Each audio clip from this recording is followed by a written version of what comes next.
Hello, hello, everyone. We're live with Maestros of the game. Hell yeah, baby. Hell yeah. And it's the Serral group. It's the one you've all been waiting for. It's the one I've been waiting for, to be frank. It is going to be hype. It is going to be great.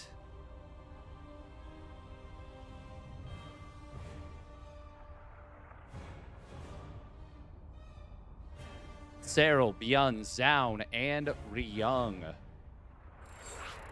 Oh my god, and we're getting right into it here. Right into it.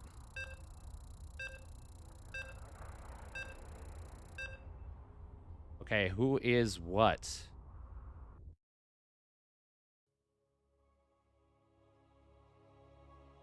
Who is red, who is blue? We got Serral as red. Ryung is blue. Ryung's webcam, there we go. Serral's webcam. There we go. And without further ado, let's get on into it. Here we go. Opening best of 3. Spawning down in the bottom right, it is Vitality's Ryung. In the blue. And his opponent spawning up the top left, it is Basilisk. Serral.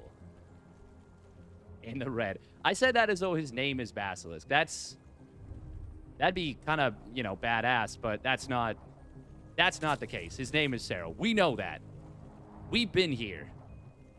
We'll win this best of 3 opening match. Is it going to be Serral? Going to be Ryung. Put 5 minutes on the timer on the prediction. Serral's camera is 240p.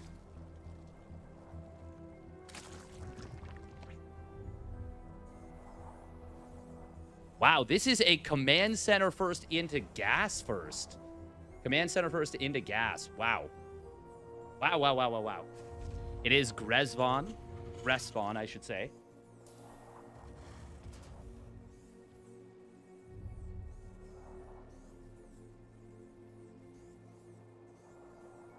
Ray-Ban.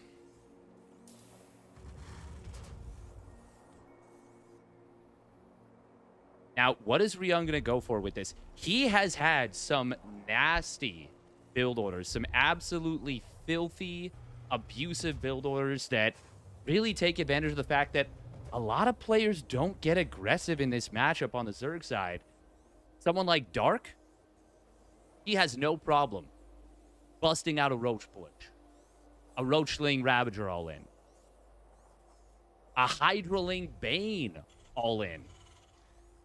He will do the very aggressive things that kind of keep Terrans in check and make them wonder, should I be doing this? I really can't overstate how much of a hit it is to all the other Zerg players that Dark is in the military.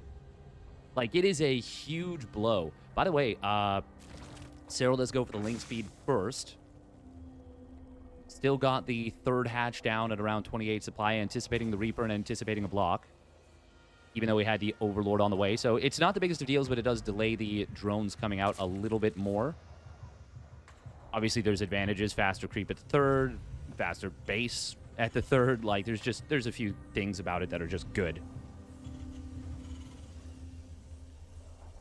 Now, we do have... You know what? Can I do follower age? How do I change that? Information, follower.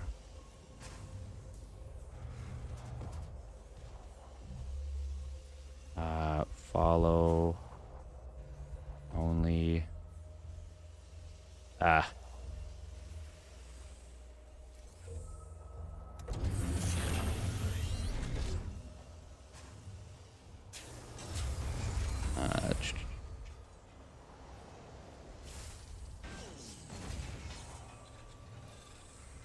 The cogwheel?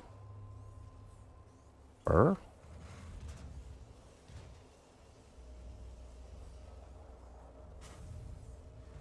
Okay, yeah, we'll set it so that you just have to follow. There won't be a duration on it for now. By the way, thank you. Somebody subscribed. Ah, there's the kind of stuff I'm talking about from Ryung, by the way. Super fast NG base. Super fast engineering base. For now, Ryung, this is his first information he's getting on the map. This is what he sees. This is his first point of contact with Serral, and creep spread is already this far out. That's Serral, baby. It is going to be Cloaked Banshee, but I think that's a fake. I think that's a fake for this Overlord. I don't think that's going to be persisting. We'll see. Yeah, there we go. Oh. A little tiny lock up there.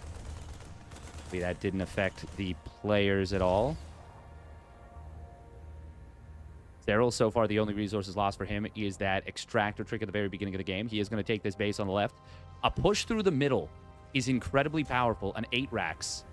Ryung is a master of the 8 racks. It's one of his better plays. Look at this. The spores will be forced out. When did they start? Right around pretty much exactly at the 5-minute mark. Generally, against a fast cloak, you want them at like 450. But Gressvaughn's a little bit longer of a map, and I like Serral's little adjustment there for that.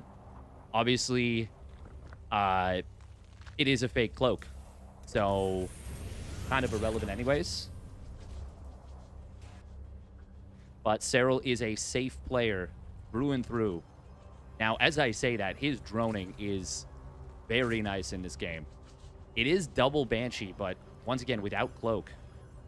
Now, the Queens are going to take a long time to get back in position, and we could still see Ryung find a couple drones here.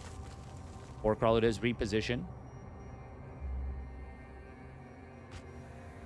Ryung is not looking to win this game with a 1-1 timing. He is looking towards the 2-2 timing. We all are going to see this Overseer getting picked off. Where did the armory get put? Oh, it's literally right here. It's a little bit late. It is a little bit late, and when you're trying to hit such a sharp timing, that does matter a lot. Serral gets first blood there. For himself, he obviously has already lost some Lings and the Overseer. People always forget how expensive the Overseer actually is. It's pretty pricey. It's not that far off on the armory timing. We're talking like 8 seconds, but most importantly, it's crucial that he starts the 2-2 right away, and there we go. He is ready for that. There is the follow-up 3 additional barracks. It's going to be the 8 racks. I think we're going to see Tech Labs with this. That's very good against a Roach style of play. Serral is getting a very quick hive. He's droning still quite a bit.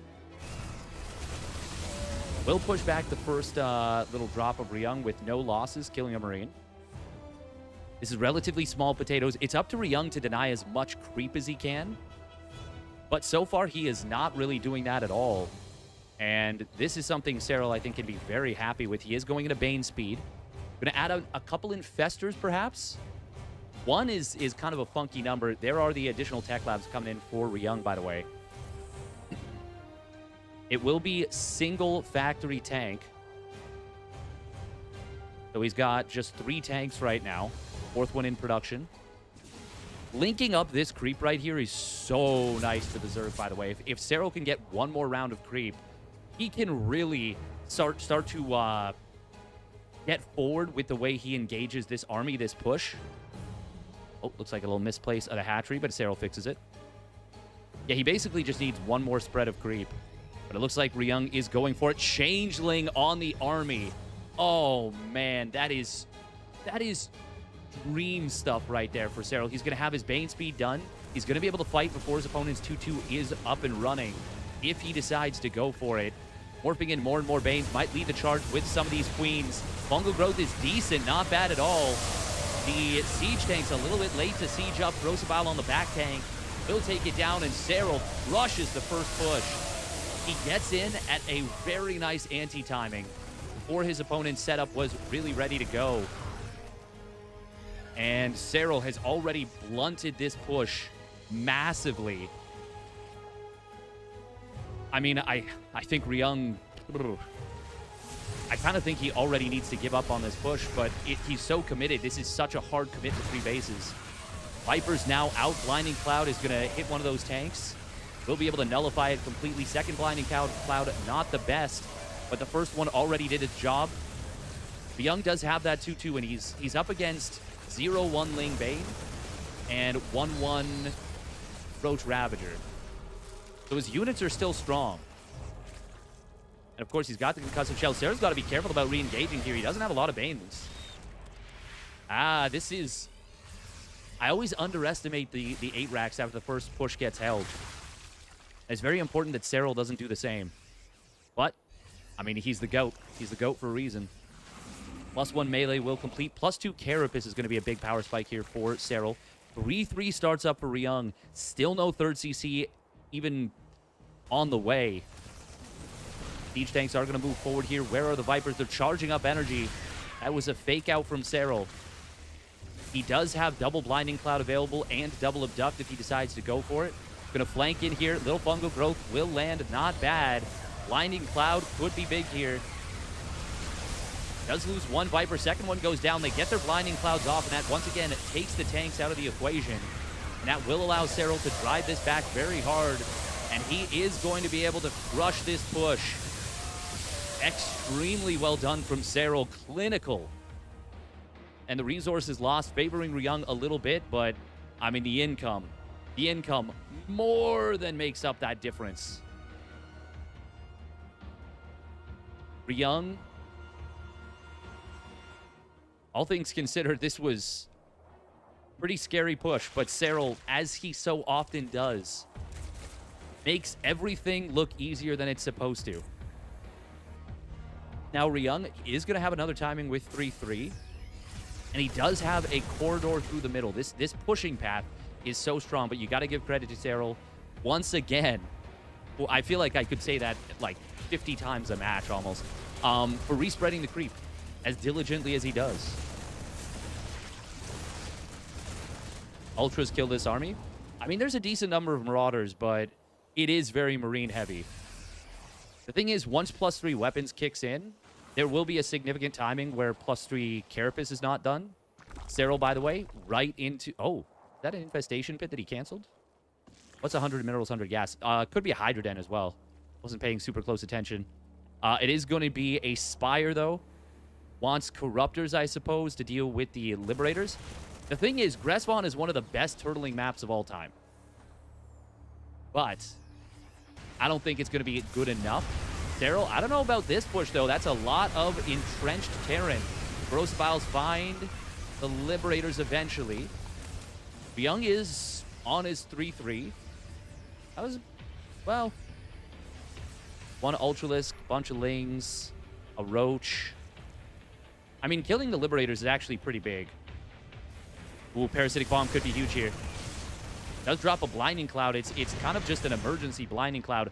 Ling Ultra counterattack. This is something that Ryung is just not well suited to deal with. And does he come back? Oh, he tries to, but it actually leaves the frontline army a little bit exposed. Serral will Corrosive Bile down. Oh, no, he doesn't get the Liberator kill. But the Lings finding so much value. Burrow now done. Ultra's just going to run away. ByuN might get one of them. There's the Burrow. Very cute. And now Lings going to get in on top of this 4th base. It is not morphed into a planetary. He actually burrows them there.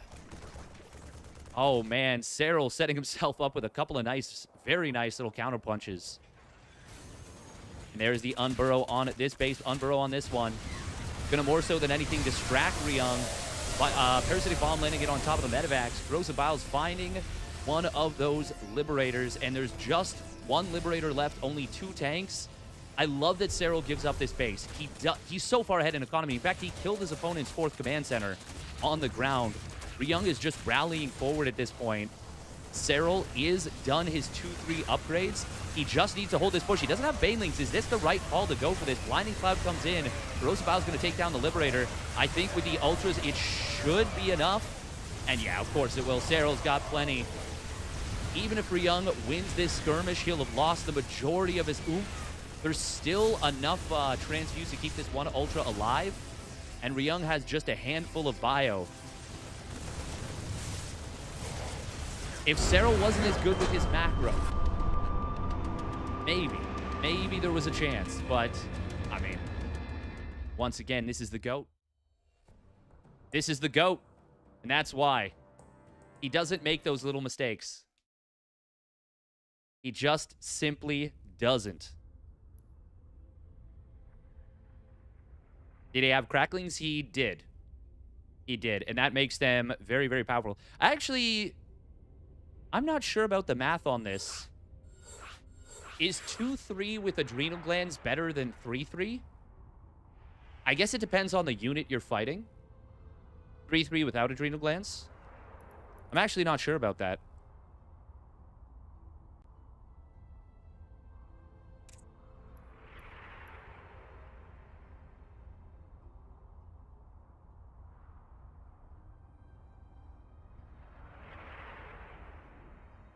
Welcome, everybody, on YouTube as well. Hope you folks are doing well. Welcome, Kessie Jones. Hey, Dave Testa, how you doing? Ryung going for proxy, calling it now. It is going to be Maganatha on the map. He's also Baneling heavy, so melee upgrades probably better. Melee upgrades do scale better. So yeah, you might be right about that. But I'm just thinking of specifically... I'm thinking in a vacuum, honestly.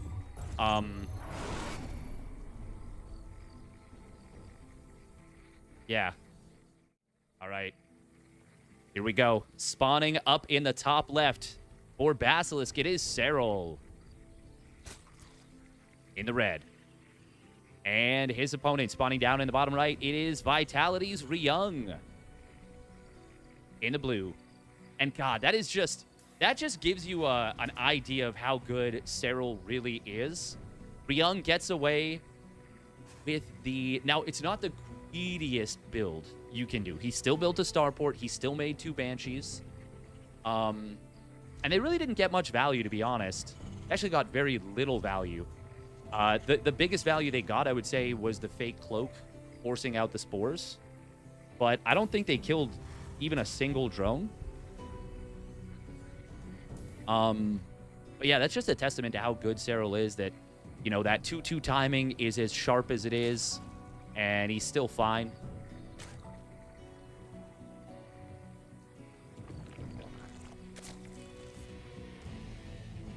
Oh, Adrenal is always good to get. No. I would never say getting Adrenal is the wrong call, unless you're literally down to, you know, 300 minerals, 200 gas. Or it doesn't matter. Unless you're down to 300 minerals, you lost your last base, and all you need to do is basically rebuild your base, and your opponent has, like, a lifted command center, then I would say that's the wrong call to get Adrenal instead of rebuilding a base. But I don't think there's really ever a situation where you would get anything else before Adrenal Glands. And I would say, yeah, you would still go Adrenal Glands before +3 melee. Realistically, you're usually able to afford both. There's a few times where, like, yeah, the game is super shoestring economy, and you might need to morph Banes or Ravagers or even build an Ultra instead of getting the Adrenal Glands upgrade just because you need units ASAP. But once again, that's very rare. Serral, once again, will go with a very fast Ling speed here. It is Marine... No, Reaper Marine. Oh. Okay, he cancels it as he sees nothing else coming. It will be the reactor coming down. I saw double Marine and I was a little bit confused, but it was just a safety play. Ryung did not SCV scout, so he needed to make sure that his opponent wasn't slipping a Ling onto the other, or a set of Lings onto the other side of the map, or maybe a 16 pool. Ryung, no surprise, going to add on the 3rd CC. Maganatha, this was the pick for Ryung, I believe. Actually, I can... Okay, this is West server. So Serral did get advantage of picking... I suppose he won a coin flip, or maybe he was just a higher seed. Yeah, I think he was the higher seed.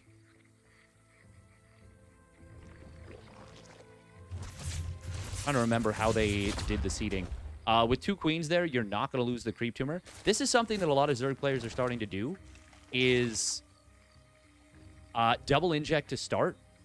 and 2 queens of the natural to make sure the queen can't get, or the creep tumor can't get sniped. Because 1 Reaper, as long as the queens are controlled even remotely competently for this level, to be clear, you're never sniping that.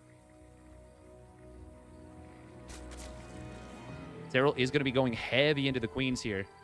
Already going up to 6 queens quite quickly.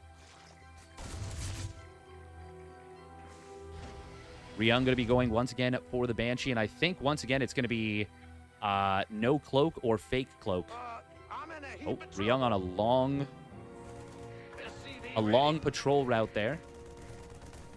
Serral contents himself with seeing the 3rd command center, as well as seeing the 2nd gas in the main, so he's feeling just fine. Let's see how many cars Ryung goes for. Serral has been playing some no speed fast roach play, just like 5 safety roaches and then make adjustments from there. Like if you see a Hellbad push, you add more, or a 2 base all in or something. Just lots of options. Ryung is going to be going for the more standard 2nd and 3rd barracks before NG base, so not going to see a crazy, you know, very, very fast upgrade setup just yet. Ooh, Hellions at home will deny the scout. It's quite nice for Ryung. Does pick off a creep tumor as well. Once again, I think most of the setup here in this game is going to revolve around a 3-base push from Ryung. I don't expect we're going to see him go particularly crazy with any of the early units. But if you don't get aggressive onto the map, you don't start denying creep, the power of that push is just significantly diminished. Serral has shown us that he is, you know, a maestro of the game, if I may. Ooh, Ryung could find these creep tumors here. Well, he's got to target them. Not going for that. Like he was looking for something with the Banshee. Still hasn't found a drone kill yet in this series. Now, granted, it's only 6 minutes into game 2, but game 1 went a decent bit of time. And Serral never gave him an opening to find a creep tumor. Or, sorry, not a creep tumor, to find a drone. Oh, it is going to be melee upgrade. Serral a little bit supply blocked, actually. But, I mean, he's already on 72 drones. Still, an uncommon little misstep. Very uncommon. Wasn't the worst block you've ever seen by any means.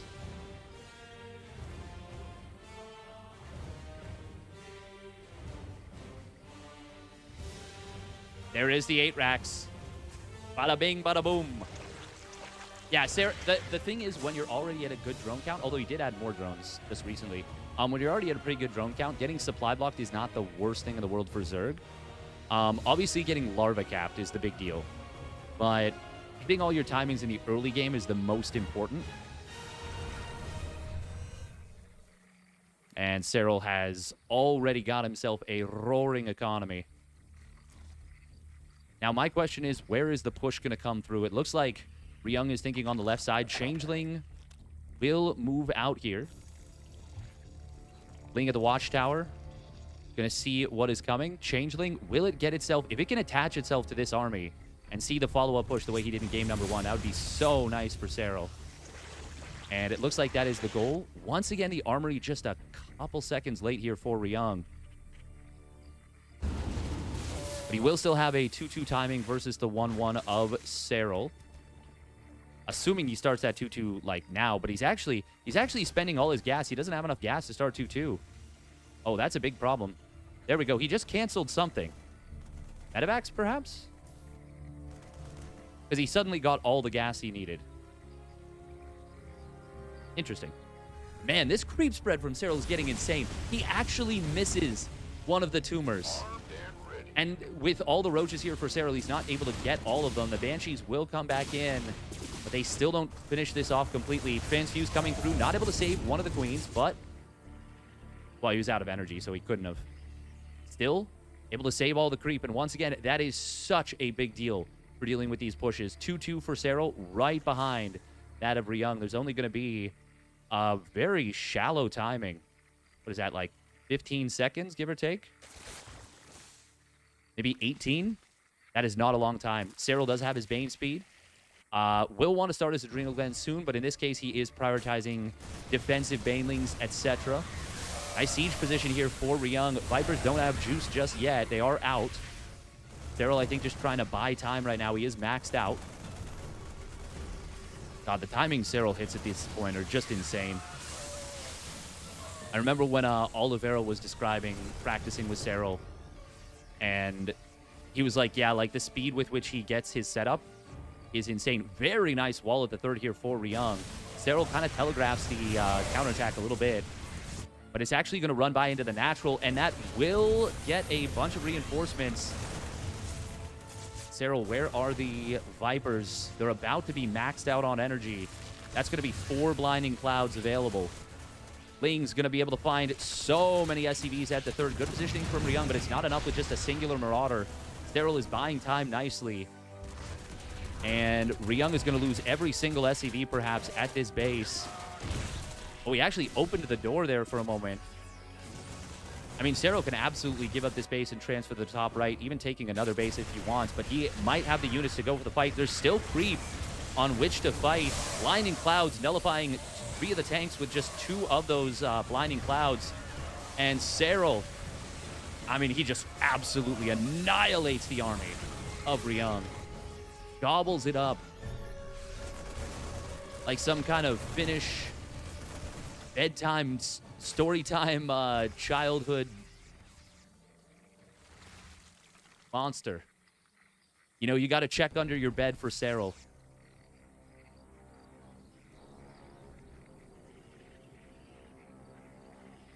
The kids, they're always like, ah, his macro is so good.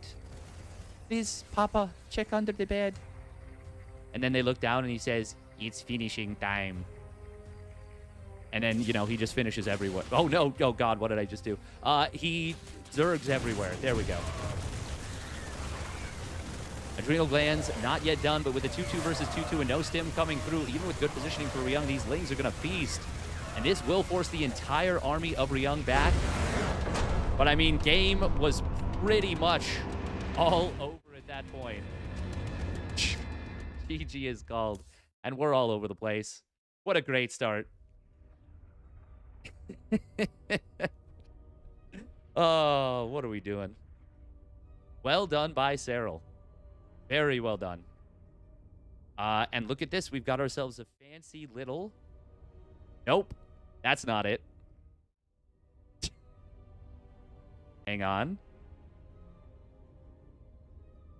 We've got Steadception is what we've got. Hang on. Why is that the way that it is?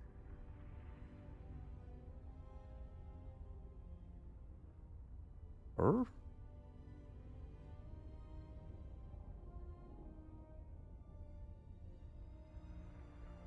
not that. Okay, one moment, folks. Accidentally used the wrong thing for the window capture. There we go.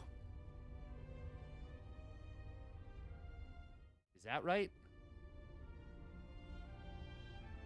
More or less. Yeah, there we go. That's fine. That's what we intended to do. I mean, that's what we always did. Cheeky little F5. Serral with the quick and decisive 2-0. I really can't tell you guys how unreasonable it is. How easy he makes that look. Like, that is just, it's legitimately unreasonable. All right, next up is going to be ByuN versus Zoun. We're going to head to a little break, I think. Going to run some ads and we'll be back. Smooth X2. Yep. Am I the only English caster? I guess so. I guess so.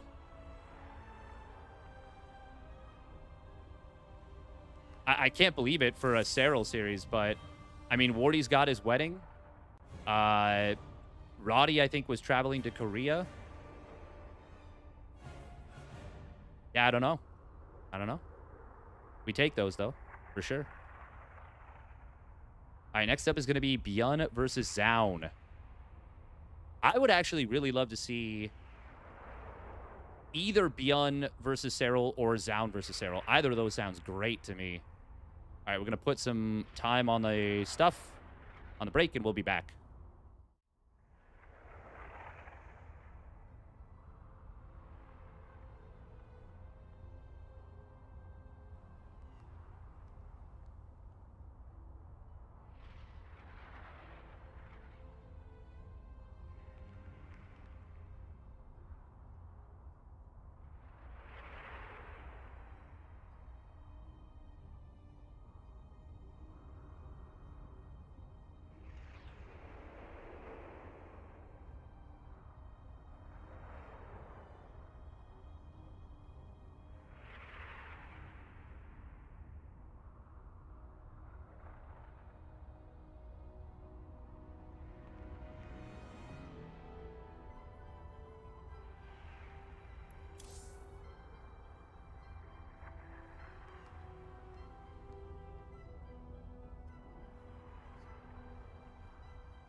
You know what? I decided to bring us back early because I feel like chatting with you fine people. I feel like yapping about the game. I mean, we're yapper here, you know? We're yapper, man. Thank you very much, by the way. Phasor213 for the tier 1 sub at 6 months. Have a nice day. Thank you. I appreciate that. Sorry I didn't notice that one earlier. Thank you very much, BT Tasai, for the Prime resub at 29 months. Of course, you get a free Twitch Prime. That is an awesome way to help the streamer man. We're also just 73 follows away from 19,000 followers, which would be a pretty cool thing to hit. Steadfast just wants to gush over Serral. Yeah, and he wins too fast. He doesn't give me the opportunity. He doesn't give me the chance. Oh.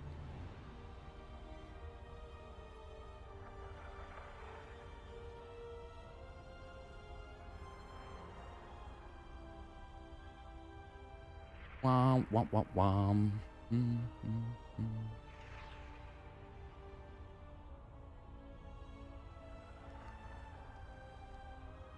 Remember when I was well under 10K? I mean, yeah, it's pretty nice. 30 top 10 gushable players. It's true. Okay, ByuN is red. Is that who we've got? No, it is not. Okay, so we got to do this.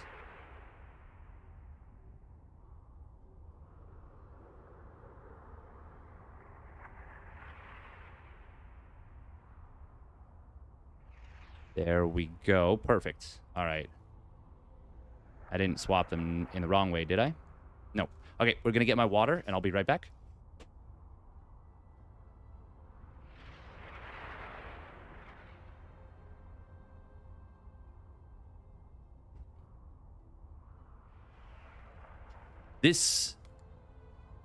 So all of the like fanciness of the production that the French stream has set up has me all turned around, because normally when I stream, it's very casual.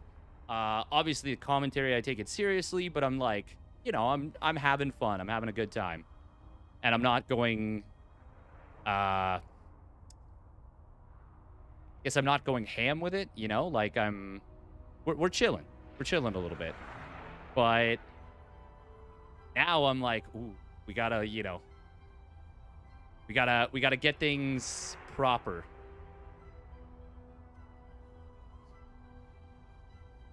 Oh, I just realized I can do something. Do I have time to do it?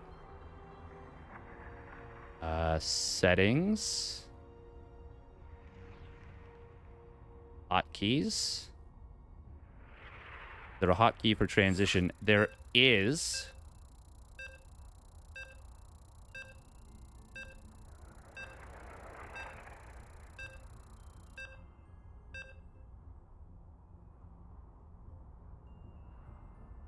Okay. That is Gouda. We're getting into the game. It's going to be on Persephone. Persephone. For this best of 3. All right. Here we go. Spawning down in the bottom left for the Shopify Rebellion. It's ByuN. In the red. And his opponent spawning up the top left for Vitality to Zoun. In the blue. Now, ByuN has been looking very good recently in some of the late game TVPs he's been playing. You're excited for some long and intensive macro games? Oh. Well, Seb.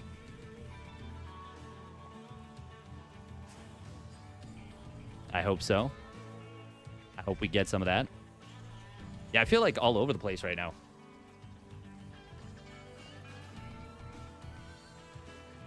The unfortunate thing is that, oh, look at this. We got a scout on a potential proxy, and that's going to mean that this takes a bit of a wonky route. Funnily enough, this actually ended up scouting a proxy that ByuN did. It was a different matchup. I want to say it was Nightmare who did it. But he had ended up scouting a proxy that ByuN had done. Now, in this case, oh, is Zoun going to misunderstand what's going on here? Just a Reaper expand. But he doesn't see the barracks, doesn't check the top of this base, which is kind of funny because, I mean, this just gets your Reaper further across the map, so it makes a lot of sense to put the barracks there. And with Zoun finding no second gas, I mean, this basically has to be a fake proxy. You wouldn't really go for a proxy 1 racks without a second gas, like an actual proxy. So at most it would be like here, but that's not where it is at all.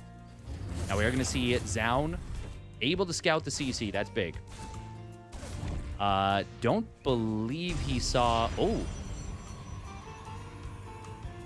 Oh, he built a shield battery. Oh, he got bamboozled. Oh, he got bamboozled big time. This worked. Wow, for like no cost to ByuN either, really. Damn.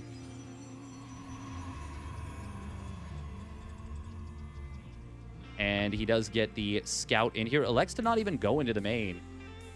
Very, like, this is the weirdest pylon positioning. I wonder if he was going to put, like, the gateway... I don't even know, actually. This legitimately, like... This is just the weirdest placement, and there's no real explanation for it. It's not even that it's that bad, per se. It's just not good. But it's, like, no worse than... Well, you just... The thing is, it's not bad. Okay, so what I mean by it's not bad, but it's not good. You can get value out of building, like, let's say a pylon here, a gateway here, and a cyber core here. You can make a little mini wall around your nexus, which makes Reapers quite a bit more difficult to get into the base. Speaking of which, Reaper gets into the base, Phoenix reveals itself. And now ByuN is going to be quite happy to have gone double Cyclone. You don't really want to go double Cyclone unless you are up against Stargate, but it is going to be quite an uncommon Stargate opener. Ooh, Zoun, how much damage does he take on the Phoenix?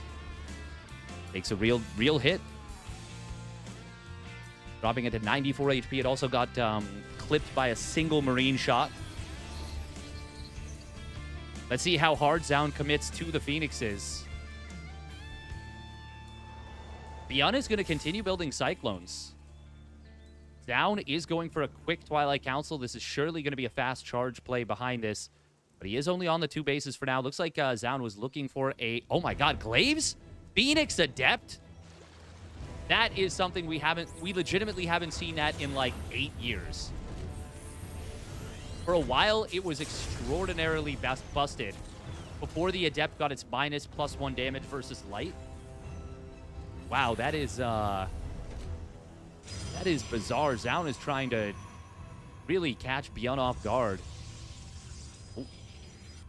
Supply blocked, though, at 54. That's unfortunate.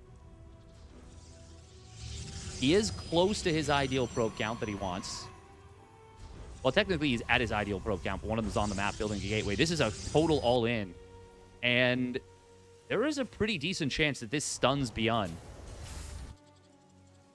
There's no wall at the front. Stim is very far away from completing.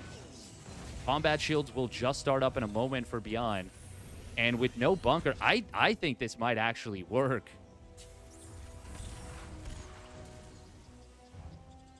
Now, the one thing I will say that's actually very good for ByuN is that he doesn't have tanks. And that sounds weird, but the Adepts have a very high chance of causing friendly fire. And he's going up to 7-gate Glaive Adept. Glaives is done. This is going to hit hard. A lot of damage coming in on these Phoenixes. Missile turret starts up at the natural, and then he cancels it. It looks like he maybe got an idea of what's going on because he goes for the bunker instead. He actually cancels the missile turret. This bunker is pretty important. If it does complete, that will help out a lot, but it can still get targeted down very quickly here. ByuN has his first couple medevacs out on the field. Cyclone's kind of caught in a weird position here. ByuN going to bring everything to the low ground. SCVs will pull into the fight, but they're going to get slaughtered very quickly. No repair on the bunker, so it will go down very fast. Phoenix is going to lift one of the Cyclones. There's the stim kicking in, and ByuN is just going to thrash this, actually. Oh, man. Not even going to lose that many SCVs, all things considered. Now, getting smashed. And even with ByuN not really recognizing what was going on for a while, we can see why Glaive Adept is not played very often. And by very often, I mean ever. Yeah, honestly, I'm not really sure what that was looking to punish. Like, I'm not really sure what that beats, per se. Very well played from ByuN. He didn't panic. He recognized, and even though that bunker wasn't huge, it still helped. Yeah. Yeah, I'm not really sure. Not really sure. That feels like a... Feels like a weird build order choice. Just leave it at that, I guess. Maybe gonna try and set the table for something weird in a future game. Yeah, that's kind of all I've got. Truth be told. Yeah.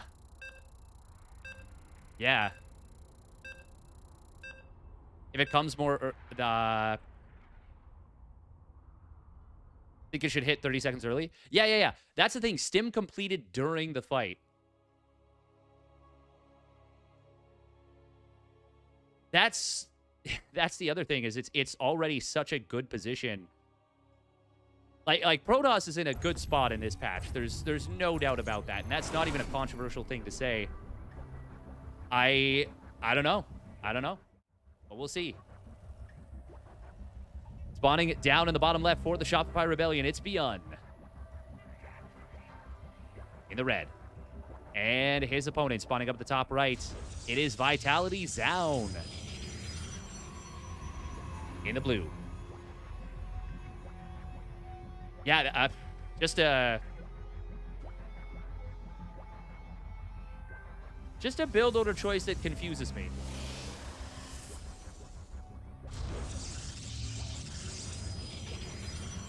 If you do hit before Stim, like, there's a decent chance you can muscle your way through.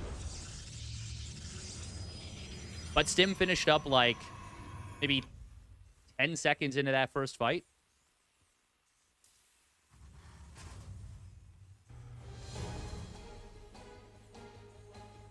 I hope we see Zoun play more macro in these games, because, yeah, and that wasn't it.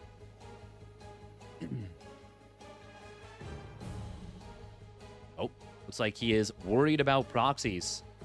Very worried about proxies, evidently.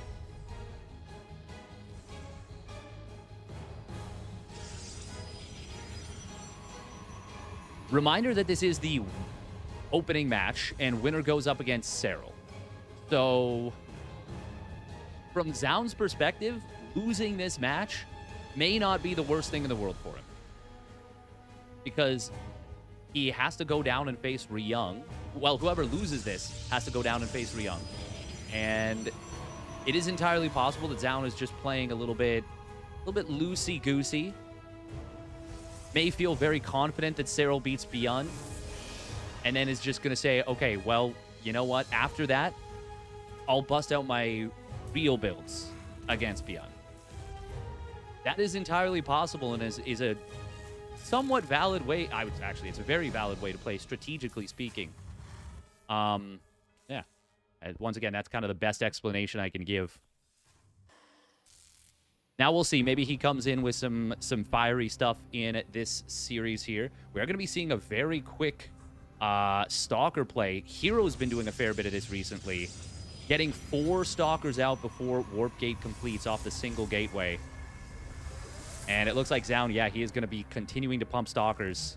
This is something that was enabled by the buff to Stalker build time off gateway. 27 seconds now, where it used to be 30. Cyclone is not yet out, and oh, nice pullback on this SCV. Zoun could have gone deep for it, but he doesn't know what's waiting at the top of the ramp. He did not probe scout onto his opponent's side of the map. Cyclone will be out in a moment for ByuN. But the second Stalker will arrive. Oh, it's going to be a Widow Mine here. Obviously, in a perfect scenario, you get the kill on your opponent's Stalker, but Zoun is able to break the lock-on. Oh, that Cyclone taking a lot of damage, but he will get it away. However, I don't think he can save it. It is locked into the corner. Zoun gets a massive pick-off. And now, can he turn around and kill that Marine? Yes, he can. Keeps the Stalker alive. Third Stalker going to show up, even turning this other Stalker around to be able to get the kill. Zoun, if he wanted to, he could sack this low HP Stalker. Oh, he didn't make the fourth Stalker, did he? No, he didn't. Okay, so it was just a 3 Stalker pressure.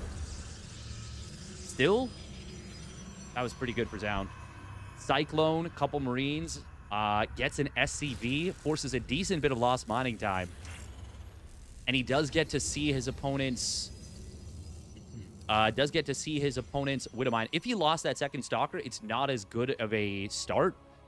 But with the value he gets there, I would say that that is absolutely worth it. Now, we're seeing something we've seen a little bit out of the Terrans recently, and that is going to be Hyperflight Rotors instead of Cloak. And I personally, I've been thinking about this, and I've been on board with this for a while, and I'm really happy to see some of the Korean Terrans starting to do this. Like, most Protoss players these days are going to have Cloak, or sorry, are going to have Detection. And with this setup, you can really, really zoom through and find probes. Like, you get from a main to a natural very quickly. ByuN forces 1 mineral line to be pulled, gets 1 probe kill. Zoun dealt with this quite nicely. And now this medevac's kind of locked up in the top right. It will keep 3 Stalkers occupied for the moment, but I would say Zoun is pretty okay with this. Although, looking at his worker count, he's only on 39 probes.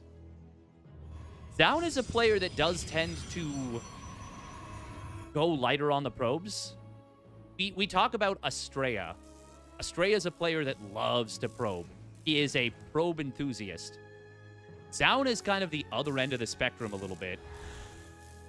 Zest was actually very similar to this as well, where he would really focus on manufacturing great engagements, and that might mean cutting a worker here and there, and it might mean cutting a worker 3, 4, 5, 6 times in a build, so that, you know, when engagements happen, you just have way less units. Or sorry, way less workers, but a few more units, and you're able to take much more confident engagements. Now, little Stalker hit squad did get deflected, got a couple Marines, which is nice, but not the biggest of deals. Now, this speed Banshee play, hey, he's going to be able to get into the third base, going to find a lot of probes there, and you can see he just zooms right into the natural after the warp in. Stalkers blink back up to the high ground, but ByuN is just going to juke them. Head on over to this third base again, and he's already gotten more damage, I think, than he... Well, probably than he would have with Cloak Banshees. There's that Storm upgrade coming in for Zoun. He even got another probe as the shield battery was canceled. Oh, man. I love this Hyperflight Rotors play. Zoun, nice quick reaction time. Sees ByuN moving out. Full hot pickup on the Marauder. Gets the save. Nice job.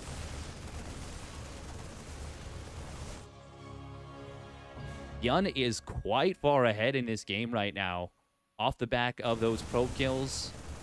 That's the other part of the equation, though. Like, you really can't afford to lose workers if you are sacking, if you're cutting workers early.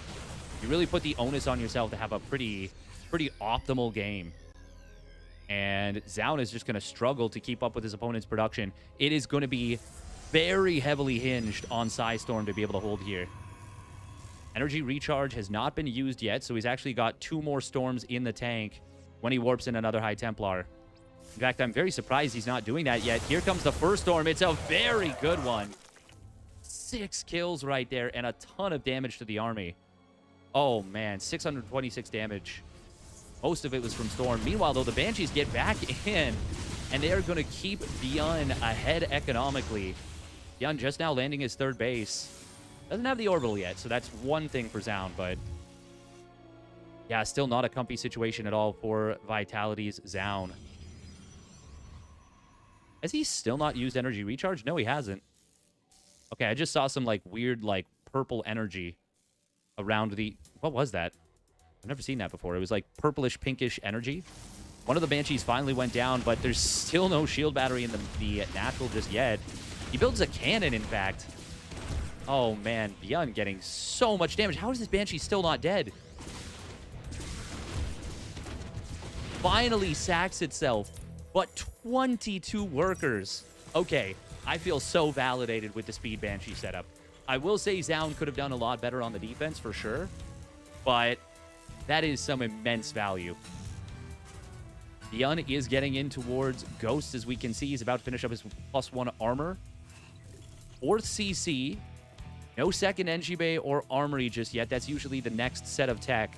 He wants a couple Vikings. Oh, there we go. There's the Armory. And second Engi Bay. He wants a couple Vikings to be able to deal with his opponent's Prism. High Templar. Oh, does he see this? He does. Nice scan. Oh, but a great blink forward. Snipes a Ghost and a Medevac. Ghost, obviously, the juicier plum there, but getting a Medevac on the way out is really nice, too. Great target fire from Zoun. But yeah, EMP +4 Vikings deletes a Prism. I feel like Zoun is really trying to keep those Vikings hidden, but he will actually...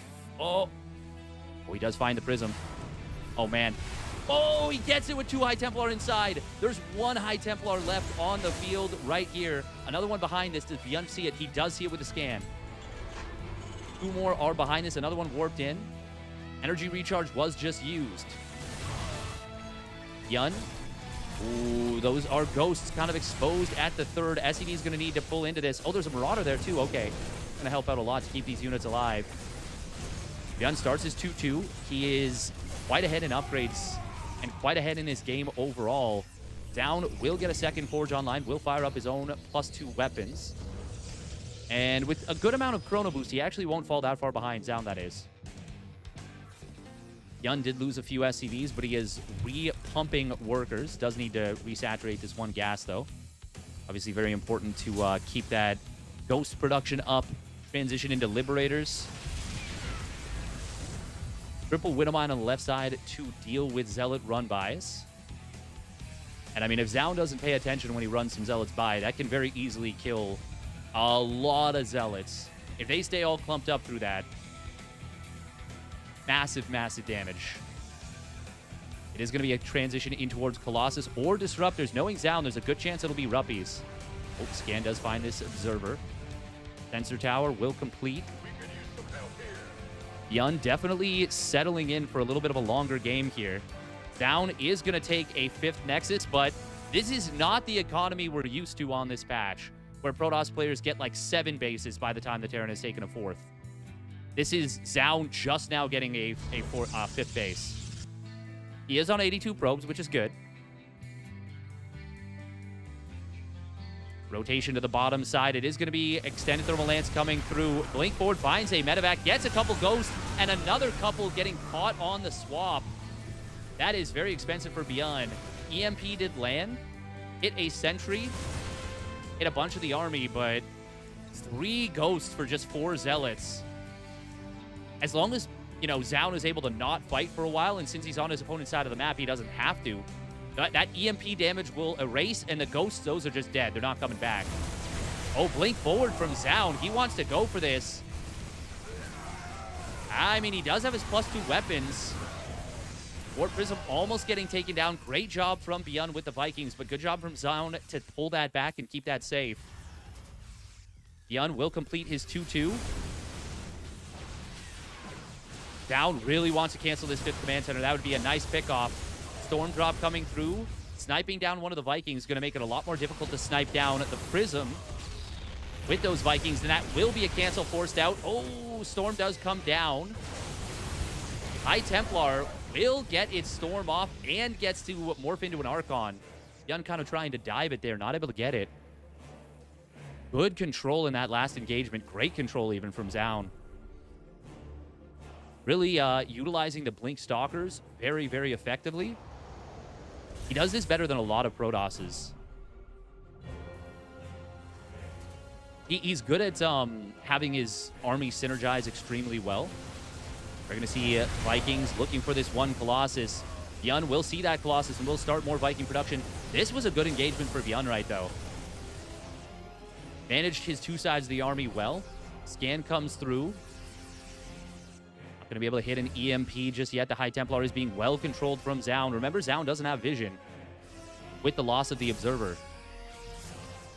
Oh, ByuN wanted to go hunting there, but Zoun was ready to pounce. Oh, there's the War Prism getting taken down with High Templar inside. There's another one that is snuck around the scan. That's a really nice storm. Second one does get avoided. Great scan from ByuN.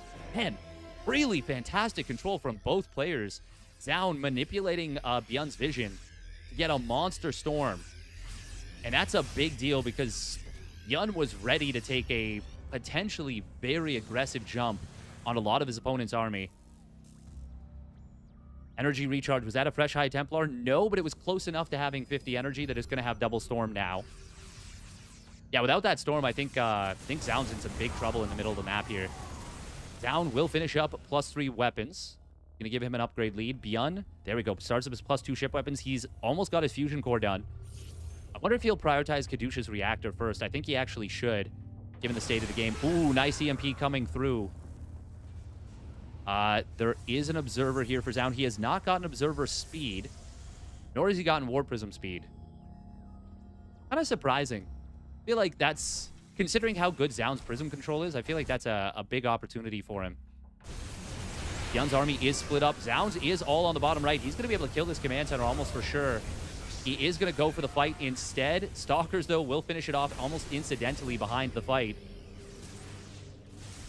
Zoun is building a bank. ByuN is starting to struggle a little bit. We'll lose an orbital command on this base. Viking's going to get hit by a storm very hard here. One Colossus does fall, but most of the bio for ByuN has gone down. The rest is rotating in from the side. Oh, War Prism was looking for a flanking storm drop. It is going to be advanced ballistics first. They're not going to be going for that Caduceus reactor right away. He will get that afterwards. It's a quick upgrade, but it could make a big difference having that advanced ballistics done first. Oh, that's a kill on the Prism right there. There's still 3 Colossus with +3 weapons. This is just before ByuN's 3-3. And because Liberators were started up, there's no more Vikings done up just yet. Liberators going to be left in its regular fighter mode. Zoun will get pushed back. ByuN does not want to go much further, though, because of the threat of Warpins. And there are 16 gateways and a lot of Zealots joining up. ByuN just finishing up his 3-3, but it is the bank of Zoun that is really starting to make an impact in this game. Zealots getting kind of funneled up a little bit, but they're still getting some decent value. Colossus in the back getting some value as well. ByuN, oh, look at that Mule Hammer on the bottom side on the 5th base. Zoun is on 7 bases now? Yeah, 7 bases. Ooh, this Zealot is, well, it's a problem. Already getting 1 SCV, 1 Mule, I think. Zoun does not want to let this base get secured. Planetary Fortress is a few seconds away from completing, 10 seconds away. Zoun is going to go for it. Caduceus Reactor will finish up just now at the outset of the engagement. He needs these medevacs to have that energy. Planetary Fortress will just barely complete, but is it still even going to be enough to hold this base? Zealot run by on the left side. Nicely placed Liberator here. Going to be able to two-shot these Zealots. And we'll be able to handle them. Nice storm coming in from Zoun. ByuN doing what he can to avoid it. ByuN has maxed out once again, just about. That was a big issue for him. He's got a lot of power units in production, though. Got 5 Colossus coming in for Zoun. He is not a big Colossus enthusiast in the late game, but you can see he is going for it now. However, the Viking count is pretty damn high still. Zoun does have a fast warp-in from the right side, fortunately for him, thanks to this base. So he's got defender's advantage and a fast warp-in from here. Oh, gonna kill these rocks. For a second, I thought that might have been a dead High Templar, but nope. It is gonna be fine. ByuN gonna split off a triple drop to the left side. That is a lot of Zealots. And this is going to turn into a defensive triple drop. There's so many ghosts here. Planetary Fortress getting low on HP. ByuN lands a massive EMP.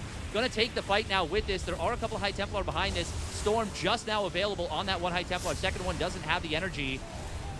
Massive Stalker warping at this base, but Vikings are obliterating the Colossi. Storm from the top. God, Zoun just sending storms from every direction. But ByuN taking some very good engagements. And I mean, look at the resources lost between this last fight. Just about double in favor of ByuN. And Zoun's gas bank is mostly gone. ByuN outlasting in a big way. Colossus being pumped 2 at a time right now, but Zoun, oh, he did use his energy recharge on this High Templar. That High Templar has a lot of heavy lifting to do, but it looks like Zoun is going to give up the base for now. Scan comes in. ByuN wants it, won't get it. Good blink forward from Zoun to get the kill on that Ghost that was hunting. That Ghost did not have EMP, so it was going to be a snipe attempt. Good save from Zoun. A lot of little minutia in this game. A small bit of breathing room. There is a sensor tower that spots this rotation from Zoun. Zoun still has a big bank. I still think it's anybody's game right now. EMP does miss, but he manages to take down the High Templar rather quickly. Storm not the be-all, end-all there. Zoun immediately rebuilding this base on the bottom right while taking the top left. Income for the moment is relatively even. ByuN, I mean, this gold base, there's no benefit to muling a gold base over the normal setup. So mules are going to want to be used on that bottom side. Zoun, oh no, he's going to get caught with a ton of his stalkers. He will be able to blink out here, but that was a lot of stalkers going down. I want to see how many that was. 13 stalkers. He did snipe some Liberators, but ByuN has kind of switched back out of the Liberators a little bit. Seems like he wants to play a more mobile, heavy, mass bio style. Basically, no Widow Mines being made since the very beginning of the game. At some point, they traded out for a Zealot run-by. Scan going to be important there. That's a big scan. There's a double Storm High Templar, but it does get EMP'd after landing a big Storm. However, now the Colossus are very much exposed. Vikings hunting, Bio hunting. And it is going to be 2 Colossus going down almost immediately. Third one will get saved by the Stalkers, but it is a kill on the Planetary Fortress on the bottom side. Oh, that's big for Zoun. He needed something like that. ByuN losing a lot of eco, a lot of SCVs. Still got a couple of command centers that can morph into planetaries. Zoun is spending his mineral bank nicely there. But once again, his gas bank is minimal. And he's barely mining gas. Zoun, take some gases, my guy. He's mining off just 2 gases right now. Is that right? Yeah, okay, finally. Looks like he recognized it at the same point I did. 4 more gases coming down, but that might... If he loses this game, that's why. That is 100% why. 6 gas can certainly sustain this style, but not when 4 of those 6 are mined out. Storm! Oh my god, I thought Zoun was walking into that army to drop a massive double Storm. Instead, he was walking into it to donate a High Templar. Obviously, this is starting to get very chaotic here. EMP going to land. We do see one of the High Templar getting taken down, not able to get a Storm off. Another Colossus will fall.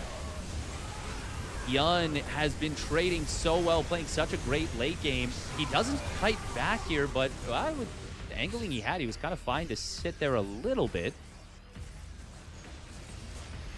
Especially with the Liberators at the top of the ramp. I like the reposition here. Oh, he actually even protecting from the flank a little bit. Base is likely going to fall. Looks like Zoun will come in with the whole army. ByuN anticipated it. Actually, hang on. There's a lot of Zealots in the middle of the map. Cloaked Ghost going to be able to handle these very well. But the army of ByuN is being pushed back. Zoun with the mineral bank. Will he be able to make this happen?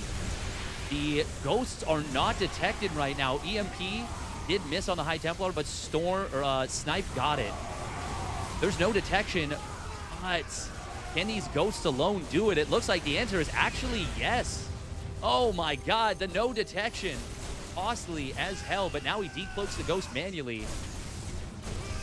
This game is still very close, but ByuN has lost a lot of his bulk, and unlike Zoun, he is going to have a lot more difficult of a time replenishing. God, this has just been an insanely non-stop battle. 25 ghosts have died in this game, by the way. Yeah, that was a much better setup for Zoun than many of the previous ones. This is why you need Observer Speed, by the way. Also important to note, Zoun got +3 shields. That is not something we see every day from Protoss players. In fact, we oftentimes don't see it. Would love to see a couple of ranged Liberators on these corner bases. That would be the biggest value they could get right now. Nice snipes on the Liberators defensively, by the way, from Zoun. Storm does get avoided. ByuN even... Oh, no, these are max energy medevacs. Never mind. Yeah, never mind. These are full energy medevacs. When the health bar disappears, it always throws me off. Planetary Fortress for defense on the left side will get taken down by the huge army of Zoun. Oh, this Observer is so nicely placed. God, it sees so much. So much vision. Oh, Storm! EMP does whiff. And that is going to be a very nice little storm coming in. ByuN is trying to hold on, but the onslaught of Protoss has just been unending. Scan did see 2 observers, but he wasn't in a position to kill them. Man, can he get another scan here? Good maneuvering. Look at that. Look at that, skirting the entire edge of the observer. Scan coming in from ByuN. He's looking for flanking High Templars. Good scan. I like that. Even though there weren't any there, the presence of mind to check for that is very, very nice. Would not mind ByuN taking down these rocks, by the way, after killing this base, just to delete these mineral patches at the very least. He will get the kill on the base. Zoun looking for a bit of a flank. He blinks forward to snipe one medevac. The losses have been remade. You can see ByuN immediately rebuilding some Vikings. So many mini tech switches in this game. We are going to see ByuN trying to kite back against this. No flank means the Zealots will get cleaned up pretty hard. But EMPs not landing on the main army. It looks like ByuN trying to save those. He does cloak up the ghosts again. Oh, wow. Snipe going to try and come in on this orbital command and will set it to burning. This 10 HP disappears very quickly. Oh, my God. Game paused. Not me. Oh, Enki, no. No, Enki. Enki, no.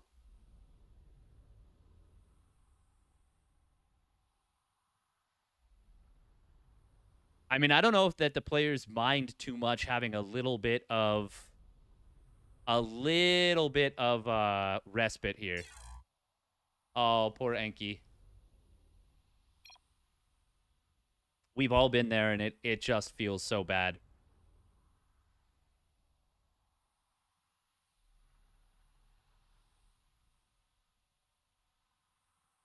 I got to agree with you on that one, Lovely Terran. It would be...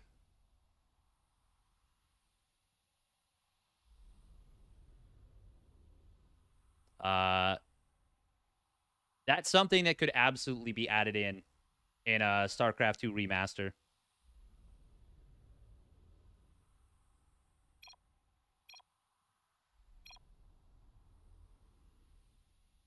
Game resumed. All right.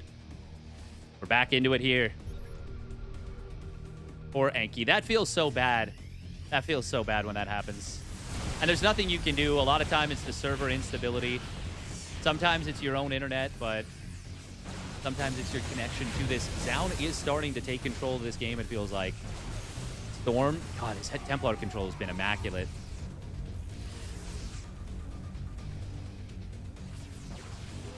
He's getting so much value with just even a single High Templar. There's probes pulled into this, by the way, from Zoun. That... Oh, we got ByuN doing it. Oh, he's done it. Okay, this is what I wanted to see. This is what I wanted to see. Zoun's economy has actually fallen significantly. Oh, man. I was wondering why there were probes in the army. This is what I wanted to see from ByuN, and he went for it, which is going to help him a ton. Zoun still has a big bank. EMP did try and land on a good portion of the army. High Templar in the back is avoiding this. Vikings rallying out. Nice blink forward there from Zoun. This is... I mean, it's still very close right now. ByuN just lost a lot of eco, though. He's got no gold mineral patches here at this base. He needs a new base, and he needs it bad. ByuN has half a base mining at this point. Zoun just needs to weather, just needs to kill this one army of ByuN.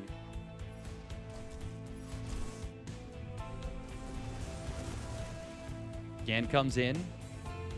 Our SCVs are Sensor under tower attack. sees the army rotate. Zoun has not made a disruptor yet in this game, and he just now added his first.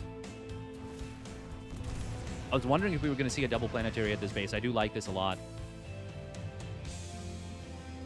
ByuN, by the way, with a ton of kills on these Liberators. 21 kills and 15 kills. Planetary Fortress will get blasted immediately. Second one is going to fall immediately as well. ByuN just going across the map. He says, you know what, I gotta find a way. Get some damage done. ByuN is going... Look at this. He shift-clicked the command center over here. Another planetary going to fall. I don't even know if ByuN should actually go back home right now. Oh. Please not me, please not me, please not me. I don't think it's me, but... 140 plus army supply for both players. ByuN can still win this game if he gets the right engagement, but that is basically the only way. If he does set up this base on the left side again, he's got a little bit of a possibility. Zoun is mining a little bit at these bases now. I love that he just put 6 probes here so they can't bounce around. Oh, he put a few more than 6 here, and it looks like ByuN actually did adjust the positioning. Did this expose this Liberator? I don't think so. Look at those 2 Stalkers blink for this. I don't think they get it. Unless there's an opening here, but I don't think there is. No, there is not.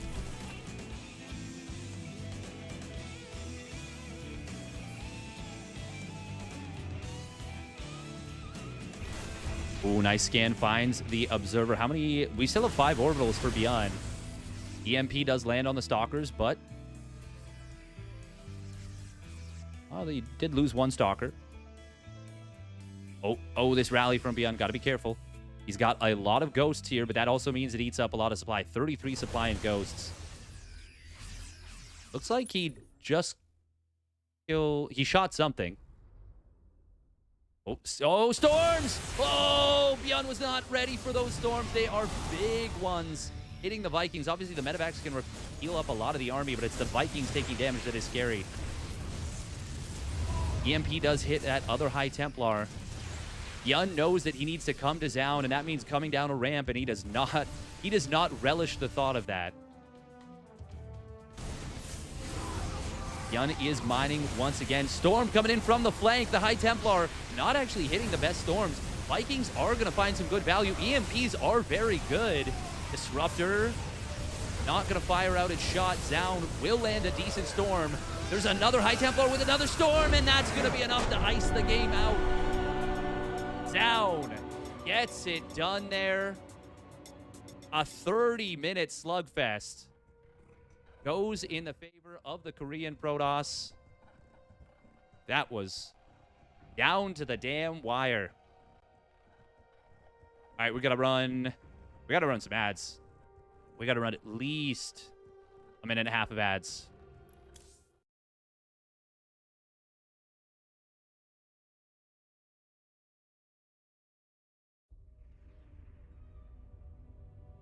Damn, we got 300 viewers on KR. Or, sorry, on YouTube. Welcome, everybody on YouTube. If you're enjoying the stream, make sure to hit that like button on the video.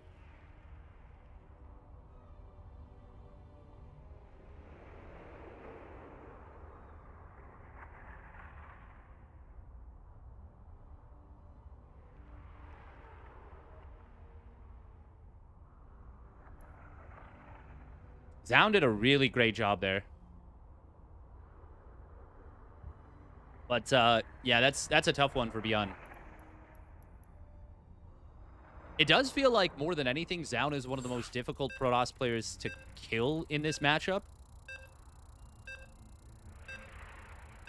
Like, it feels like he's very good at never losing the tug of war in the middle of the map. Oh, Golden Wall! Let's go. You didn't even know I had YouTube? Kappa? Oh my god. It's been so long since we've seen Golden Wall. I'm so here for it. All right, here we go. Spawning down in the bottom right for Vitality. It is Zoun. And his opponent spawning down in the bottom left of Golden Wall. It is Shopify Rebellion's ByuN. In the red. Wah-wah-wee-wah.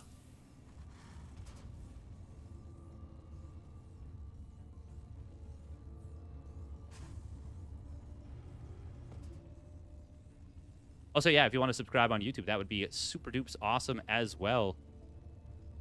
We cover a ton of live StarCraft, and that's kind of been the goal.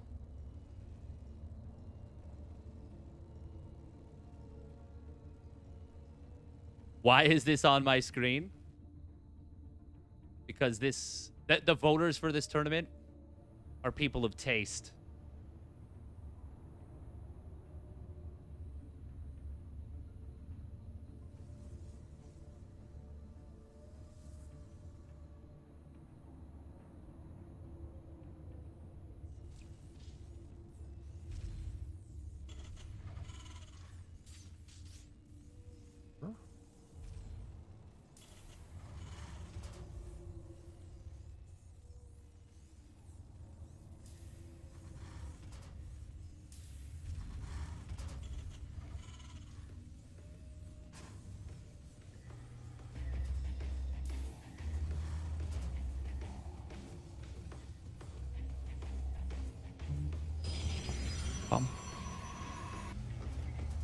All right, it is going to be a high ground expand from ByuN. Obviously, Golden Wall. Oh, beautiful map. They're playing on the ladder edition, which is super interesting. Kind of surprised by that. It is Command Center. Yeah, Command Center first. Damn, that's so sick. God, that is so sick, actually. I didn't even notice. I was just thinking about Golden Wall and how much I missed this map. Such a cool map for shenanigans. So many shenanigans can occur on Golden Wall. We got the double minerals in the middle of the map.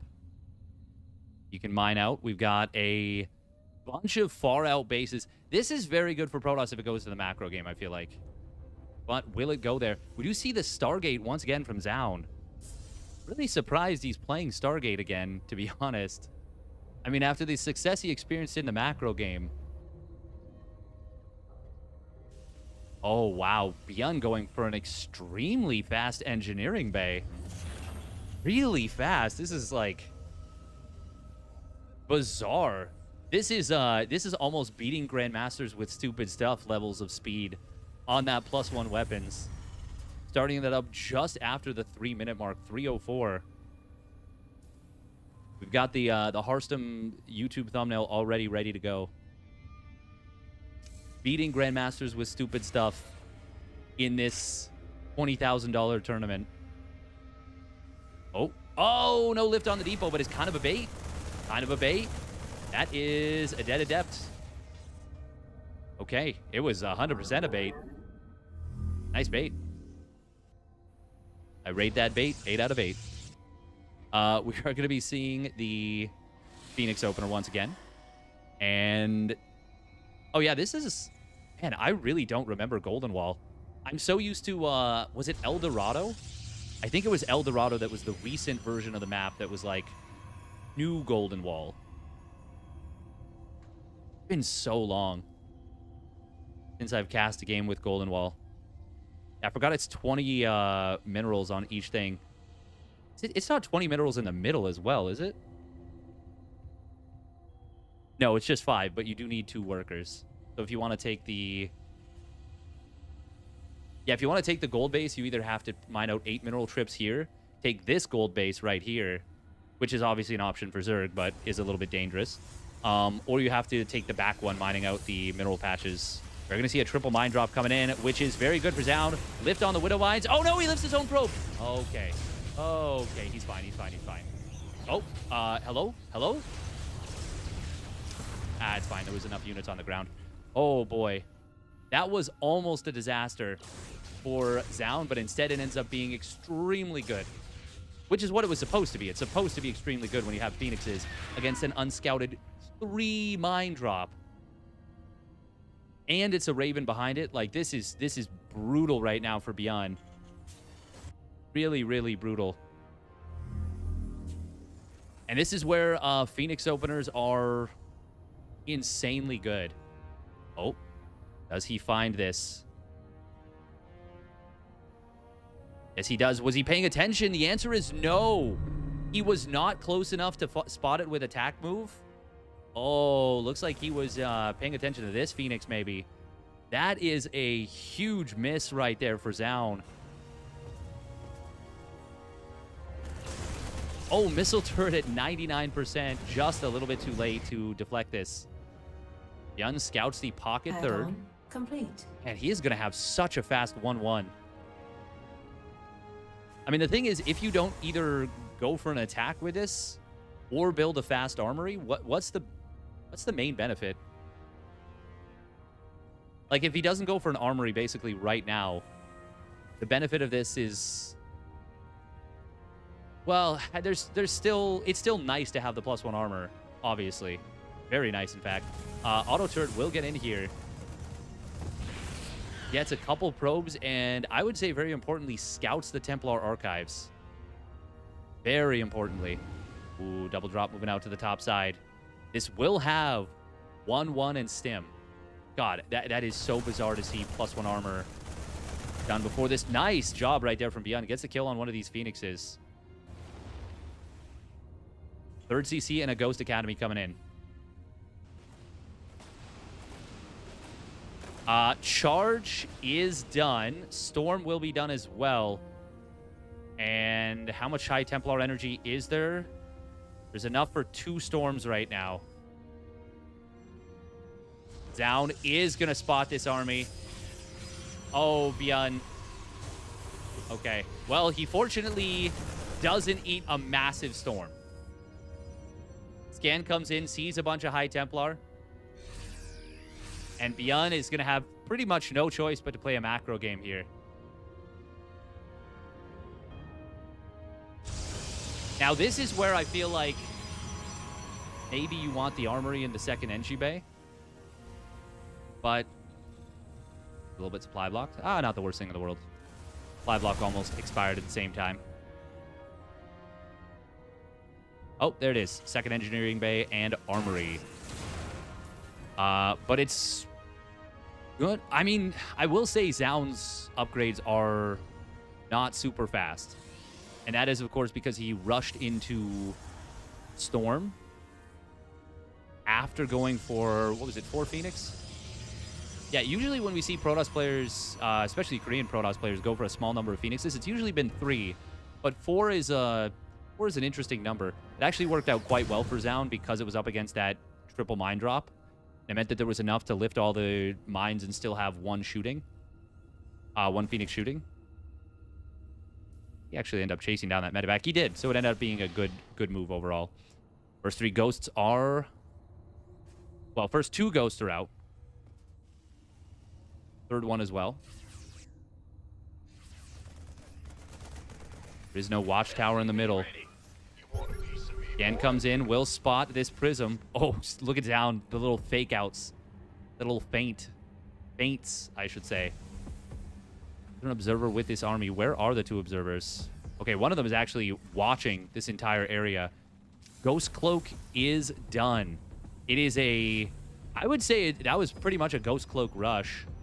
This 1 high Templar in the natural is definitely going to be enough to deal with this double Marine drop. Widow Mines will get lifted. One of the Phoenixes does go down. This is going to be an EMP landing, but oh, the storms are so much bigger. The high Templar drop out and land some massive storms. Zoun is getting a lot done. SCVs will have to pull into this. Archon warping in. He does get the prism, cancels the warp in. Is that going to be enough for ByuN to take the fight? It's... that's 2 more high Templar showing up with a lot of energy. Storm is going to be quite good here. He gets one of the medevacs as well. ByuN, meanwhile, on the other side, losing the entire drop, it seems like. And Zoun has all but gotten this one in the bag. EMP does land on one of the High Templar, but ByuN just does not have the units to hold on any longer.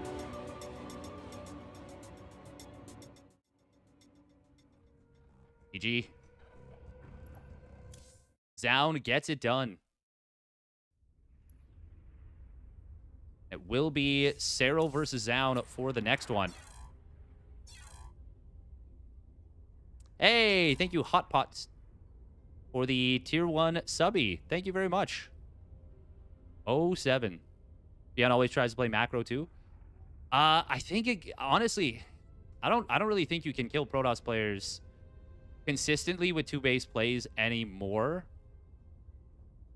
I think the Protoss players have gotten elite at defending them these days.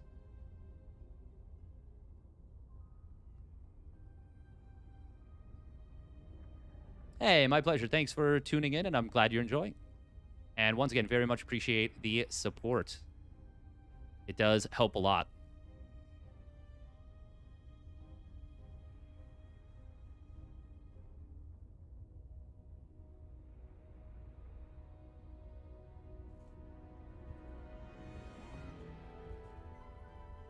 All right, we will put a little breaky break up on here. It is going to be Serral versus Zoun, the winner's match, a best of 5. I'm very much looking forward to this. A lot of people don't realize really how good Zoun is at late game ZVP or PvZ. He's kind of been overshadowed, I think, a little bit by Classic, but this is going to be a really good match, I think. All right, we are going to... Okay, yeah, we are going to get into the next series in a little bit, and we'll be right back.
All right, we're coming back because the players are just about ready to go.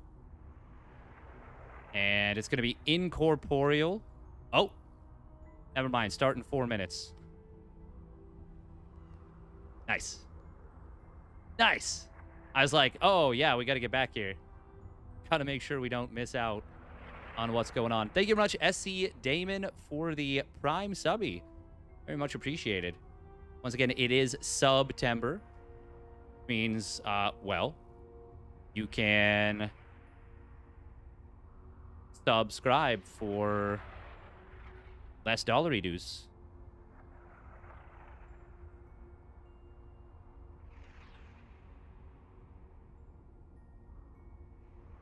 Studio you stream through.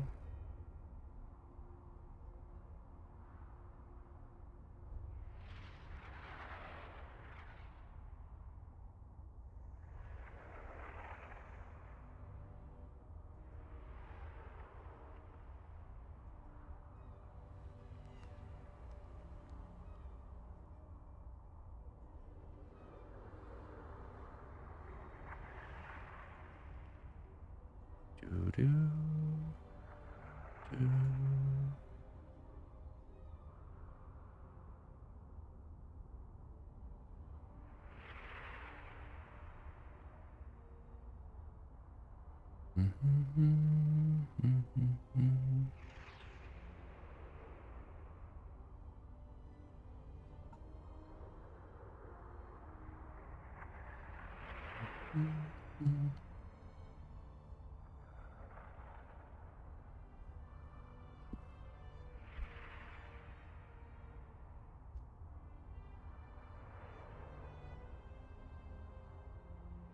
Bum, bum, bum, bum, bum, bum.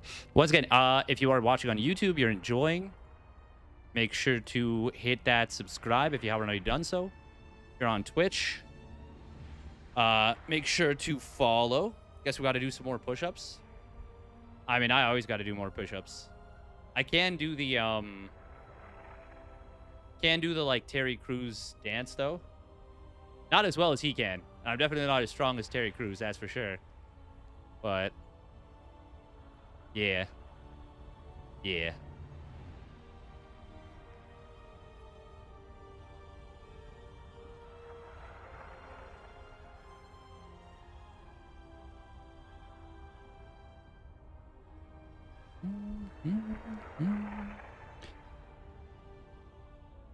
Bum bum bum bum bum bum.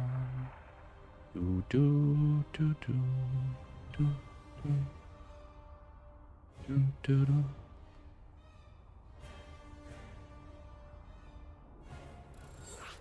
Oh, okay. Looks like we are a chesticle bounce. That's the one. Dots Divan. Hey, thank you very much, Murphy, for gifting a sub to the community. Thank you very much. 07's in the chat for the gifted subby. Massively appreciated. I do appreciate it.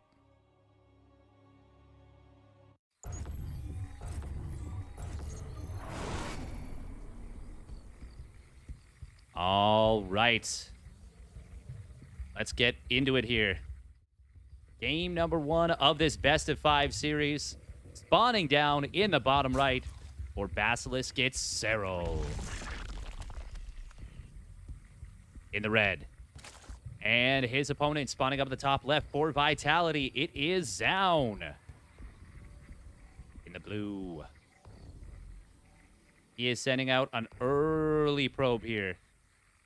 This is before Pylon. Serral will go for the 15 hatch. Can he get it down? Oh, he just does. Yes, Zoun was a little too slow on the draw. Serral gets the hatch down just barely. Getting that down at 41 seconds. That may not seem like the biggest of deals, but it is a pretty big deal. And this is why the Extractor Trick 15 Overlord is so good. You just cut that drone. You prevent the block. Nicely done from Serral. For Zoun, needed to send that probe out about maybe 1.5 seconds earlier, and he would have had the block. He's being quite a nuisance here with this early probe. Looks like Zoun did win the coin flip for ping. So he's actually got server advantage right now, which will matter a lot during some of those maybe infestor versus feedback battles that could happen in the later stages of the game. Fungal growth versus feedback. We'll see if it comes to that. Of course, Serral is a maestro of the late game. Absolutely the best ZVP late game player of all time, for sure. That is not even a contestable statement. You can make an argument he's the best late game player ever. I think a lot of people would say Maru can contest that. But at any rate, he is one of the best to ever do it, if not the absolute best. Zoun, though. Much, much better than a lot of people give him credit for, I think. Especially at late game PvZ. His spellcaster control is very good, and his army cohesiveness is very strong. Cohesion. Serral is surreal, like for real? Yeah. I like that little wordplay there. Zoun trying to drop a pylon. Not going to cost him the probe. Trying to bait Serral into sticking around with the Lings, but Serral was not going to fall for it. He takes one hit, but he will not lose this Zergling. Wonder if Zoun might try and shade forward. No. Oh, it's Phoenix first. Very interesting here.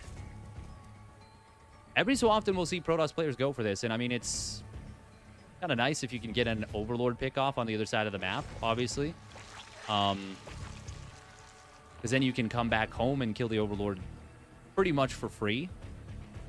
But, yeah, he's just going to go for the kill on the Overlord and his side. Serral, does he get to see if there is an Oracle being produced? That's really the only bit of information he'll be able to find out. And it would be very, very weird if there weren't being one.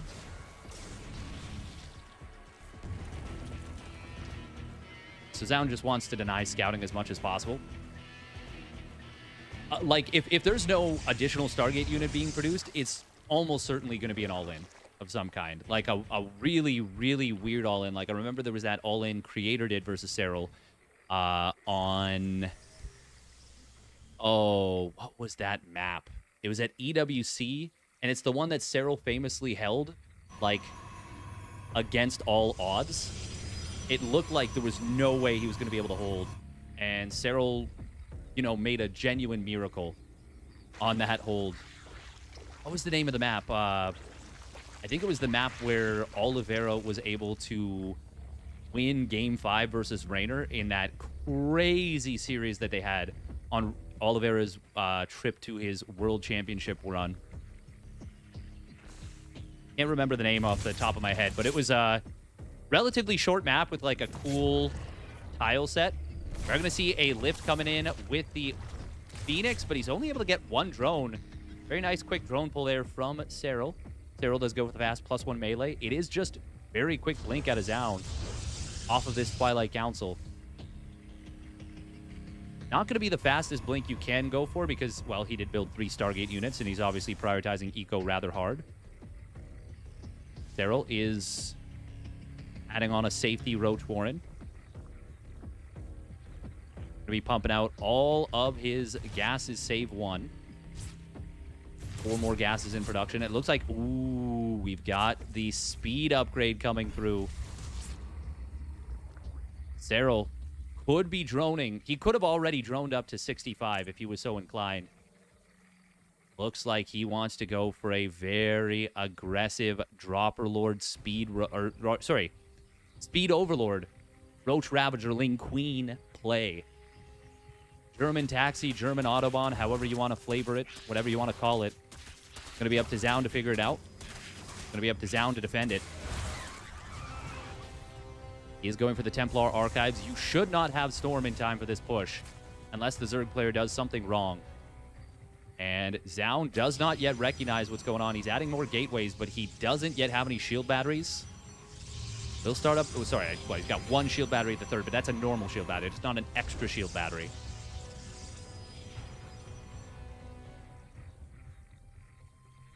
Okay. Zoun will see the Dropper Lords coming. Phoenix actually going to force the Queens to drop out. Can he get the kill on that Phoenix? No. He will buy himself a little bit of time. He will figure out what's going on, and it's going to be cannons. It's going to be batteries coming down. Zoun does have that blink upgrade done, and he did not cancel Storm. He's elected to go for it because he warped in a ton of High Templar, but already the Lings are in the natural. Oh, this is so bad for Serral. Or for Zoun. Look at that. Serral with the hot pickup on the Ravager. So sick. He says, look at me. I'm the Terran now. I'm the Protoss now. Hot pickuping the Ravager into that Overlord, saving it. And Serral has absolutely run through Zoun here. Zoun completes Storm. 23 probes have gone down. Serral could already start droning out of this, and he would be satisfied with it, but he wants more. And Zoun won't even be able to last for the end of my sentence. Serral takes him down in game 1. Oh, baby. That hot pickup on the Ravager was sexy. I don't even know if it was even remotely necessary, but it looked cool. It looked cool.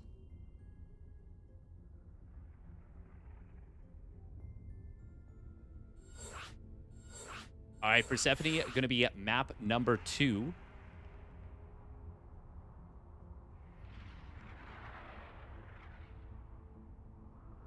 Bum, ba-dum, bum.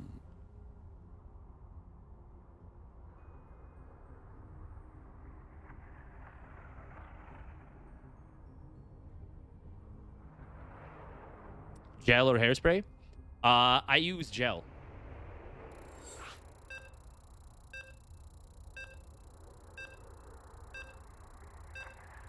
Word.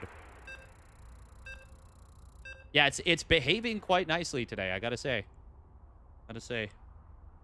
But there will be like an indent in the hair from the headphones, because the headphones are pretty hefty. Man, Serral he made that look so easy. So much easier than he's supposed to be able to. All right, here we go. Game number 2. Sending out a much earlier probe this time for Vitality. It is Zoun in the blue. And his opponent is spawning up at the top left. It is Basilisk Serral in the red. This would almost be quick enough to block an Extractor Trick 15 hatch. It will absolutely block an Extractor Trick 15 Overlord. Zoun says, nuh-uh, not on my watch. If it had been an Extractor Trick 15 hatch, it would have been able to get down. But, yeah, that's not what we see. And Serral says, okay, 2 more drones. And we just take our hatch at the third at 17 supply. Fine. Whatever. You win this little minigame. But obviously, sending out the probe that early is it's a significant investment. At least, though, this time, even though it's a bigger investment than the last game, it actually achieved its objective. And that will open the door for Zoun to... I mean, I've talked about this a lot, but there's a few advantages. One that we talk about all the time, which is that Adepts can kill drones much, much more easily. And it's much more difficult to defend against those first 2 Adepts. But another big and important part of this is that you also have to transfer your drones. They have farther to go to start mining over at this base. And that's not a huge deal per se, but it is an impact, and it definitely does help justify the cost of the early investment of that probe.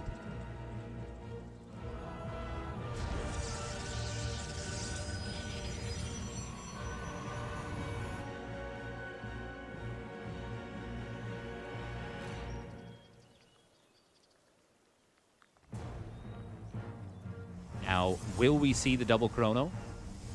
on the Adepts. At the very least, I think you absolutely should chrono at least one. If you don't chrono at least one, then, like, why are we even bothering? You know? Like, what's really even the point?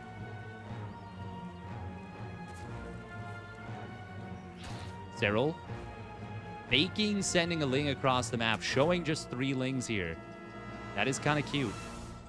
That is kind of cute. And that might cause Zoun to, well, will cause him to look around. And that actually is going to cause this Shade to be sent to the right side. Cute little move from Serral. God, it's such a nice little play. Obviously, Zoun, since he did go for the double chrono, is angling towards this double Adept play, but there's always an opportunity to find something with the first Adept if you get it there right away. Serral will go for 10 Lings here.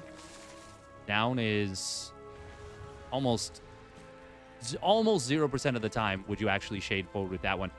This is weird. Zoun does not shade forward with his second Adept right away, which means that even if he shades forward now, I mean, it's gonna arrive by the time Ling speed's done.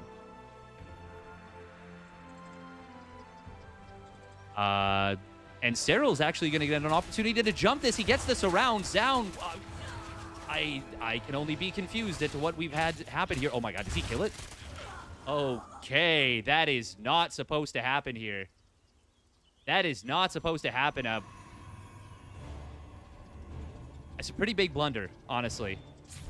Oracle will show up. It gets 1 drone, but that's so much damage, he almost loses it. Ay, Zoun having an early game to forget here in game number 2. I mean, this is central server, so there's definitely a ping advantage for Serral, but it's decision-making, really, that's been the problem here. And kudos to Serral. He's making some nice little plays. Does bait his opponent into turning on the Pulsar Beam. Not as big of a deal as it used to be. Because with just 2 Oracles, you can still get as much as you used to with 3 Oracles if you're using that energy recharge frequently. We're going to see Serral with a pretty quick layer here.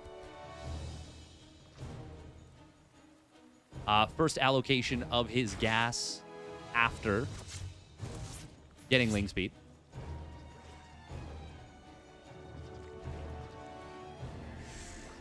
And that can unlock, you know, quick roach speed. It could theoretically unlock another quick drop play. I don't think we're going to see that, but... Oh, we haven't seen gases yet for Serral. Stasis trap at this base. That is quite a nice little play from Zoun. It's actually going to... Oh, Serral spots it. Oh, nice job. And he's just going to trigger it, and he's going to send another drone out. Cute.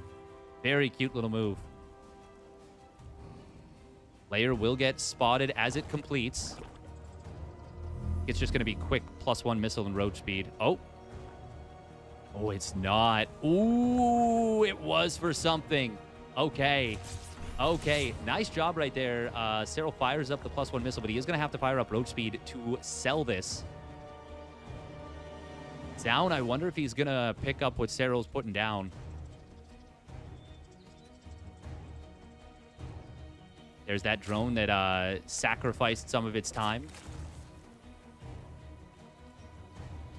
Do you perceive time if you're in a stasis trap? I don't think so, because you don't gain energy, which means that your perception would most likely be frozen as well. But at the same time, your body does still feel the effects, because stim wears off while you're in stasis. Philosophy. Am I right, fellas? Anyways, 6 gate, blink pressure on the right side. Serral does have 1 creep tumor out front of this base, but it's gonna be a little bit difficult to defend this. Now, there's no reinforcements for Zoun. Like, they literally have to cross the entire map, corner to corner, pretty much. So Serral should be able to defend here. Stasis trap does get baited out. There's another one behind it. Zoun with some decent little blink micro to start. He does lose 1 stalker, though. And the roaches are out in decent numbers. Zoun is losing actually quite a bit here because there is a Ling run by on the other side of the map. Got 5 probes. 4 stalkers died at the front. That's a great trade for Serral, and Serral is already in a magnificent position. He did let roach speed complete, and it does look like this is going to be a real +1 missile. But these mutas, 8 mutas, are going to come as potentially a big shock. I mean, when you see roaches in any significant numbers, it's hard to deal with that. Was this just a ling drop? Is that all it was? I think so. Oh man, super cool. Oh, it was the purple thing I was seeing before was blink. Oh, it was like a blink thing. Oh wow, he actually just dropped the lings back out and canceled the 4th base. Oh man, that's so cool. Serral, you're so cool. Gonna move in with his main attack while the mutas come in. There are stalkers in the main base. Oh, good positioning here for Zoun. He did anticipate these mutas. Serral has been saying he doesn't feel like you can play late game EVP unless you have an advantage going into it. And he is certainly carving himself out one here. Even if it's small, he slowed down his opponent so much. And behind it, Hive starts up. Lurker Den halfway done. This is looking very good for the finisher. He is, funnily enough, he just now gets his 7th and 8th gases. That is usually a tell that your opponent has gone for, oh, dropper load gets picked off. Nice job from Zoun. That's usually a tell that your opponent is going for mutas. So good job from Zoun to be prepared for them, despite all that. Serral, though, does still have 5 of the 8 mutas alive. His opponent's 4th base is quite late. Serral's 5th base is not super fast either. And his creep spread did stall out a little bit while he was getting aggressive. Mutas actually pop back in, snipe a couple probes, and none of them go down. That's kind of nice. Stasis Trap at the 4th base, and more so than anything, the High Templar will convince Serral that, yeah, he can't push in here. Oh, Observer does see a lot in the middle of the map. Overseer is coming forward. If he can get a kill on this, it would be quite nice for Serral. Our forces are under attack. Oh, he does see it for just a split second there. I think he's actually going hunting for an Observer back home, maybe.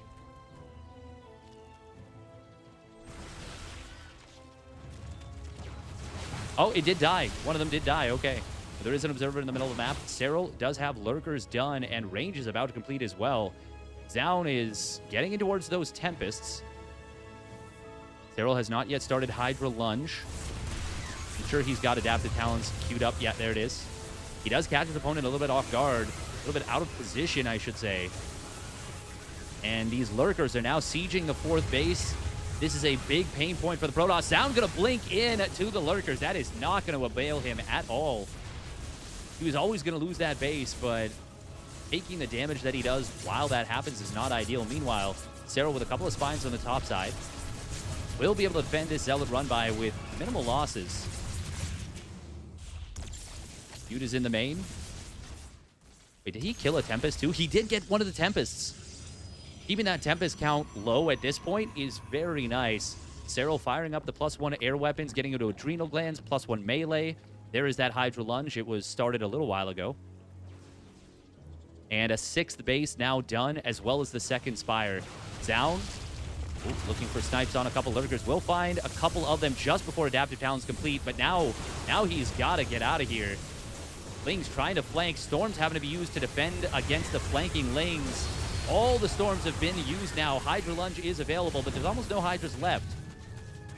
So Zoun will be able to keep these Tempests alive, and in fact, they're going to be able to shell away at this. However, on this left side, oh, this Zealots. Hello? Hello?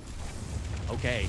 Just defending this base forward in a forward way is good for Zoun.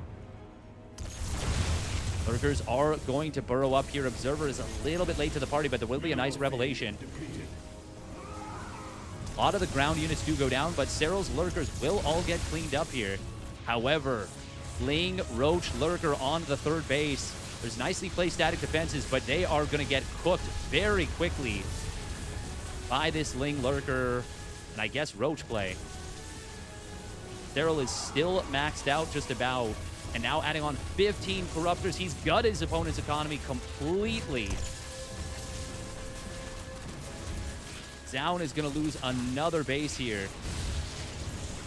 Going to lose potentially a couple of gateways. Adrenal Glands has now completed their... no upgrade links just yet. Melee going to complete in a moment, but of course that Adrenal Glands adds a lot of power.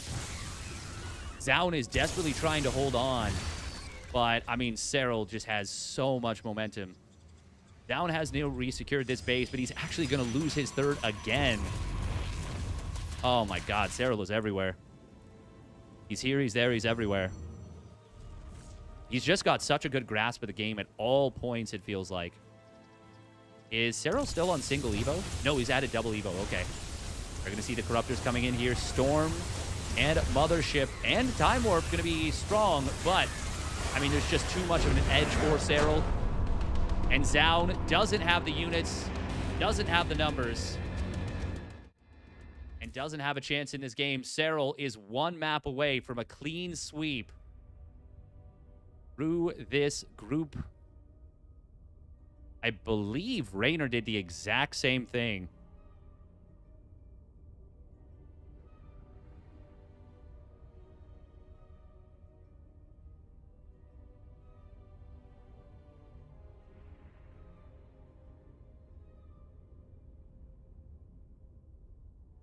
He makes it look easier than anyone has any business making it look. Welcome, Pronogo.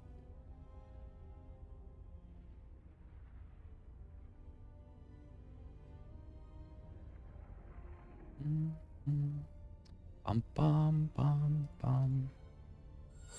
Why is the goat so powerful? He's got them horns. What can I say?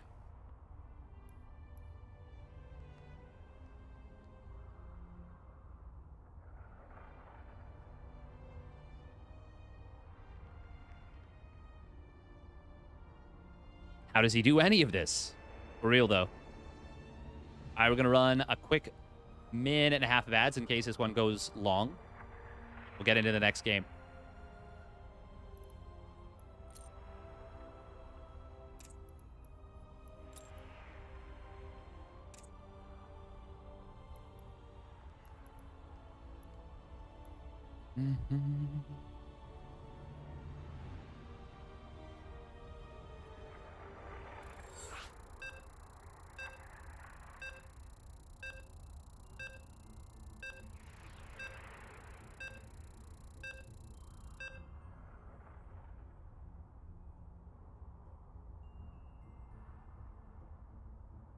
It will be ByuN versus Ryung in the losers match after this.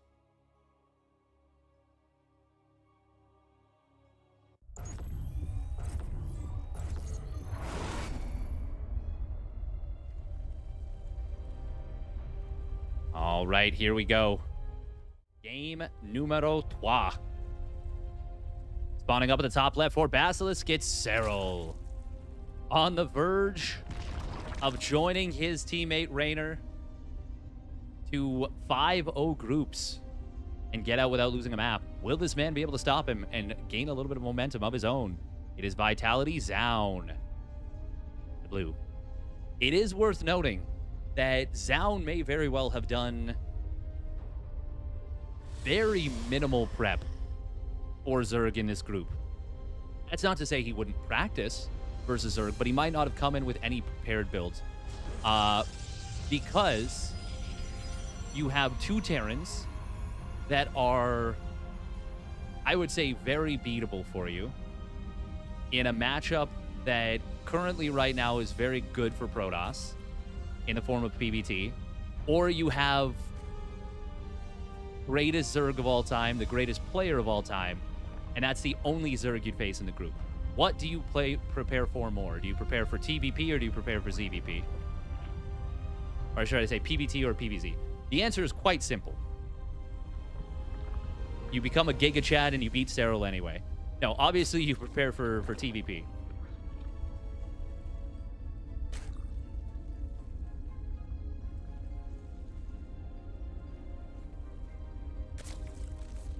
Just would not make a lot of sense otherwise, in my opinion.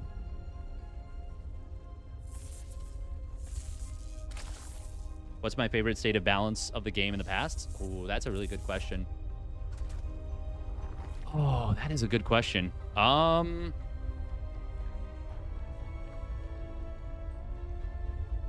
I actually don't know.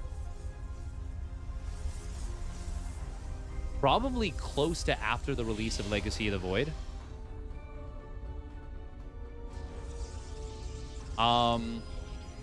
Definitely after they nerfed the Liberators air-to-air, though, for sure. Because before that, it was insane. Hatch Tech Zergling drops were very fun with the Evo Chamber, but they were really, really strong. Really, really strong. Actually, I'm not sure. I am not sure 100%. I just like when the game gets switched up a lot and things are not figured out. That's what I enjoy the most, I think. Zoun this game did not go for the hatch block, as you can see.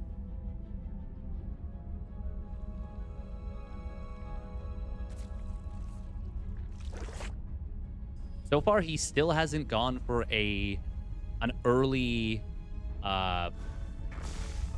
Adept Shade play. I mean, in game number 2, he kind of just lost his Adepts for free. Only killing 2 Lings, letting them get caught separated just after Ling Speed completes. Like, I'm not...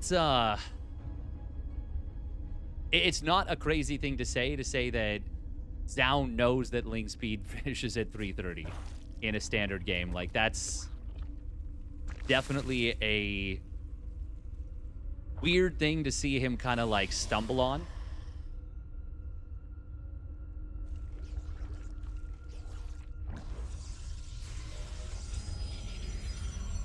Serral does scout the third base. It's a very standard third base timing, about 345, 350. No super fast 320 or 330 Nexus. You can get that by cutting a gateway unit, cutting your second gateway for a little bit. A lot of options. Drone's going to transfer to the base. Queen's going with them to kind of cover the position. Oh no, Serral. A little bit of a misclick, but doesn't kill his own tumor, and more importantly, does get the Queens in position to protect this natural mineral line. Serral just proving to us that he is in fact human.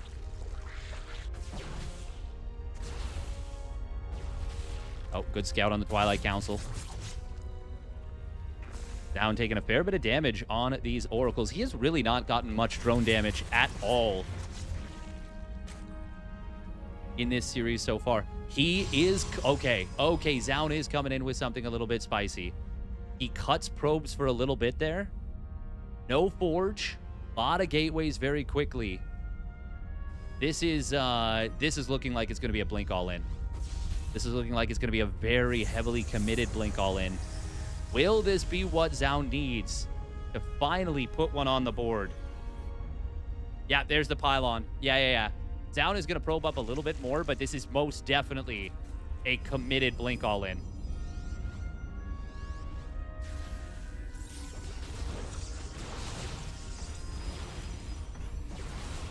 Revelation's going to reveal a lot of creep, and that's going to push this back very far. Serral going for the roach speed. He has stopped at 63 drones. It's definitely not a crazy number, and is very possible to hold this. But the problem is going to be until that roach speed completes, it is going to be quite difficult to trade efficiently against the Blink Stalkers. There's that blink coming online. It is a fast blink here. This is a little bit of a prep build here from Zoun for sure. Corrosive Bile will take down the Stasis Trap. Nice job. Creep was re-cleared once again. Serral threatening with Lings on the counterattack. Does trigger the Stasis Trap without much loss. Without many units getting trapped. Zoun going to take a lot of damage on these units. There's only one more Stasis Trap behind it. These Stalkers are in some trouble. Stasis Trap, though, will save them a little bit. We do see an aggressive blink forward coming in, but Serral's almost bought time for his road speed.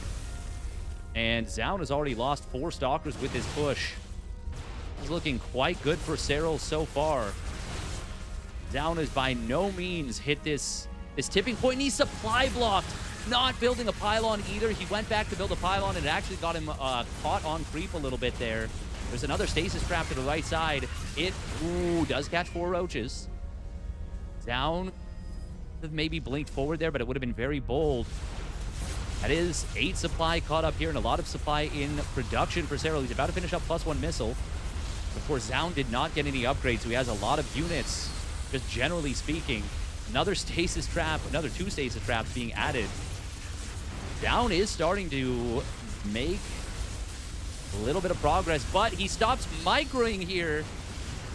And just kind of ends up losing a lot of units. Oracles get dragged into the fight as well. Yeah, okay, just as he was starting to gain a little bit of momentum, he loses it all. And yeah, Serral has most definitely defended this at this point. Zoun trying to target a very far away unit. Okay, that's a very big stasis trap. Zoun will be able to find a couple of good trades during all this. But you can see that the ping is definitely causing some issues. Oh, that blink forward is not it. That is not it at all. And Zoun is just going to tap out.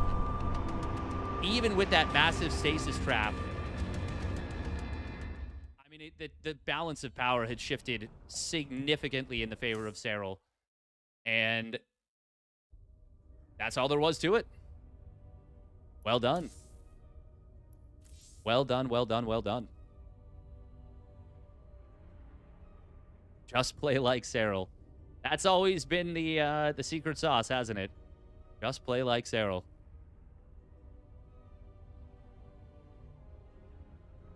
All right, next up is going to be a TVT. It's going to be ByuN versus Ryung. Serral is out of the group. Hey, look at that. We just hit 1,000 viewers on Twitch. Hell yeah. Hell yeah. Thanks for casting. My pleasure. Hey, man, I am always happy to cast StarCraft 2. I do love it. I went full-time on the content creation a decent bit of time ago. And it's fun. 1K deserved. Thank you. I appreciate that. That's very kind. Obviously, this is not a normal situation. But I'm very happy with it, of course. All right, we're going to run a few minutes of ads. I wonder if Serral would be down to do a cheeky little interview.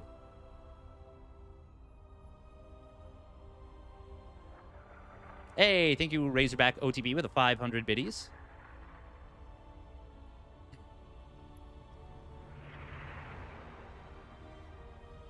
He's probably... I mean, there's not a crazy amount to say about the games there.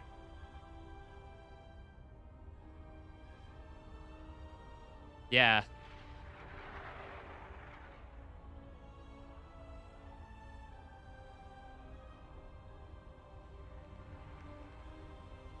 The only PvZ win recently comes from Maru. I mean, in immediate recent history, Classic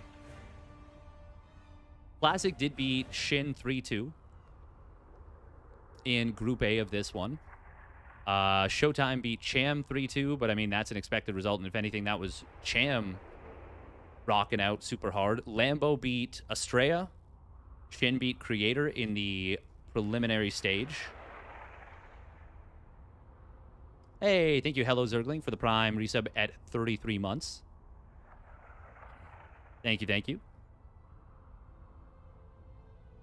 The fact is, like, if you can play all the aspects of Zerg very, very, very well, it is super, like, the race is strong. It's just getting everything together is quite difficult, I think.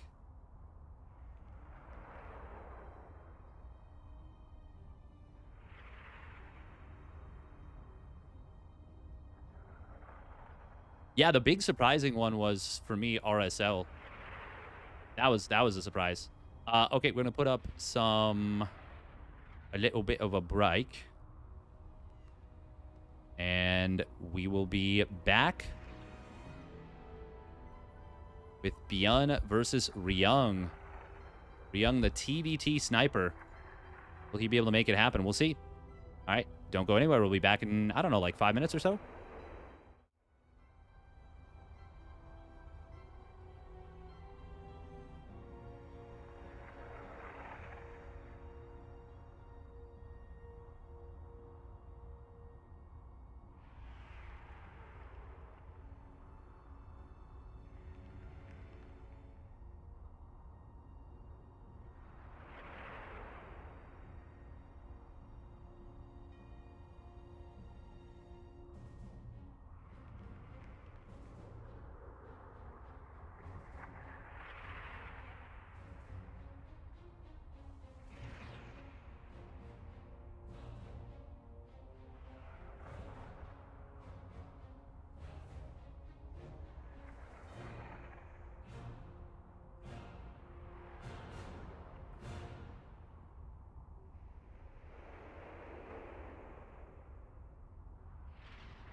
And we're back.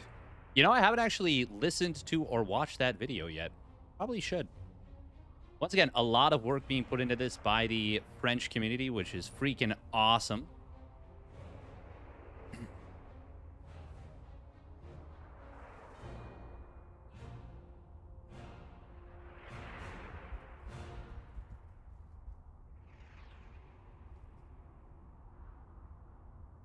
Ryung Tuna still has a special place in my heart as a player that is, I mean, he's just so good at still being that guy. You know? He is still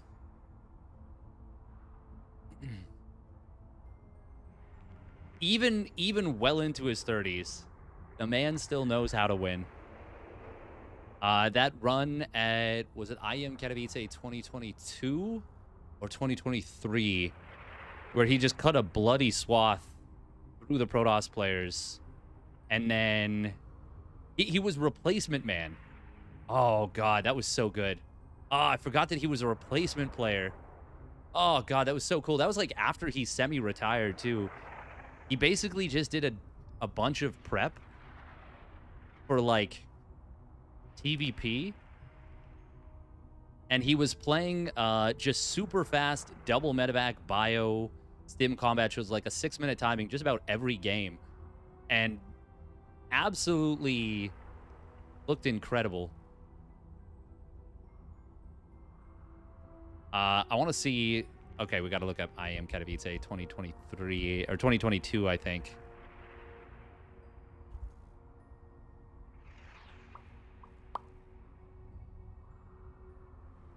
Remember, this is when Ryung had not been playing, like, much. Like, he got in for... the way that he qualified was by getting a bunch of... or, like, 50 points via WCS qualifiers in WCS Korea. He didn't even make it into GSL. But he... who did he replace? Yeah, he got in with 232 EPT points. He was the 54th ranked player in EPT points. And he replaced Armani, who forfeited his spot. And in the lower, in this setup, he 2-1 Probe in the upper bracket, which was already like, oh man. Probe was, although a very good Zerg, or a very good player, very good Protoss, obviously was not necessarily up to the level of the others. And so it was already like, okay, he might not have much of a chance here. This was round of 36 to qualify into the group stage. Then he went 1-2 versus ByuN, and it's like, okay, his TVT is very good, but now he has to play up against an insane number of very good Protoss players in the lower bracket. And then he 2-1 Ryung, 2-0'd Hero, 3-0'd Nice to make it into the group stage, which was already like, damn, this guy be cooking. And this was before Rogue had gone to military, so Rogue was really, really good. That's just an aside. But then Ryung, in his group, he had Serral, Dark, Showtime, Time. At that point, he was known as Time, not Oliveira, and Special. And then he 2-0'd Special in a TVT. Dropped 0-2 to Serral, but Serral 10-0'd the group, so it wasn't a surprise at all. He dropped a TVP to Showtime 1-2, which I think that map would end up making... No, it actually didn't end up making a difference, but it was still like, okay, like he's still doing pretty well here. Then he 2-1 Time, and then dropped 0-2 to Dark, but he got through on a 2-3 map score over Showtime. And it was like, oh my god, this guy was a replacement player He got Rogue in the draw, and he ultimately lost that series 3-1. But even there, he had like a sick proxy. Lucky, I can confirm. True. Thank you very much, Pixelzerg, by the way, for the tier 1 subby at 4 months. Thank you very much. Young red, ByuN blue. Okay.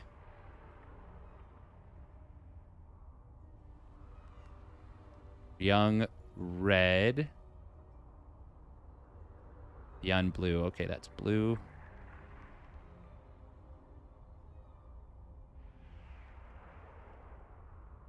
Red. Oh, we gotta change to view. Cool.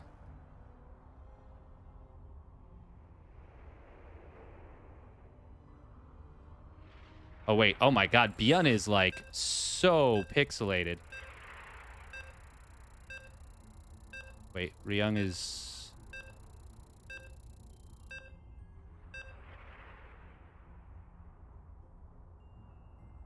Wait, did we break Ryung's webcam? Merp? Oh, he set up a new one. Okay. Young red. ByuN blue. Okay. Cool.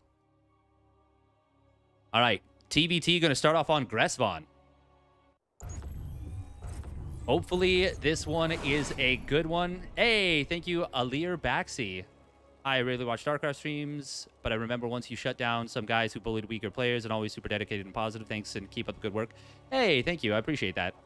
Yeah, I mean, I don't like smurfing. I think most people don't like smurfing, but the bigger thing is, yeah, if you're bullying. Now, I'm not perfect. Don't get me wrong, but the game is hard enough. We don't need to be hard on each other, you know? All right, here we go. Spawning down in the bottom right for Vitality. It is Ryung. Old man Ryung. Does he still got it? It would be so cool to see him make it out of this group. That would actually be so sick.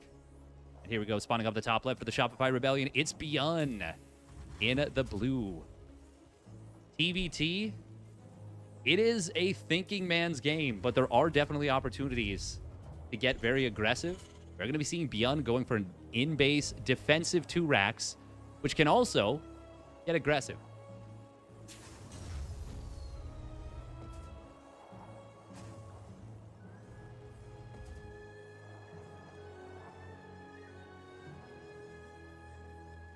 Ha. Welcome for Jumi. Very cheeky. Very cheeky.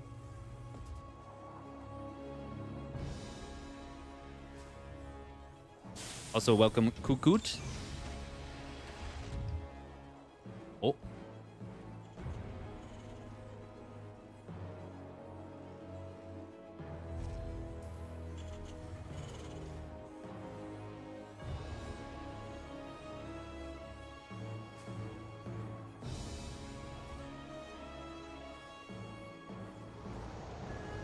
All right. How many Reapers does ByuN go for? Now, this, more than anything, is like basically a hard counter to Proxy 2 Racks Reaper. But it still plays pretty nicely. Funnily enough, we were talking about time. I believe he's actually... He was using this at a BlizzCon, I think. I think he displayed it against Maru. Is that right? I think he 3-2'd Maru in that one. By the way, we do see a Reaper of Ryung going across the map. He does not yet know that he's against an in-base 2 racks Reaper just yet. Reapers on the other side of the map from ByuN are going to get in here. The Hellion pops out for Ryung, and that will cause ByuN to disengage. Now, does ByuN go for the intercept on this Reaper? He could, but Ryung can just, yeah, kind of veer away. Oh. ByuN, if he goes in with the 4 Reapers right... Oh, my God, Ryung's moving out. Oh, that's a little dangerous, but the second Reaper and second Hellion joining up should be just fine. Ryung is going to be able to get his Reaper back in. Okay. This was a little scary for Ryung, but it ends up being just fine for him. And now he is way ahead in the command center timing. Way ahead on the starport timing. That I was not expecting the Reaper of Ryung to do what it did. That was dangerous. By the way, I saw you in the chat, Foxer. Hope you're doing well. Finally get to see a Terran win, he says. When will Terran finally win something? We are going to be seeing the 6 Reaper hit squad getting into the main base. Grenades looking to zone this army out. Ooh, that grenade actually gets more of Ryung's Reapers into the fight. Kind of counterproductive for ByuN a little bit. I like the usage of the grenades, but it just didn't work out for him. ByuN was able to move through it. Now, 4 SCVs is a lot.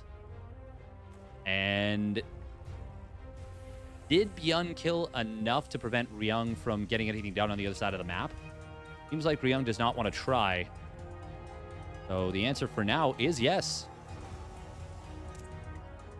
Oh, Ryung going to go open up hyperflight rotors here. We have been seeing a lot of mech play in TVT in recent history.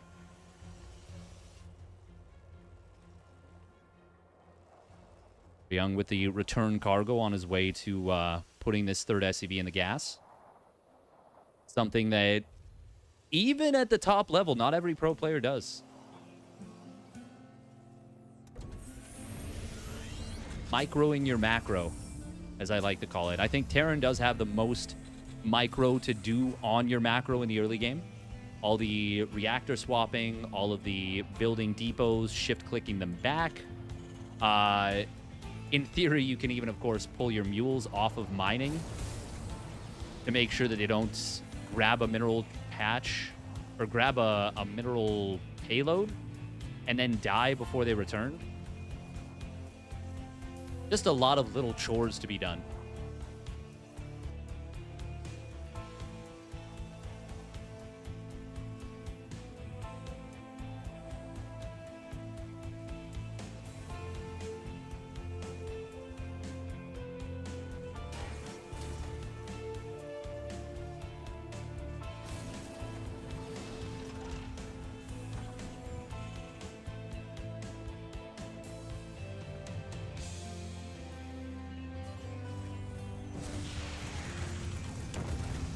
ByuN going to drop an auto turret on the other side of the map. We'll be able to find a couple SCVs. Looks like he is going to dart back in. We've been seeing a lot of single auto turret drops. Oh, Siege Tank was there to prevent the 2nd auto turret from coming down. Or, well, not necessarily to prevent it, but prevent any real damage from it. Siege Tank in a bit of a funny position here. Base is under attack. Our SCVs Oh, Banshee's going to zoom in here. They will be able to find 4 SCVs, not bad. Even with 2 Cyclones out for ByuN, it is rather difficult to get a track down on this. Now, we are going to be seeing... Oh, Cyclone. Was that Cyclone for Cyclone? No, that was both Cyclones of ByuN going down for the 1. Oh, Speed Banshees. Look at this. You can actually kite the boosted medevacs with the Speed Banshees. Oh, I didn't think about this. This is a funny little interaction. Wow, that's actually quite nice for Ryung, I would say. One, he gets to kind of track this. Now, they track each other a little bit, and it will be that mech I was talking about from Ryung. ByuN did get to scout the 2nd factory. He does see the double armory as well, and will actually deny both of them at 99%, give or take. Meanwhile, this side of the map, the double Banshee of Ryung going to be able to shut down this 1 gas, delay the construction of the 2nd one. That's pretty darn nice for Ryung. Double medevac. There is only... Oh, no, there's 2 tanks. Oh, they're both using this very powerful defensive tank position in the natural. But Ryung might be able to exploit that 1 spot with the Speed Banshees. Oh, man, they're finding so much value. They're actually going to find a couple Marines as well. He will lose 1 now. The Vikings are able to get the kill on the wounded one. Good target fire from ByuN.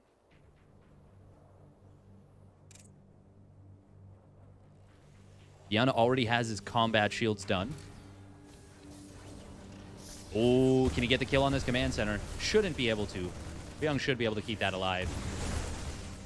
You can see ByuN was trying to kind of bend back to either A, intercept this Banshee, or more likely B, find a better concave. Oh, 8 HP. He is going to go chasing this. But Ryung just zipping across the map. Oh. Oh, that is going to get intercepted. Boom. Nicely done from ByuN. Great interception. Ryung, I mean, he would have had to basically guess where his opponent's army was. It is going to be a little siege tank push coming in from ByuN. Ryung will have his 1-1 done, though. And most importantly, the +1 weapons. Ooh. That was a Raven, no? Yes, it was. Also important to note, no interference matrix. So ByuN is going to have to just kind of run his way through this. Now, there's not a lot of tanks in position here. They're kind of spread out medevacs. Not super numerous, but we are going to see the Hellbats getting cleaned up very quickly. Tanks of ByuN going to get some work done. SCV's pulling into the fight. ByuN was not prepared for this push-in. Just a significant amount of bio breaking through now, and we are going to see Vikings landing. ByuN with a nice unsiege on the tanks, forces Ryung back into the skies. Very heads-up little play from ByuN to just unsiege the tanks, and Ryung losing so many SCVs. ByuN hitting him with a big hammer blow with 1-1 and just a crap ton of stimmed bio. Didn't need those medevacs. The bio was very much a sacrificial lamb type of play. And now Ryung, I don't really know what he can do to recover in this game. Oh. ByuN is going to come in and kill this one tank. Did lose one of his own, but narrowly avoided losing the second. We got Ryung adding on Liberators here to try and break the position. He does have air control. Oh, good quick unsiege from ByuN, saving all 3 of those tanks that would have been in the liberation zones. ByuN, does he want to go for this? He will, and he will be correct to do so. Oh, the command center's on fire. It is in so much trouble right now. +1 Marines are going to be able to gun it down. Just 3 of them is enough. That one Giga Chad Marine has got all 3 kills. Of the 3 kills this little Marine squad has. That's the main character in the Marvel Phase 8. Chocolate Man. He's made of chocolate? I don't know. Hellbat's going to drop it on top of the tanks. This will be a break, but more reinforcements showing up for ByuN. The Chocolate Man. Chocolate Man survived, and he got another kill. Look at that. Getting healed up, but says, I'm not done fighting. I'm Chocolate Man. Ryung is just going to go for it. He's going to go for the SCV pull. All in on this one. Oh, man. The Hellbats do get some good work done. Chocolate Man is surviving for the moment. He will still survive. There he is on the bottom side. We got him selected. No additional kills, but he just survived a meat grinder. Scan comes in from Ryung. He lost so much. He sees his opponent's third base. But in reality, there's a 4th base already done, landed, and turning into an orbital. I mean, Ryung can't really do anything here, right? He's going to try and send out a couple of Blue Flame Hellbat drops. And if ByuN... Oh my god, we're going to see a Doom drop into the main base. Chocolate Man, where are you? I don't know, but I hope he survives. He kills the starport. ByuN is cooking. And Ryung, he is looking like he is just about cooked. Oh my god, there's only one Marine alive. There's no way it's the original guy. Badge. The MCU will once again falter. Or it's a good movie because character development or something. Ryung finally throws in the towel. I think he was dead since the 3rd base died. Well done by ByuN. Very well done. That is definitely a situation where Gressvon made for a bit of a weird map. In the sense that I feel like both of them maybe weren't as familiar with playing on it as they have been.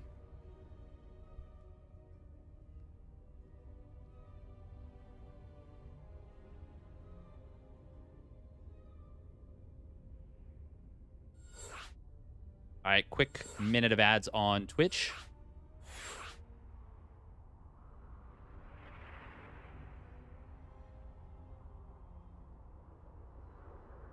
Yeah, YouTube just has a crazy number of chatters in Korean, which is cool, by all means. If you are enjoying the stream on YouTube, would obviously appreciate a like on the video if you haven't already done so.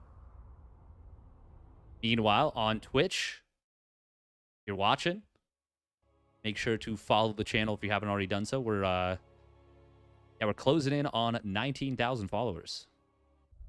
Pretty dope, pretty dope. Unfortunately, I won't be able to cover the group stage tomorrow, but I will be able to cover it on Sunday. It'll depend a little bit on when things wrap up. I might have to leave before it's completely done, but we'll see. All right, here we go. Spawning down on the bottom right, it is the Shopify Rebellion's ByuN in the blue. And his opponent spawning up the top left for Vitality, it is Ryung in the red. Great job from ByuN to kind of recognize the little weakness that Ryung had in his setup.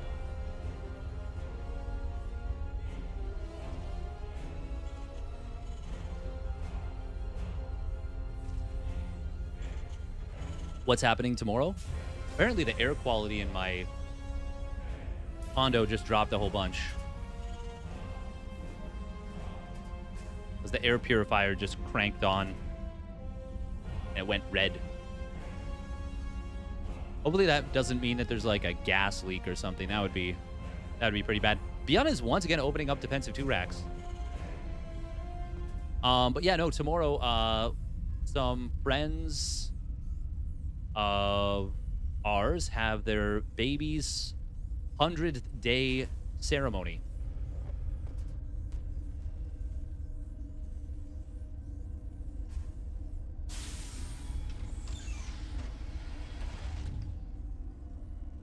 Yeah, my fiance's brother got us the air purifier, so it's really nice of him. We're like, oh, sweet. Oh, it just went back from the air being red to purple. Purple is like, it's okay. Blue is good. But it went red after being blue for a while, so I don't know.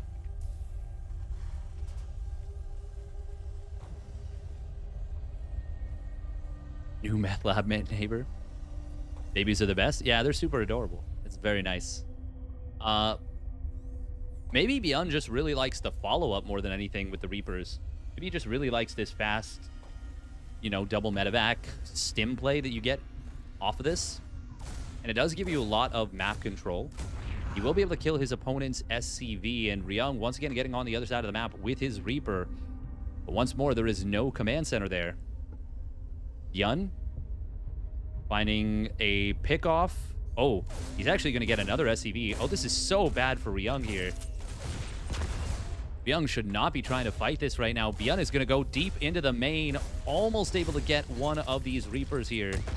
Was able to get an SCV as well. Just a really great setup for ByuN. If he had gone just after the command center exclusively, with the third Reaper showing up and grenades on the ramp, he might have been able to force a cancel. As it is, Ryung really needs to get there to save this. Oh, ByuN a little bit slow on the reaction time. Does end up losing one of his Reapers. That's a very good situation, but a great grenade from ByuN, and he gets another snipe on his opponent's SCV. ByuN is now ahead in the command center timing. Defensive Reaper at the top of the ramp will drop a great grenade on Ryung's pursuing forces. Who wins this fight? Good grenade from Ryung on the tail end, but it's going to be ByuN still winning the fight and still chasing down an additional Reaper. Micro Jackson, take a bow. Let me hear that ee-hee. That was disgusting. The grenades here, and just as he was being chased, that almost felt like a TVZ, where the Zerg player is trying to get on top of the Ling, or on top of the Reapers with the Lings, and the grenades are just so perfectly placed. You see a medevac for Ryung. Going to turn into a Hellion drop, which is kind of cute, actually. I kind of like this. Ryung definitely needs something in this game. He's not super far behind, but more so than anything, it's like vibes-wise, he is definitely behind. He's way behind in the vibes. ByuN see this? He didn't, right? I don't think so. I don't think he had anything on this watchtower. Systems go. Add on. Here comes the medevac. With those Hellions inside, this won't be enough to one-shot, but it can, of course, give you the opportunity to get a lot of damage done. Cyclone does lock onto the medevac, but it gets away. He gets one SCV. As long as you save everything, it's still pretty worth it. Now, at minimum, he'll probably want to repair up the medevac. And even though it only costs a quarter of the cost of the unit, if he repairs up everything, I think it actually costs him more than the damage he did. But if he just repairs the medevac, then that won't be the case. It's still better to save the medevac. Don't get me wrong. It's just more so, damn, like, this is such a stronger play against Protoss and Zerg players because of the -5 HP. ByuN does go Interference Matrix this game, as opposed to the previous game where he made just the one Raven and did not get that very important upgrade. Obviously, that meant a faster double medevac drop, but ByuN is still going to have a quick stim, relatively speaking, and also, you know, more Marines than you would normally have off just one single barracks. Do see Ryung kind of trapped. Oh, well, who catches who? Oh, nice break on the lock-ons there by ByuN. There's still a few Reapers here, which means grenades can be a bit of a problem. Ryung has to get out of here. That once again went way better for ByuN. He only kills a Reaper and a Hellion, but he doesn't lose anything of his own.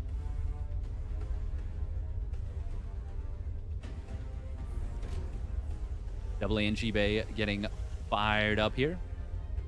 NG Bay. Anjouman.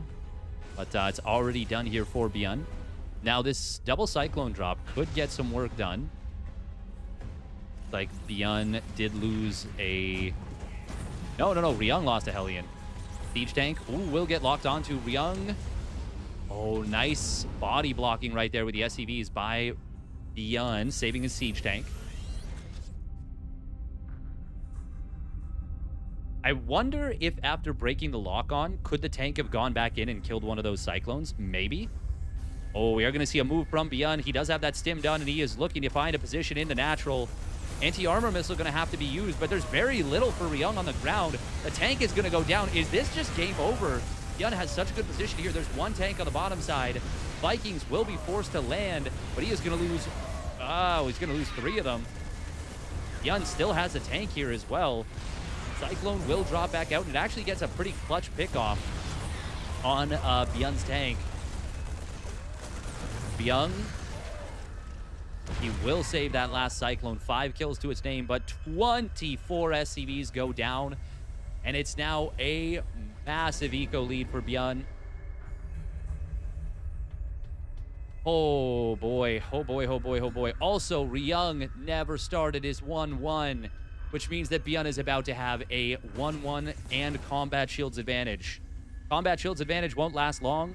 The 1-1 advantage will last a very long time. Frankly, I'll be surprised if Ryung lasts the next minute, as we've now got a double tank, double medevac drop coming into the main base. He can actually deny combat shields if he's so inclined. He goes after the tank first, gets the kill on it, and now it's Ryung coming through a choke. And that stim and combat shields difference is enough to close the game out.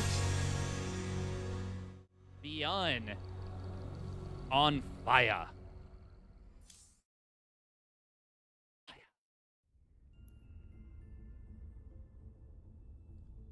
Bum, bum, bum. ByuN.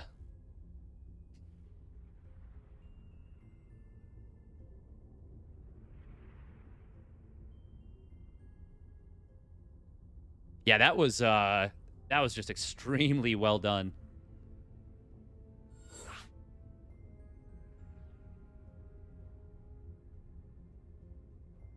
Bum, bum, bum, bum.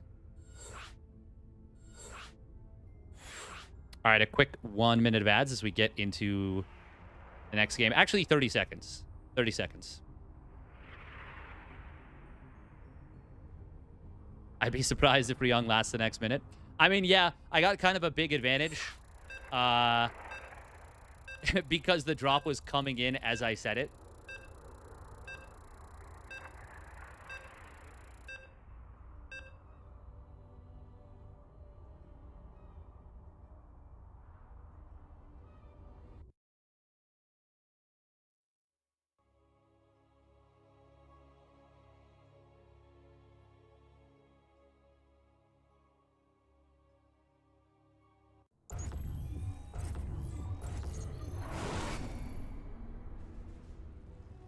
All right, here we go.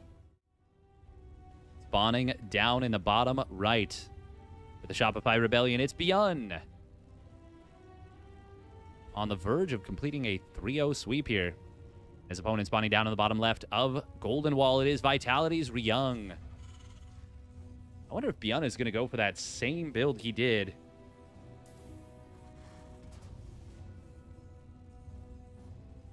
The 2 racks defensive Reaper play. If he does, then it's definitely just an I want extra Reapers against Ryung, because I think I can just bully you in the early game with them.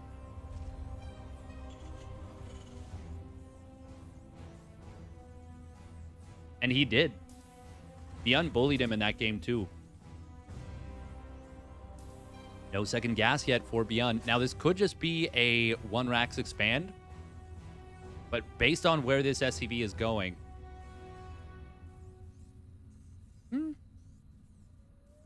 oh, he's going to SCV scout in 1 racks expand. Okay. Okay.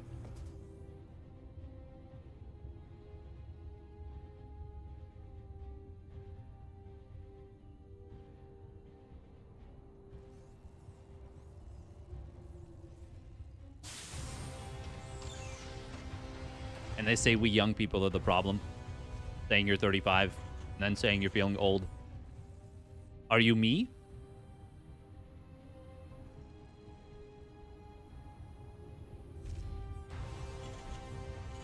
I feel so seen. Oh no, I'm so sorry.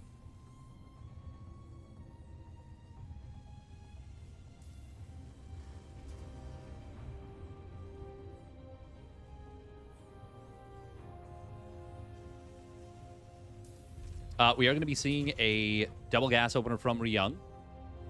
And it will be that 1 racks expand. I mean, this is a great map to go 1 racks expand on.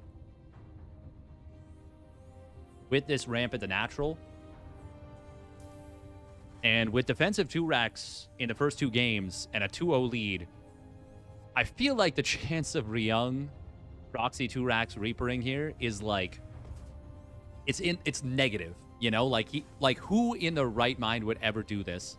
Now, I will say that's when Maru would do it. He'd be like, okay, this is when you'll least expect it. But yeah, we're not going to see that, of course. Now, with the 2 Reapers, does he try and break the ramp? Wait for the Hellion at the very least. ByuN, though, does have 3 Marines and a Reaper at the top of the ramp, and a 4th Marine is actually getting very close to completing. Very rare to see this many Marines built after this. ByuN, oh, he loses the first Reaper, and he's going to lose the second one, too. ByuN is going to kill everything. Oh, my God. And he only loses 2 Marines for it. Oh, poor Ryung. Oh, poor Ryung. Ryung, yeah, you can see scratch in the back of his head right there, like, I love the decision to target fire the Reaper first. Hey, that's good to hear, Tyranidan. I'm happy to hear that it's being managed.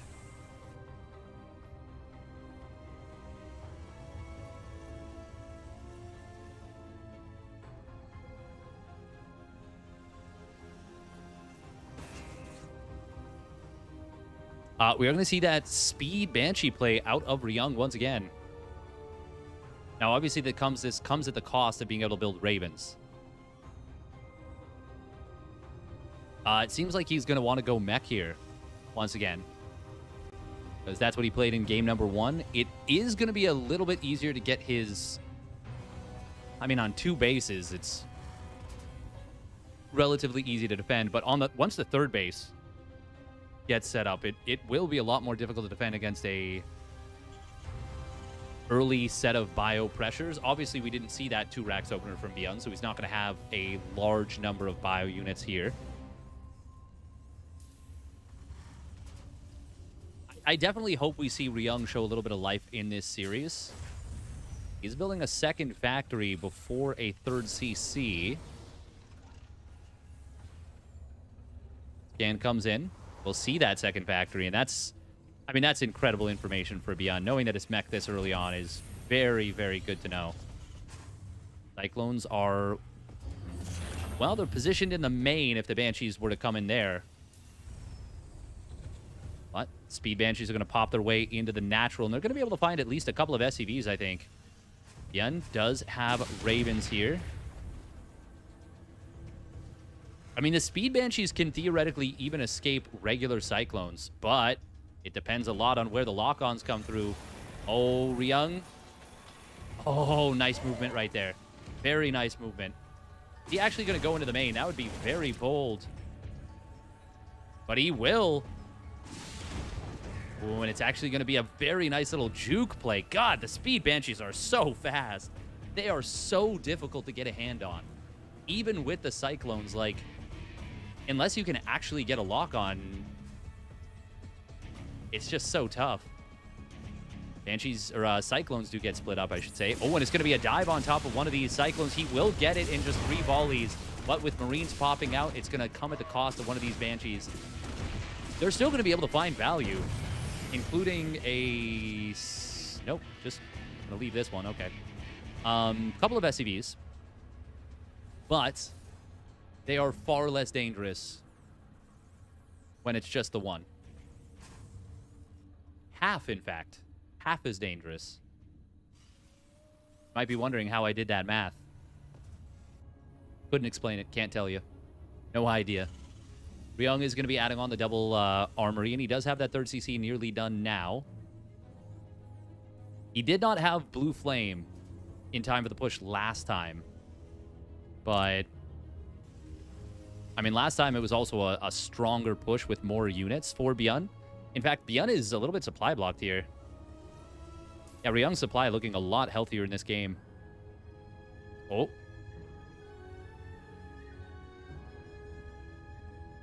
Keep an eye on the ping. Oh, this is a very nice find for Ryung, and he is going to be able to get a kill on both Vikings. ByuN will push out on the other side.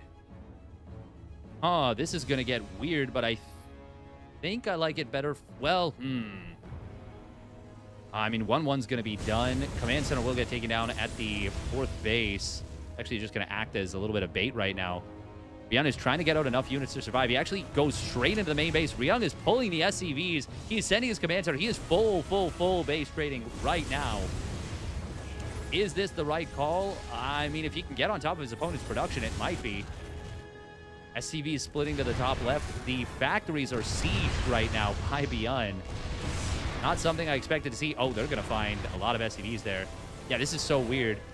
ByuN does have a good amount of bio back in his main base, but his production is camped.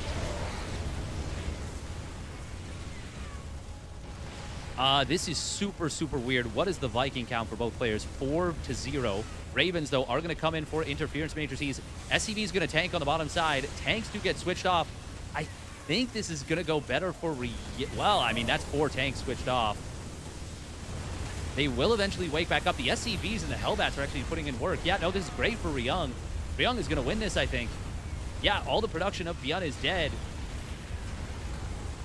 And even though Ryung loses a lot as well, he will win the base trade. Ryung with the SCV pull. Honestly, I think that made the difference. I think if it wasn't for those SCVs, ByuN cleans that up when the interference matrices come through. Oh, man. Ryung. Ooh. That was kind of sick. The foresight there.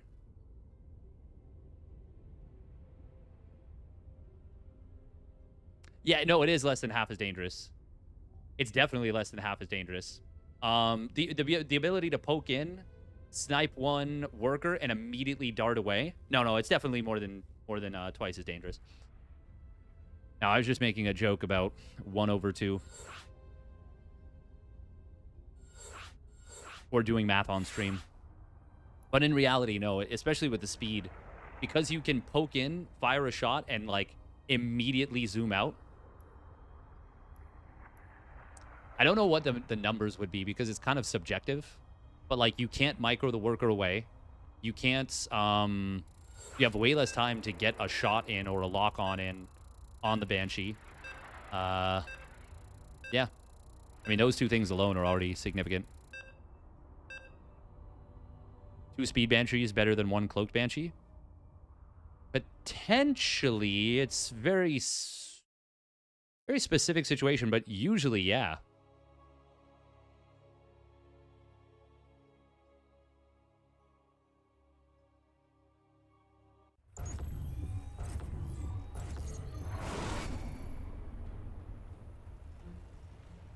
All right, let's get into game number 4. I wanted to see Ryung show some life. Oh. Oh, Pomi. Oh, no. Oh, no. I'll get into game in just a moment, but there is just a countdown screen, unfortunately. That feels bad. I mean, trying to connect to the KR server from EU is not fun. The ping is extremely high.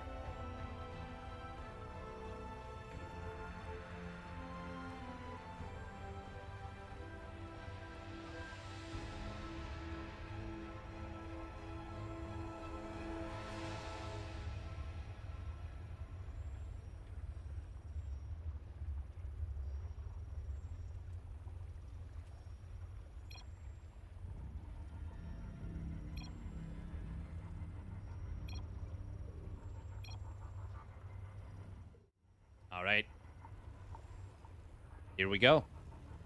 Game number 4. Spawning down in the bottom left of the Shopify Rebellion. It's ByuN. In the blue. And his opponent spawning up at the top right. It is Vitality's Ryung. In the red. And it looks like ByuN is getting a little bit cheeky. Cheeky, Kalaris. 14-14. Proxy 2 Rax Reaper. But Ryung has built the depot in his mineral line and has gone gas first. I think he's got the read on this. I think he's got the poker read. Now we'll see. Second gas. He almost, yeah. He was anticipating this for sure.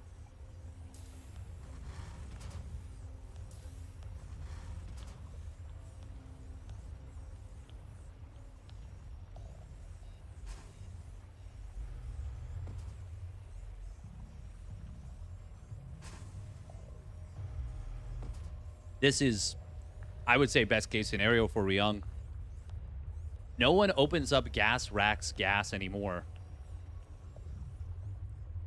And this means your factory is about 3 or 4 seconds earlier. It does delay your orbital slightly. And he actually was a little bit late on building it even on top of that. But, yeah, this is absolutely best case scenario for Ryung. Without, actually, that's not true. If he had been doing the same build ByuN had been doing with the defensive second barracks, that's potentially better. Yeah, but it also comes down to, you know, the Reaper micro, blah, blah, blah. This, you get your factory unit out so quick. Assuming you're on time with everything. There it is. ByuN will move in with his first 2 Reapers. This is the most dangerous moment for Ryung. And because he didn't see it coming, he's still going to lose a couple of SCVs. This is actually quite scary with the Reapers on top of the production. Oh, this Reaper. Okay, it pops out on the left side. ByuN has already done enough damage to, I mean, technically macro out of this. Killing 3 SCVs is pretty decent. You do want more. Don't get me wrong. His factory is obviously so much later. His command center. It is going to start very shortly on the low ground. And even though it technically starts later, I consider this to be, in effect, a faster command center. Because the time it's going to take him to travel over there is pretty significant. And that's going to mean that ByuN will make up for the difference. Now, there is always the potential that this lifted barracks can provide a kill on this depot. It's going to be a little close. Ryung going up to 4 Hellions. 4 Reapers here.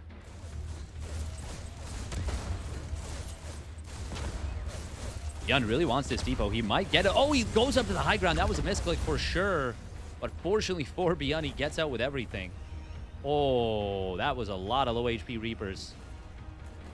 Oh, they're both having a little bit of hit. Oh, a little bit of acrobatics there. Ryung fortunately does save the supply depot. ByuN has not yet lost a unit, but oh man, those Reapers were... I mean, look at the damage that they took. All of it gone, though. It's all healed up. Oh, cute little landing of the barracks at the natural to block the command center. ByuN could drive by into the main base. I don't think he can actually kill this. He's going to drop a few grenades. Yeah, Ryung is... It takes a while for Reapers to kill a supply depot because of the inherent armor that it has.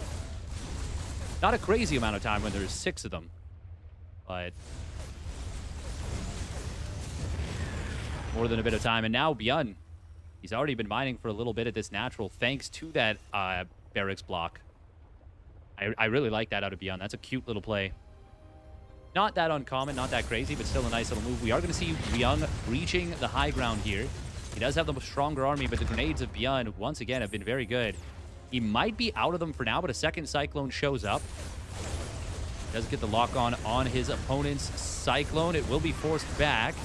However, Ryung has the units to kill his opponent's Cyclones. Take a look at the battle report. Yeah, that's... I think Ryung's going to be happy with that. Killing 2 Cyclones. Clearing out all the Reapers.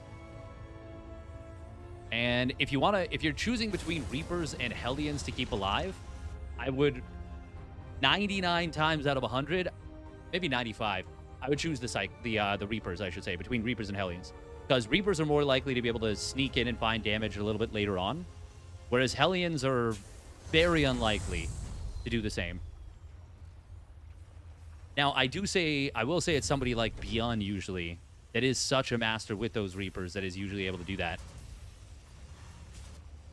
So Ryung having them, I mean, he can still maybe make something happen with them. Now, we got to talk about this. Second starports out of Ryung. He is going for the 2-port Viking into Liberator play. Very positional setup. And ByuN doesn't have any tanks. He's been building a lot of Cyclones. There's a Raven on the other side of the map. It's going to go down. At least get one of those Vikings. No, it cannot. 3 SCVs for the double turret. I mean, this already looks super, super scary for ByuN. Ooh, the double lock-on onto these Ravens, though. ByuN had lost those. That would have been extremely bad for him. Extremely good for ByuN. That should go without saying. ByuN, does he want to try and pull SCVs against this? I don't know that he realizes yet what he's up against. The Raven of ByuN does have Interference Matrix. Might be an opportunity to drop it on his opponent's Raven. ByuN is in range to hit the... Is he in range to hit the mineral line? I know that this spot definitely does. This one might not be. Looks like it's just barely not, but this one will. Once he gets vision, he can start shelling this particular patch. Oh. Looks like he is more interested in finding another spot. He's going to land the Vikings, drop the interference matrices, and go for it. I was not expecting that. He drops one more auto turret. ByuN's interference matrix is a very good one, and with the SCV pull, this looks... Ooh, well, it's going to be holdable for ByuN. It will be very expensive, though. Yeah, no, Ryung still gets it done. Now, I think ByuN does he survive here? Oh, Ryung still got the Viking lead. Yeah, no, this is still very, very effective from Ryung. SCVs, or sorry, Marines going to be used to get these tanks in position for ByuN, and that is a good move, but Liberator, oh, barely goes down. However, it's now multiple Vikings for Ryung. He lands them. They were kind of a little bit disjointed, and he realized he needs to get back up into the sky. If ByuN holds this, I will be blown away, to be frank. And he's done that. That is very impressive. Oh, we're going to see an attempt to break this. 1-1 and Stim are done. Those Marauders melting as they stim. Oh, ByuN trying to... Or sorry, Ryung, I should say, trying to body block the siege tank there with a landed mule. As we can see, that did not work. But was that a scan? That probably was meant to be a scan, right? One mule doesn't body block a tank. Yeah, that has to have been a scan. I realized as I said it, like, no, that doesn't make sense. One mule wouldn't do it. I have seen ByuN in the super late game drop mule to wall Ultralisks in. I think Clem might have done the same. It's cool. But no, that was definitely meant to be a scan, surely. Little oopsie there from Ryung. He still comes out of this ahead. Third command center is done and landed. He's up in workers. ByuN just now landing his third CC. 11 SCVs down is a pretty significant income disadvantage. Even in TBT.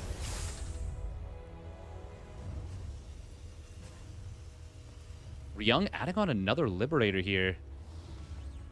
ByuN was going for a little counter push, but with no medevacs, not a whole lot of support. I mean, this is looking very good for Ryung to send it to Game 5. And after these first two games, that's really good, honestly.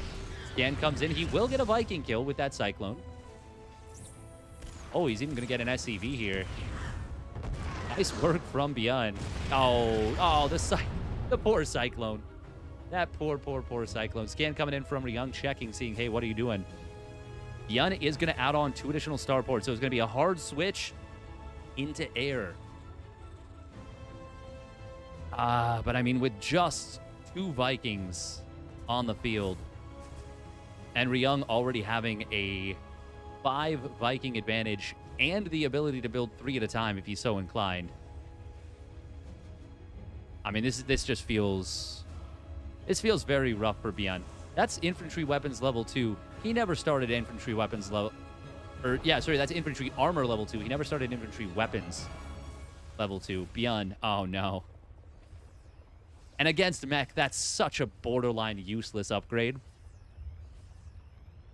It still achieves something, don't get me wrong, but it is far more impactful to have the attack upgrade. I mean, this is just what ByuN does sometimes. ByuN grades, yeah.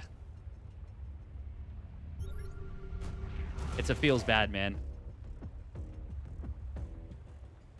ByuN is pumping 5 Vikings at a time right now. He has the production capacity for 6, just not necessarily the actual income for it at all times. This is the kind of thing that could absolutely work out and pay big dividends for ByuN. He has only made 2 medevacs here.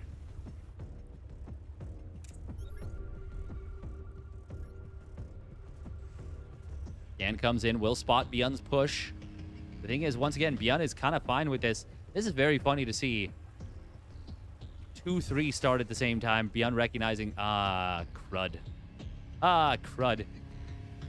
He takes a very razor-thin Viking advantage, up by just 2 Vikings, and immediately goes into heavy Liberator production. I was just going to say, without the range, though, Thors can actually deal with this reasonably well. Even with range, until there's a large number of Liberators. Scan comes in. ByuN has done a great job of keeping his Vikings hidden. We do see Thors starting up in 3 more factories for Ryung. He never started up his +2 vehicle armor, which is actually quite big, as the Viking battles will be affected by that. ByuN is getting +1 vehicle armor himself. God, what a funny looking upgrade tab. Upgrades in production and the upgrades that are done. We've got the smart servos upgrade for those Vikings and also for the Thors, technically. Does help those Thors swap very quickly between high impact payload mode and... I don't even remember what it's called. The one that never gets used but is good against mutas. You know what I mean. What is it even called anymore? It's been so long. Ryung adding on a fair bit of late-game infrastructure in the form of those extra command centers. We see scans coming in. ByuN is going to go for it here with his air flotilla. He wants to win this air war right here, right now. But with the Thors in the fight, they're actually shooting the Liberators, though, instead of the Vikings. Not the right call, I guess? Missile turret, not going to be able to prevent the Vikings from landing. ByuN will siege up on the right side. The Thors coming back into the main base. At least a few of these Vikings are going to go down. Oh, quite a few of them. Oh, boy, that was actually very expensive on the exit. The Thors and missile turrets working together. But we do see ByuN with the tank position on this side. 5 Thors coming in at once. ByuN is adding mass Liberator. Neither one of them building any more Vikings because ByuN still has a crap ton.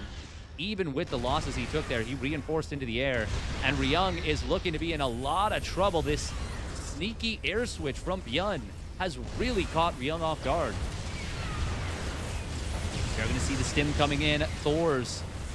I mean, there's not that many tanks here, actually. Liberator gets taken down. The almighty Thor. Blasting. How many did he lose in that fight? It did not feel like many. 1! He only lost 1 Thor in that fight.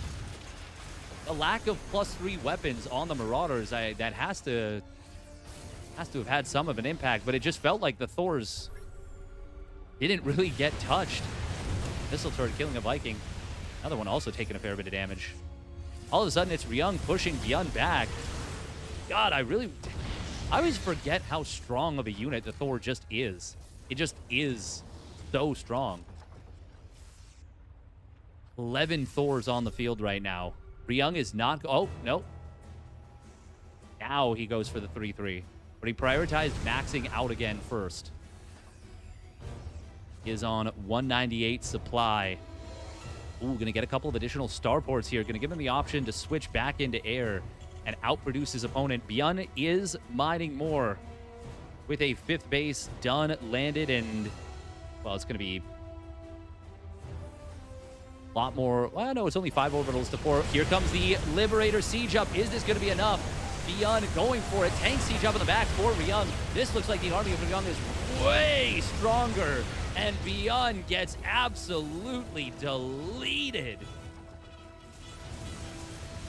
Wow.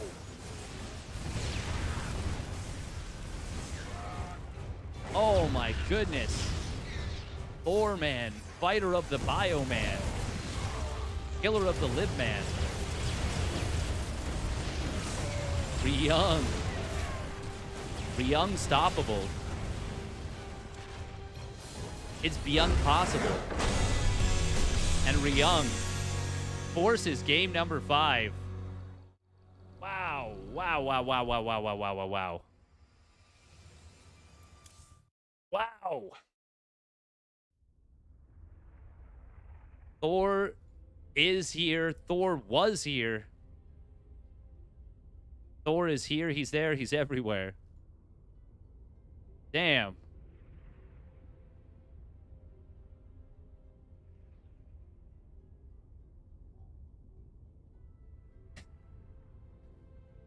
Damn.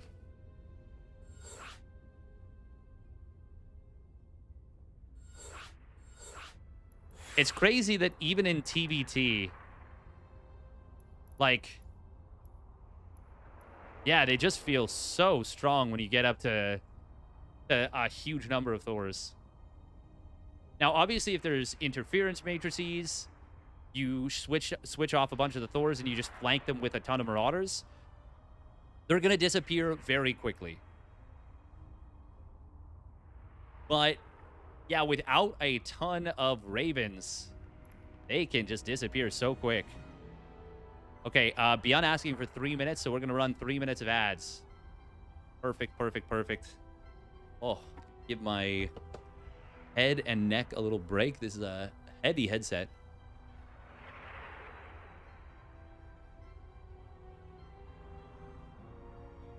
How we doing, chat?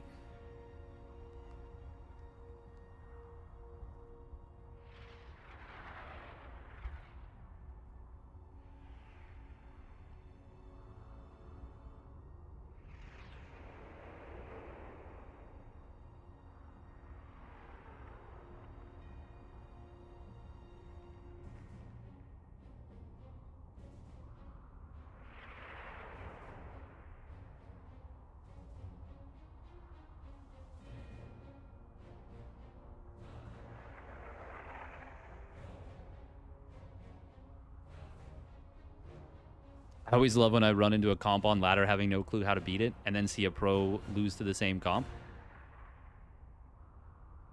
I mean, I think the best way...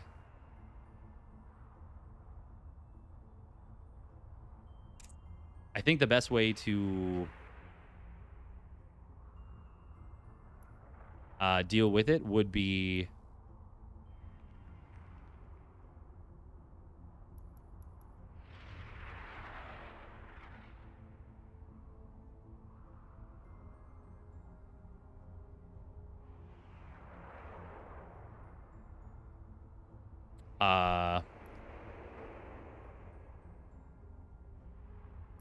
Ravens.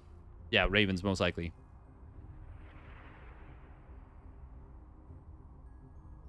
Yeah, TVT is, I mean, it's not a matchup you want to see all the time because it does feel a lot of times like attacking is not really an option. But it is definitely powerful. Sorry, thinking Thors.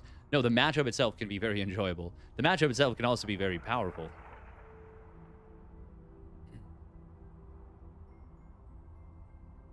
Pop, pop, pop, pop.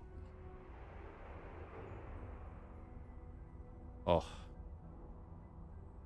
Mine neck. All right, here we go. Sandworm. Oh, Sandworm. Oh, I wonder if we're going to see some kind of very early tank push here. That would be freaking cool.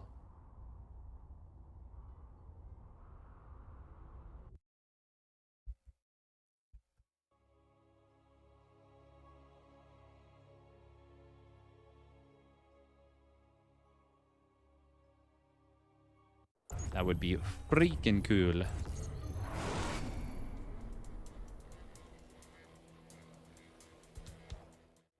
All right, here we go. Spawning up in the top left. Top right, I should say. It's because his base is facing left. In the top right, it is the Shopify Rebellion's ByuN. And his opponent clawing back from a 2-0 deficit. And he make it happen here on Sandworm. For the Vitality, it is Ryung. If Ryung wins this one, he will guarantee a Vitality player into the round of 8.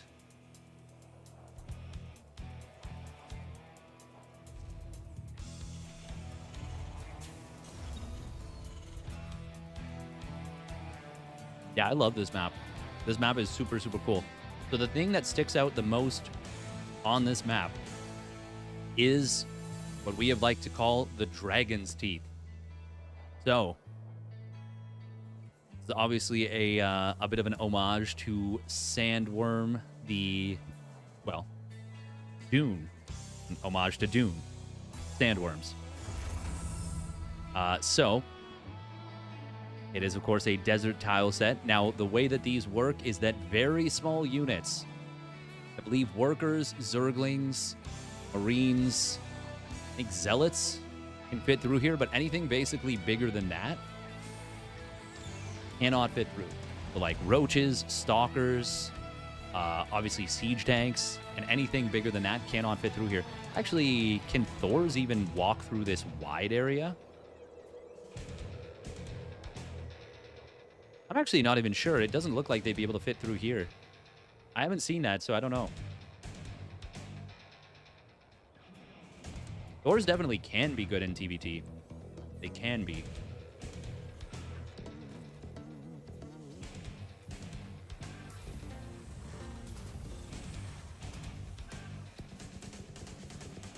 I don't think Marauders fit through here. They should be too thick.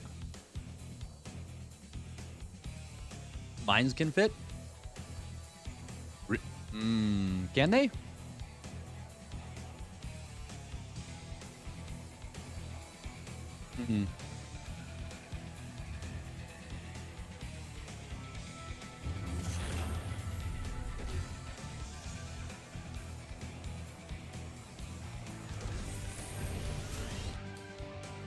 Yeah, you might be right. They might be able to fit through here. This does look as big as the size of a supply depot that is lowered. Like, yeah, it doesn't look much different from that. We are going to be seeing a 1-Rax expand at a ByuN. And no bunker with that. No scout either.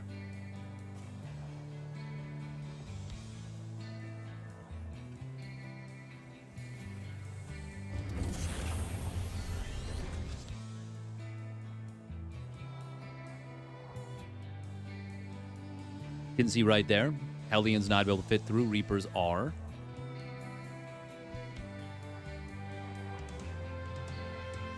ByuN going to try and defend with the Hellions, but one of them not in the fight. However, great grenade there from ByuN.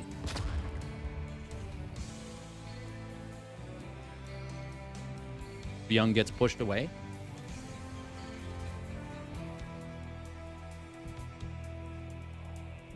And as you can see, it is that Reactor Hellion opener. Going to stop at 6 cars. Just using these as his early game units. Yep. Not much more to say than that. It is obviously great because you spend less gas. That's nice. Means your Raven switch is faster. Means you just have more gas. I shouldn't even say Raven switch. Raven tech. Cyclone here for Ryung on the defense. Be able to get a kill there, but ByuN is going to be able to find some good target fire. Nice pullback from Ryung, beating his opponent's movement quite nicely.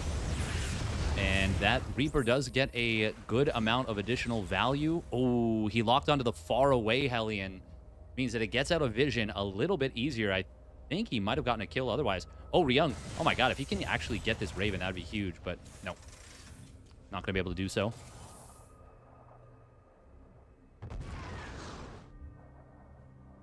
Research complete. Forcing out the auto turret, though, is... I mean, it's still better than nothing.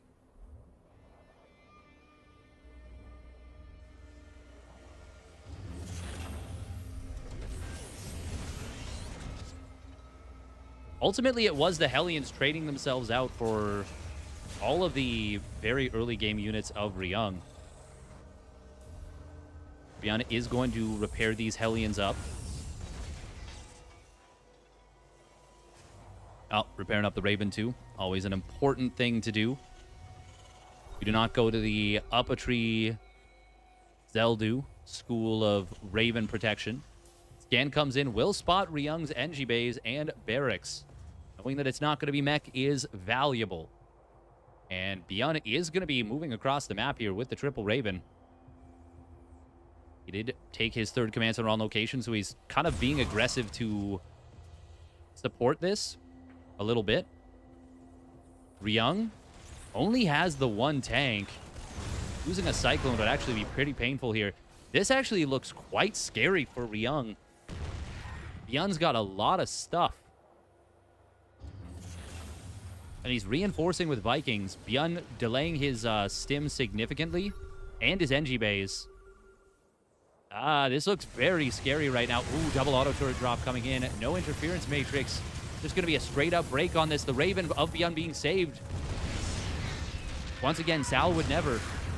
This is very nice out of ByuN so far. And after going up 2-0 and finding himself on the verge of potentially getting reverse swept, he's now in a commanding position in this game. Ooh, nice save on this barracks here. Hitting the repair at the last second, basically. But look at where these tanks are placed for ByuN. This is so nice. Oh, man, this is looking like it's almost checkmate. The thing is, the stim and the 1-1 are great, but you can't really reliably break this. Oh, yes, Eevee's getting baited into the siege tank fire by this one Reaper. Reaper gets no kills, but basically leads to the kills of a bunch of other units. Siege tank gonna get taken down. I think ByuN has done it. ByuN gonna try and go for the break now. No, he can't. He pulls back, but I mean, he's just bleeding. He's hemorrhaging. And yeah, without combat shields, you're still getting one shot if you stim by the siege tanks. He did drop a couple of interference matrices, but they have worn back off. ByuN's tanks get the job done. And ByuN will take the 3-2. Ryung made him work for it. Really made him work for it, but ultimately it is ByuN who gets the victory there. Thank you very much, Bren, for the 5 gifted subs. Thank you very, very much. Wow, we're back up to 225 subs. Damn. Thank you very, very much. 07's in the chat.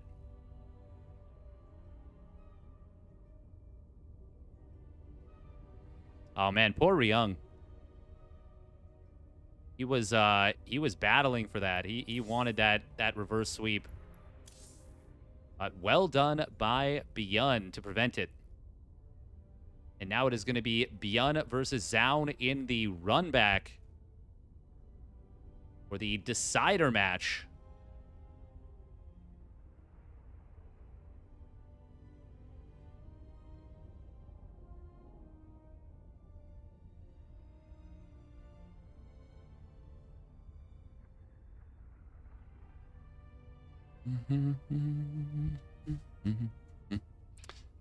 One more best of 5, once more unto the breach, as the kids say. No, the kids would never say that. Why would they say that? That'd be so weird.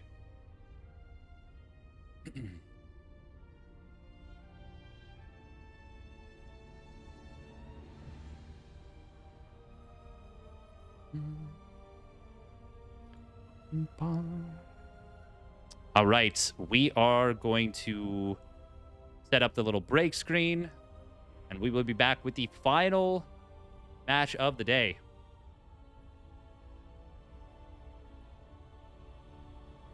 Zoun did win both macro games in the previous one and won the previous series 2-1. Let's see if ByuN has anything special planned for this next one. See? All right, and we'll be back in, 5-6 minutes.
All right, we're back. We are getting into the game. Players are ready. Cams are ready. ByuN vs. Zoun rematch? Yes. Yes, yes, yes. Will ByuN be able to make it through? And make it, I think, the first Terran? Yeah, so far, Raynor and Classic have made it through, and Serral has made it through in this group already. Obviously, this is the first time we're having Terrans in the group stage, and with Clem and Maru still to come, I think there's a very good chance we'll get another Terran, at minimum. If not, I think there's a very good chance we'll get 2 more. But will we get the first one right now? Let's see.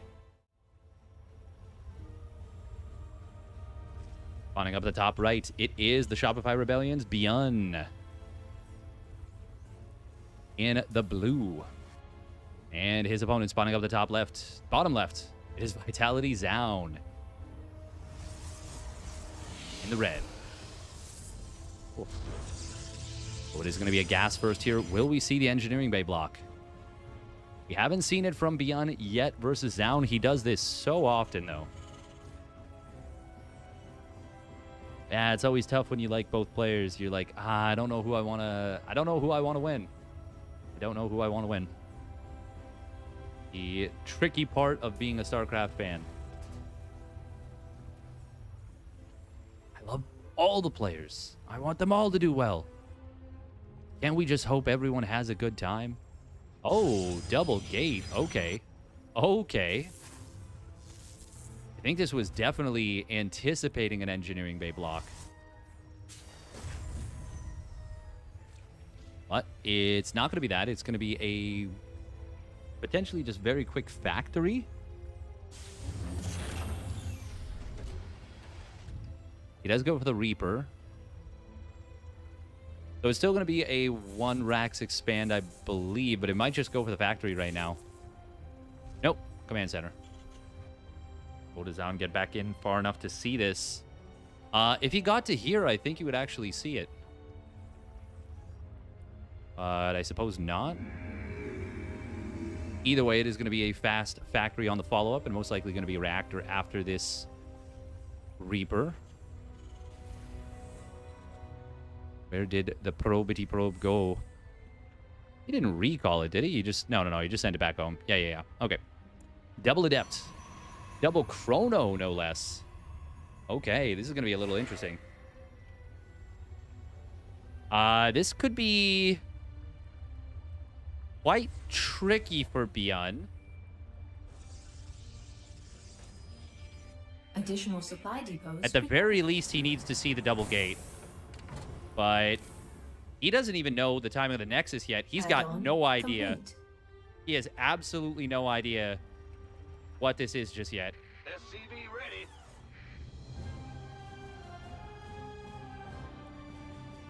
Okay, he sees the Nexus wasn't done, and he's like, wait a minute, what?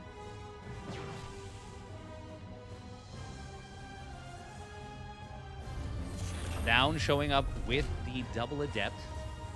If ByuN had gone low ground command center, this could have been a little awkward for him, but it's actually fine. But to be fair, the double gate is not the biggest commitment. The biggest drawback for this for Zoun is that he delays his Twilight Council. And of course, the double chrono means a lot less probes than he would have. So generally speaking,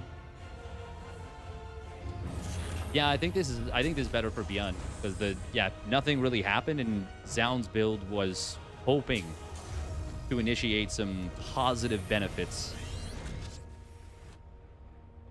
and he didn't. Wasn't able to. Now his blink as a result is going to be a fair bit later, like quite a bit later, and ByuN is going for a double mine drop. He's going to have a decent amount of time where blink will not be done, but I don't even think he realized. I still don't know that he realizes Add-on complete. what Zoun went for.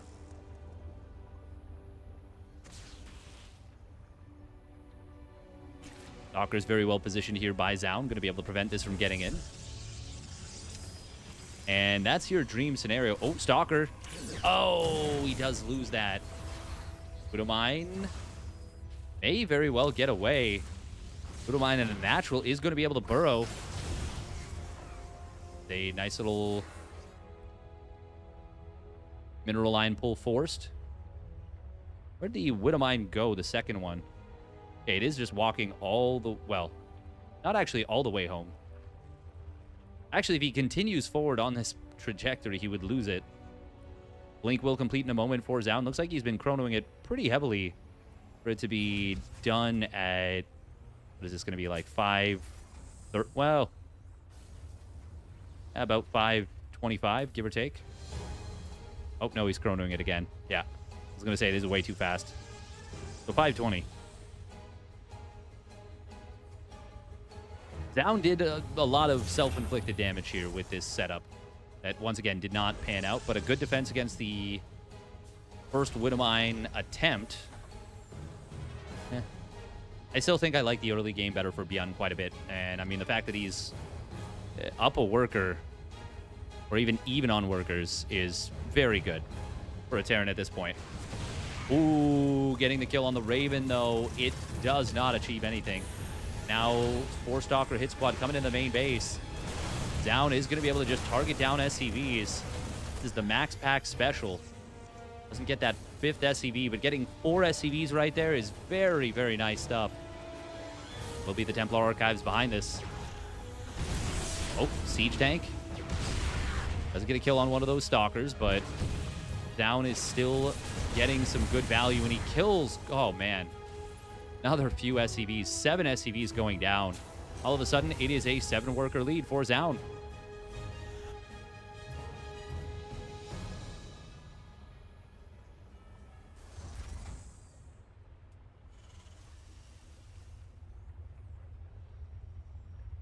Stim is very close to completing. If Zoun had moved over here with the Stalkers, he might have actually just killed Stim. But looks like he's actually going to have to recall this drop, forcing his opponent back. That's quite nice by ByuN, and that's going to give the army move out an opportunity to get across the map, mostly for free.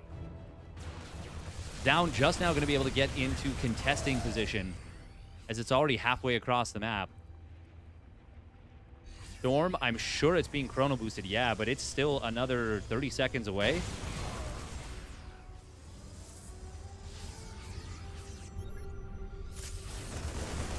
Stim comes in. There's just one High Templar with Storm available. Zoun shows it, but ByuN is not taking the bait. He knows that if you had it, you'd be going for the drop with it. He showed that to the scan in an effort to convince ByuN to retreat, but ByuN, Nerves of Steel, went for the kill on the Nexus, gets it. Got a 3rd CC on the way. Storm, oh, that was not a good storm at all from Zoun. There was like a huge clump of bio right here, and he stormed here. That was very strange. A little bit of a misclick, I guess. You think it was Zoun who just played a 5-game series, not ByuN. Oh, and a snipe. Man, if anything, ByuN is super warmed up right now.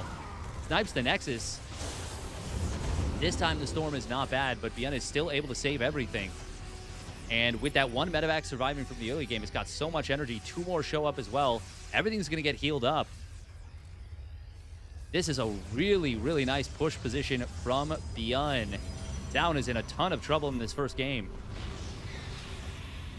Again, does he just go for another snipe on this base?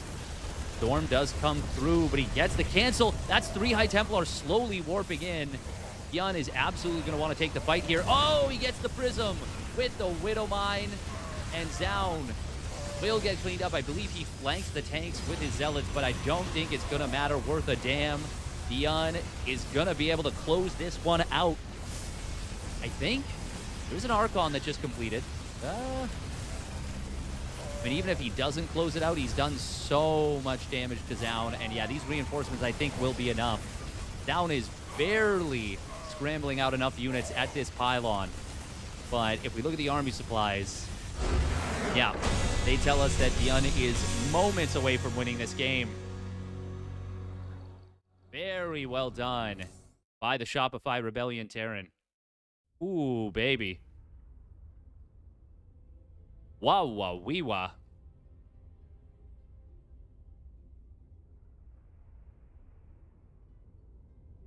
The choice to just go right for the Nexus there by ByuN was so smart. Like, I think he recognized that Zoun did not have Storm done yet.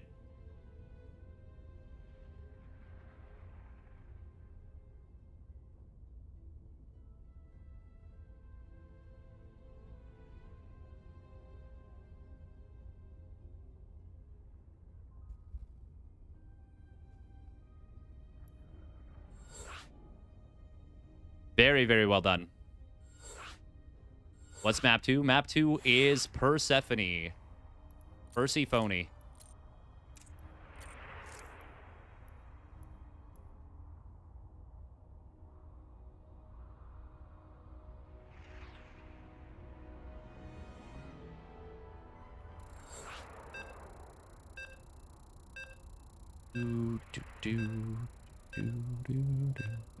Guessing Zoun picked this? I don't know if we know what the veto order for this one was. Yeah, ByuN picked Ultra Love, Zoun picked Persephone, ByuN picked Sandworm for game number 3, and then Zoun picked Maganatha for game 4, and then if it goes to it, Tokamak will be game 5. So they vetoed Golden Aura and Gressvon. Or sorry, Golden Wall. Not Golden Aura, Golden Wall. Oh, Zoun didn't get the correct player placard. That's okay. That's a little bit unfortunate, though. Not the biggest of deals. All right, here we go. Summoning up at the top left for the Shopify Rebellion. It's ByuN. Ooh, and he's sending out the early SCV. Spawning down in the bottom left, it is Vitality Zoun in the red. And when you're up 1-0 in that elimination match, that is a good time to go for something a little bit cheeky. Zoun is going to be scouting straight across the map, it looks like.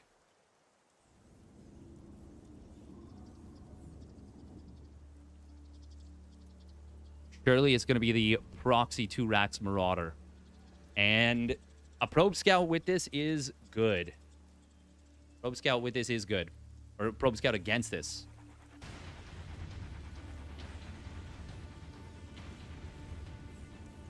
Oh, it's double gate. Oh, wow.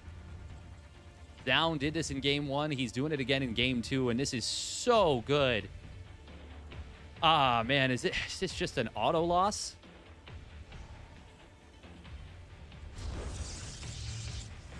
Zoun did drop the low ground pylon, but he's going to play one gas with this most likely for a little bit.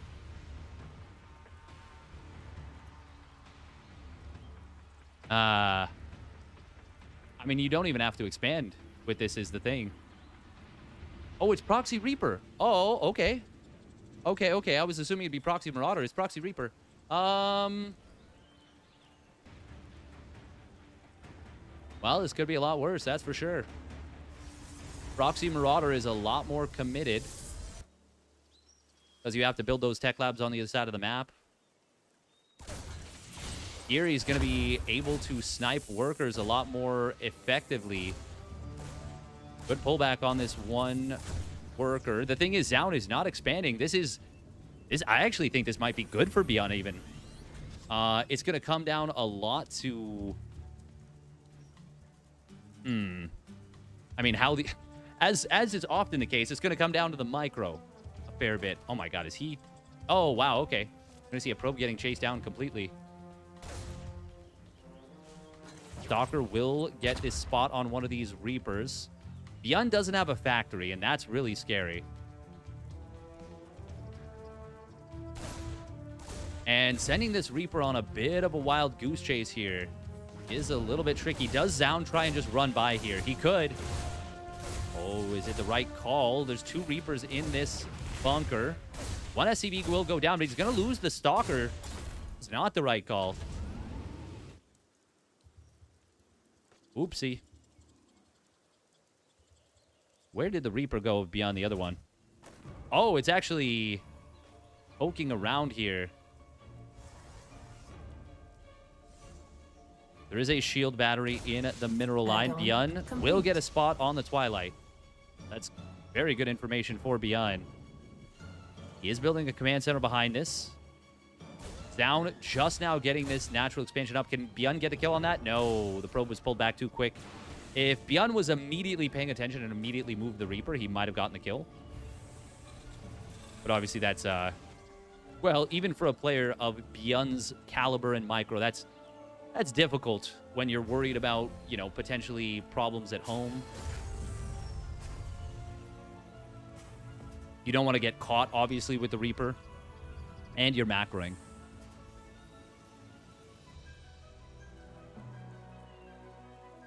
Zoun is going to be able to shield battery in the natural.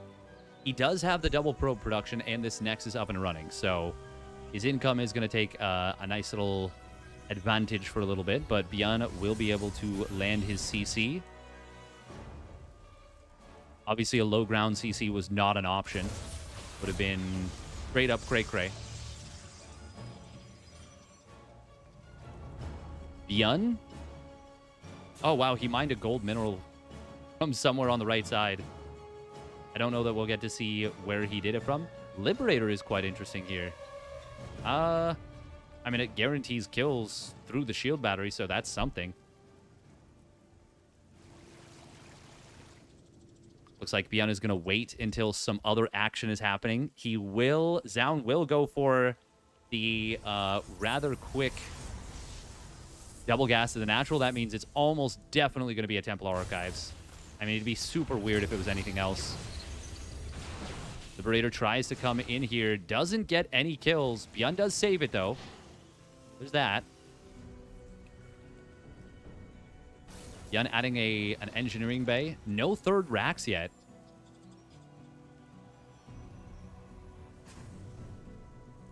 He's just going to power very hard on this setup. Reactor starts up now. Liberator should be pardon me, prepared up in a moment. There we go. There we go. Yeah, not yet saturating this gas fully. A little bit of a misclick, I would assume. I can't imagine there's like a build that has something to do with that. He's going to stop at 3 tanks. We'll swap things off, perhaps for Widow Mine production. Stalker's poking forward, but there's a well-placed tank behind this. Zoun is going to get forced back a little bit. It will be a pretty big commitment to gates, actually, before an expansion. I gotta sneeze.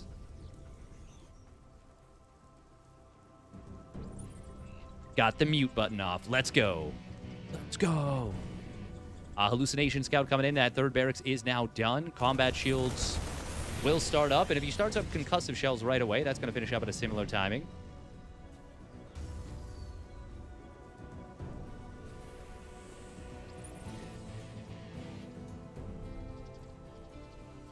ByuN, no third command center just yet. He's got a fair bit of money in the bank, but I mean, you really don't want to do a 2-base all-in against a player that already has Psystorm and 6 gates and charge. Server will get taken out. Stalker is going to skirmish here in the middle. We'll find a couple of Mariners. Liberator going to poke back in on the bottom side. And there's not actually a lot of Stalkers at home. They're in the main as well, so that's going to be a couple probes getting killed. Did it hit this last probe? Oh, it does. Ooh. Kind of nice for ByuN. Gets 3 kills. Forces a ton of lost mining time. That's actually a huge income spike. Because Zoun did not yet build that many workers. Did not have a third base mining, even though it's done. And in fact, he still hasn't transferred probes over to this base. Down? Hello? There we go. Does so now, but it's a little late. It's going to mean that ByuN, even though he takes the command center quite late and rather exposed, ByuN's going to have his third command center up and running almost at the same time as Zoun. Like that shouldn't have happened. Zoun, though, will he go for a big push with this Storm play? We're seeing a lot of that these days, and it's looking very strong. ByuN, though, will have his first couple ghosts on the field. Oh, looks like he wants to take down these rocks. Ah, and he scans, kills the observers as well. Nice job. I'm always mystified as by the ability of pros to snipe those observers. Down, immediately throwing down a 4th base after all this. ByuN getting into a couple of Vikings here. 4 Vikings plus an EMP is a very dead Prism. Speaking of which, where is that Prism? Oh my god, this is 2 High Templar inside. He's going to be forced to drop these. Can he get the save on this 1 High Templar? Yes, he will. He gets them both out. Oh boy. I think it would have been worthwhile to cancel the lock-on, leave the Vikings in the air to kill the Prism, and try and kill the High Templar with the Cyclone. That would have been a very quick thinking thing to do, but I think he could have gotten one of those High Templar, and that would have been really good. Really quick thinking, though, from Zoun to drop the High Templar out and then immediately recall. There are 7 High Templar on the field right now, and so many of them are maxed out on energy or at minimum at double storm. 200 energy, 200 energy, 200 energy. Double storm in a moment. Double storm just now. Double storm. There are a lot of storms available. And Zoun has a fantastic spread on his High Templar. Going to run by with Zealots at the 3rd base. And, oh, even with these well-placed siege tanks in the back, this one at the front will get taken out very quickly. Storm does come through, but it's going to be a couple dead High Templar. A couple or just 1. Good dodge on the shots here, but it looks like 8 probes go down to the Liberator. Damn, that Liberator putting in so much work. Even forced a Storm to get used there. Zoun does have 2-1 upgrades on the way. ByuN just fired up his 2-2 about a minute ago. I do think this game is pretty even right now. But it is going to be scary dealing with this 2-1 timing for ByuN. Colossus transition also coming through, this time off just single robo. Zoun went ultra heavy on Colossus in game 2 of their series on Tokamak. Or was that game 3? The game on Tokamak. Zoun went ultra heavy into Colossus. Ooh, EMP getting baited out right there. Nice job by Zoun. Zealots on the top side will find, well, they will find a single Marine and also their own graves. A little bleak. Down, good job firing up 3-2 right away. Zenithal Lance is about to complete, and there are 2 Colossus on the field. Second one not yet with the army. Ooh. Big blink forward coming through. Looks like Zoun wanted the medevac, not able to find it, but the storm on the ramp! The storms on the ramp are monstrously large. 8 kills, 2 kills. That was so much damage coming in from the double storm. Oh, baby. 2-2 about to complete for ByuN. He will heal up the majority of that damage. Still lost 10 bio units to the storms. High Templar having 2 kills, 8 kills between them. Oh, missile turret. Very nice missile turret, honestly. Killing an observer, super worth. Although the SCVs do fall, one of them building this command center. ByuN. Oh, he does eat a storm. The High Templar just walking into the army. EMPs. We're not looking on this left side. Ghost, I should say.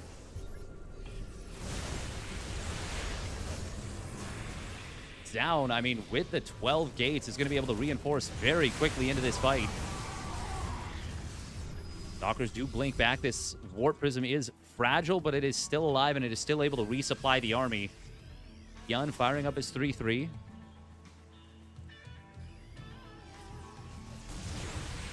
EMP landing in the center of this army. There's no bunker at the 3rd for ByuN, which makes this a little bit difficult to deal with. This little Zealot run by, that's a nice storm as well. 2 tanks on the high ground are, well, they're going to be able to protect the mineral line not too badly. I think 1 ghost died in the mineral line. It's like 2 ghosts died total. CV's transferring. Oh no, they're going to be repairing up these medis. Looks like storms may have done a little bit of a, taking a little bit of a toll on these medevacs. ByuN will complete his +1 ship weapons. Does have 10 Vikings, so it's actually pretty nice for dealing with the Colossus. Zoun just now completing his +3 weapons, and that's going to give him the upgrade lead once again. ByuN quick. Well, he does start up the +2 ship weapons pretty quickly. Ooh, that High Templar. Oh, the Storm is pretty good. Second one, not doing as much. ByuN still avoided them pretty well, and he didn't stim as well, which is very important to remember to not do. Overstimming, that is.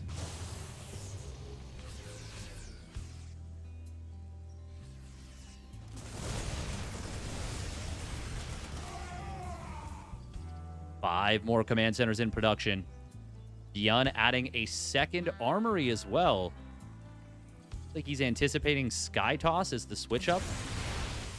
Zoun is not really a Sky Toss enthusiast in this matchup. That's a decent little Storm here. Coming in from the side. 5 kills on it. Once again, Zoun is so good at the Templar spread. He is really, really good at this. Keeping those Templar out of range of the sensor towers, for example. Just very precise with his movement, and you can see the reward is massive. And now Zoun, after that Storm, looking for the fight. ByuN will be able to pull back and get enough separation from the army to hold on. ByuN really wants to avoid fighting before that 3-3 is done.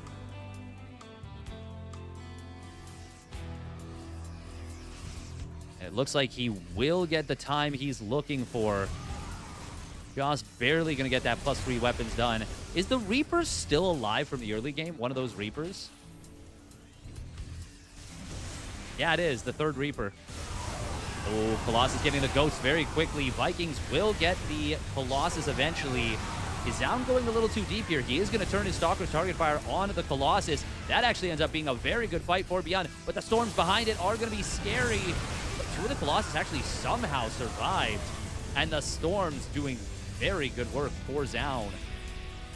Zoun, once again, this is looking very similar to his game number 2. I hope he takes his gases more quickly at newer bases, because it's his mineral bank that is massive and his gas bank that is nothing. Colossus are, oh man, they're barely surviving. One of them does go down to a final Viking shot. One Viking on 3 HP will get taken down. Zoun is reinforcing directly into the fight. ByuN is getting good trades here. Very good trades. And now with the Vikings popping out, another 4 of them, able to clean up the last Colossus, but more and more Zealots running forward. +3 ground armor not completed yet. Zoun will try and get in on top of these Marauders. They do barely survive. Most of them, thanks to that planetary, but ByuN loses a lot, and Zoun still has a very nice mineral bank. He's going to warp in a bunch more units, and it will mostly deplete. Zoun, I think he thinks ByuN is on the ropes, but ByuN has still got a lot of army supply here. Ghosts cloaking up again. This was something ByuN was using before in that same game on Tokamak. And it's very good when your opponent has mostly Zealots. Zoun. Okay, there we go. 4 more gases starting up. He is going to get some more gas income here. He's actually only on 76 probes, which is not a crazy amount. Oh, he's a little bit oversaturated. This is gold. It will be valuable, I think, to keep 14 probes on here. Oh, as I say that, it's going to be 11 left. Scan comes in, sees probes transferring away, funnily enough. And sees that this gold has already been pretty decently mined. Vikings getting the kill on that Prism is big. Nice EMP to follow it up. Are there any Storms available, actually, for Zoun? That's his only High Templar. Zoun is really getting caught without tech units right now. Zealots on the top right. Oh, wow. Factory does get taken down, but it's already built the second starboard, so it's not the biggest of deals. ByuN. Oh, he needs to save this base. The repair is not in time, though. Now he needs to take a really good fight against Zoun's army. But with not all of ByuN's army here, Zoun actually is the one who initiates linking across the cavern chasm. And, oh, Zealots are actually running amok in the mineral line. Colossus, just 2 of them still doing quite well here. ByuN is going to look for a kill on this gold base, and he will get it, I think. Nice EMP, making sure that there can be no recall to the base. Also targeting down the pylon right away. So at least ByuN gets a base for a base, but it is... I mean, it's a far more important base that ByuN kept alive than the one Zoun just lost. This army is overstimmed. There's not a whole lot of medevac energy. Zoun is looking very strong here to potentially win this game number 2. Colossus does go down, but it gets a lot of value. Zoun will be able to take down ByuN in game number 2 in the macro game.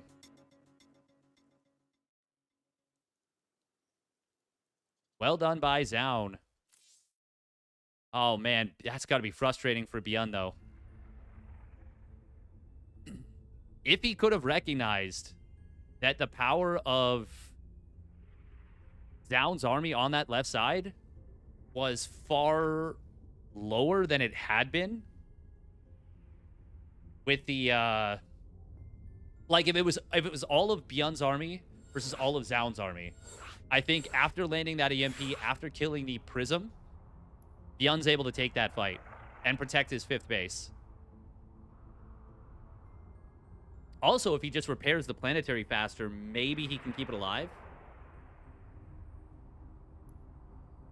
But ultimately, well done by Zoun to recognize ByuN did not have enough there. Thank you very much, Egoroth, for the Tier 1 sub at 43 months. My man. Thank you, thank you.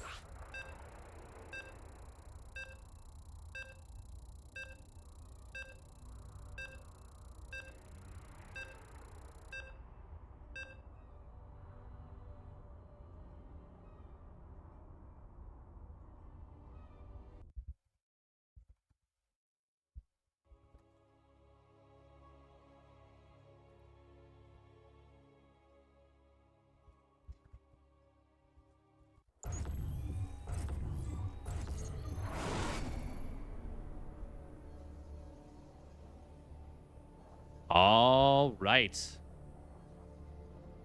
Game number 3. Spawning up the top right of Sandworm, it is Vitality Zoun. In the red. And his opponent spawning down on the bottom left, it is the Shopify Rebellion's ByuN. In the blue. Is this where we finally see the engineering bay block?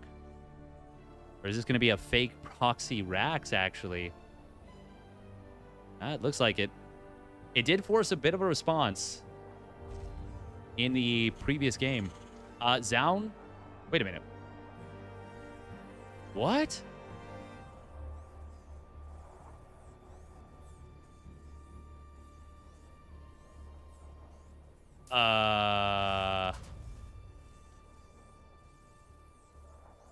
Is this anticipating that Zoun is going 2-gate again? And will Zoun go 2-gate again? He's gone 2-gate the first 2 games of this series. He's not going to do that here. He did look all around his base, though. Yeah, a lot of the map being uncovered here by Zoun. It is just going to be the 2 Rax Reaper once again. This is such a, like, 5-head play out of ByuN. I'm not even sure. I think the goal right here is a similar setup to the previous game where Zoun scouts, sees that there's nothing here, and thinks that it's like a proxy 2 Rax. I don't even know. I honestly don't even know. This is so weird.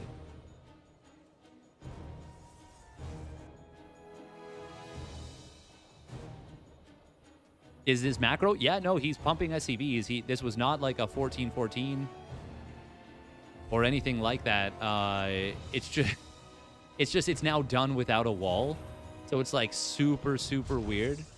And if Zoun just plays Stalker Sentry the way that most Protoss players have, which is defensive with the shield battery sticking close to home, I mean, this is just going to mean that ByuN just loses a bunch of time on these barracks.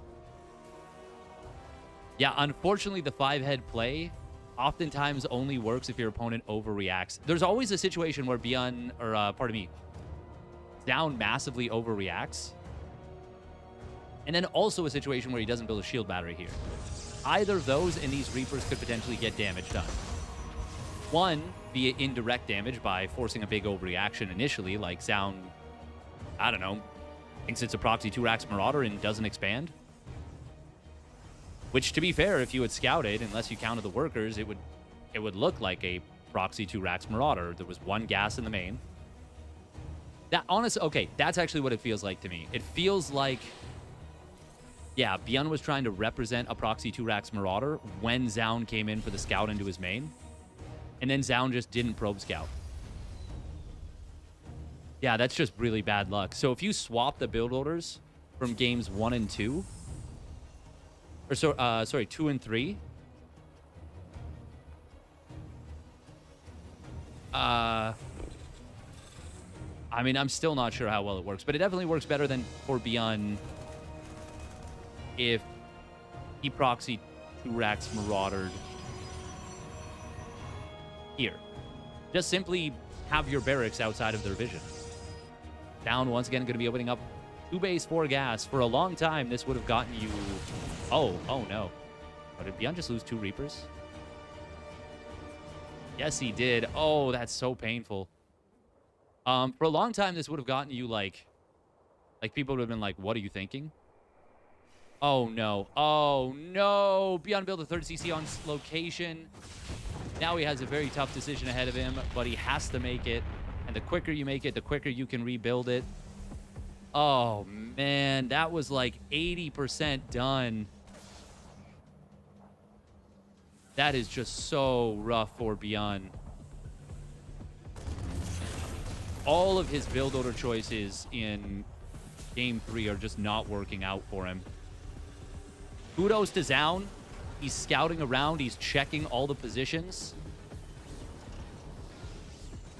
Ay, ay, ay.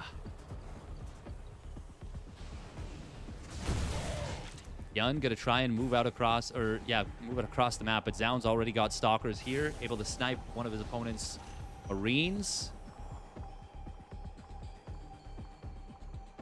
He's gonna check up this ramp. With little ambush from Zoun.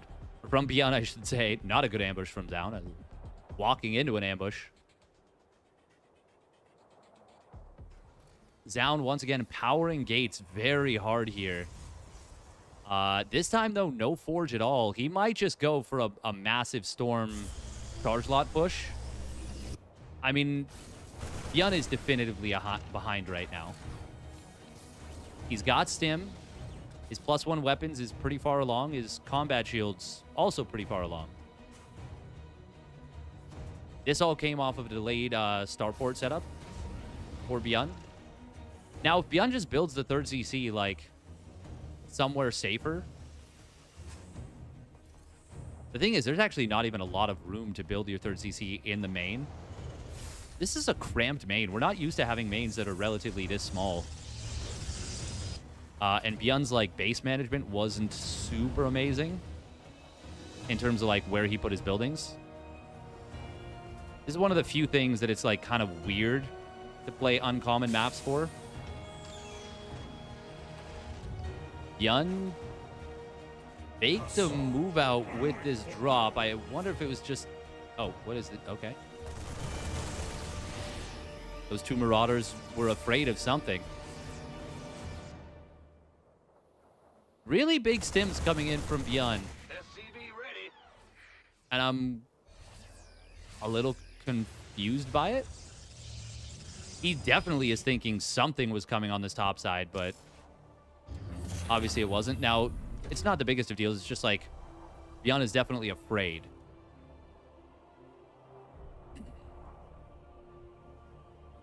Zoun enjoying an army supply advantage. He's got the Prism. The Ghosts are not yet out. Do we even have a Ghost Academy? Yes, but Ghost number 1 is just started. Widowmine gets a good shot. Target fire on the Prism needs to come down, but no, it'll be the Storms raining down on this army. Oh my god, and they are just devastating. There are a couple siege tanks in the back, but Stalkers blink forward very aggressively. I don't know if that's the right play. He did lose the Prism.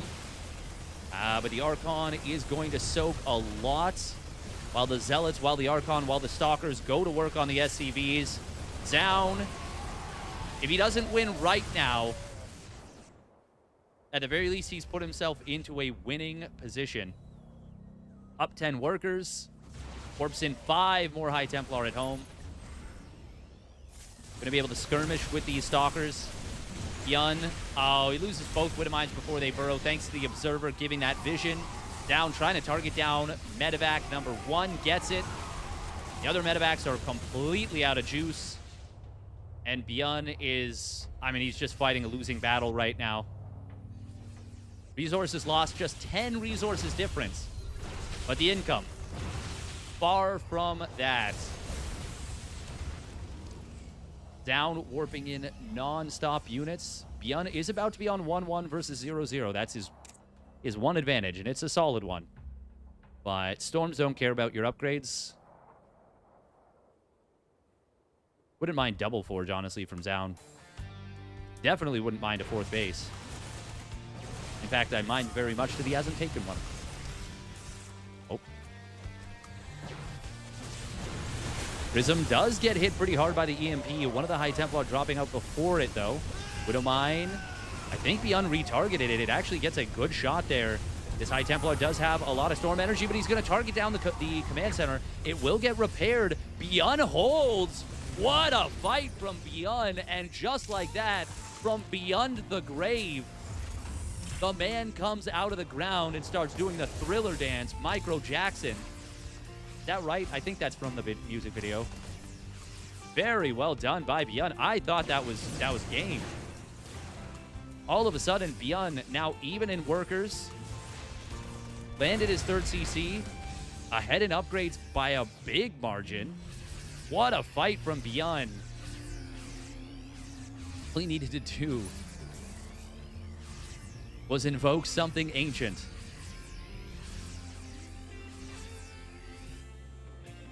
Zoun still has Storm. And a lot of the ghosts... Well, how many EMPs are there? There's at least 2, I think. That's not a lot of EMPs. Another Prism is here. ByuN going to take the base on location. Zoun is still in a good spot in this game. Don't get me wrong, especially now with... Oh, man, the jump on the CC. He's going to get so many of these SCVs. EMP does land on the Prism, but the High Templar were saved. Storm was decent. A lot of SCVs going down. More and more SCVs going down on the natural. And Zoun will still make it happen. And ByuN, a flash of brilliance there with that one engagement, but Zoun still had the initiative. ByuN basically got the game back to even with that, but it wasn't meant to be in that one. Down now on match point. He is playing well.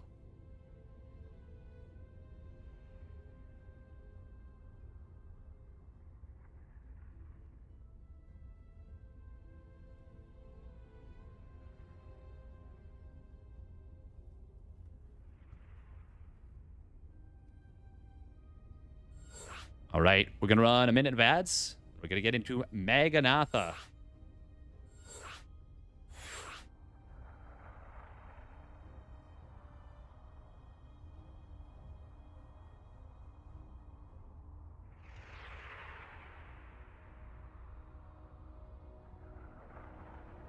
Yeah, Zoun was only on 54 probes, and the 4th base was very late.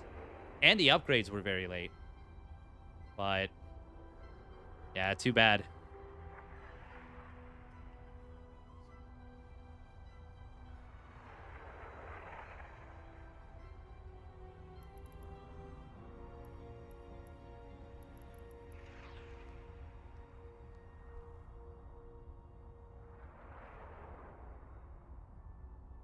Still, well done by Zoun. The Templar and Prism control has been very good from him. Very, very good from him. All right, now, as we get into game numero cuatro, and ByuN send it to the ace match, will it be Zoun emerging victorious? What is the prize pool difference between... Oh, wow. It's a $500 prize pool jump from 9th to 12th, so 3rd place in the group, to 7th to 8th. So pretty big bump, to say the very least. Pretty big bump.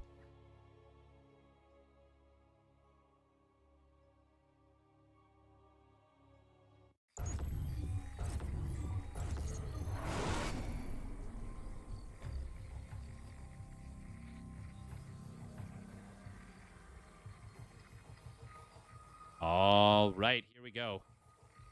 Game numero 4. Spawning down on the bottom right, it is the Shopify Rebellion's ByuN in the blue.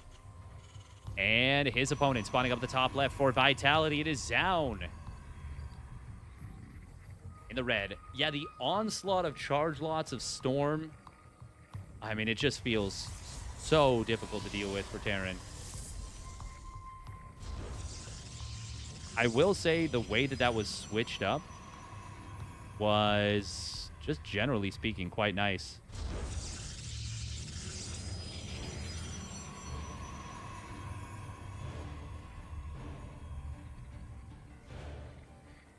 Like, Zoun has been doing some nice switch-ups.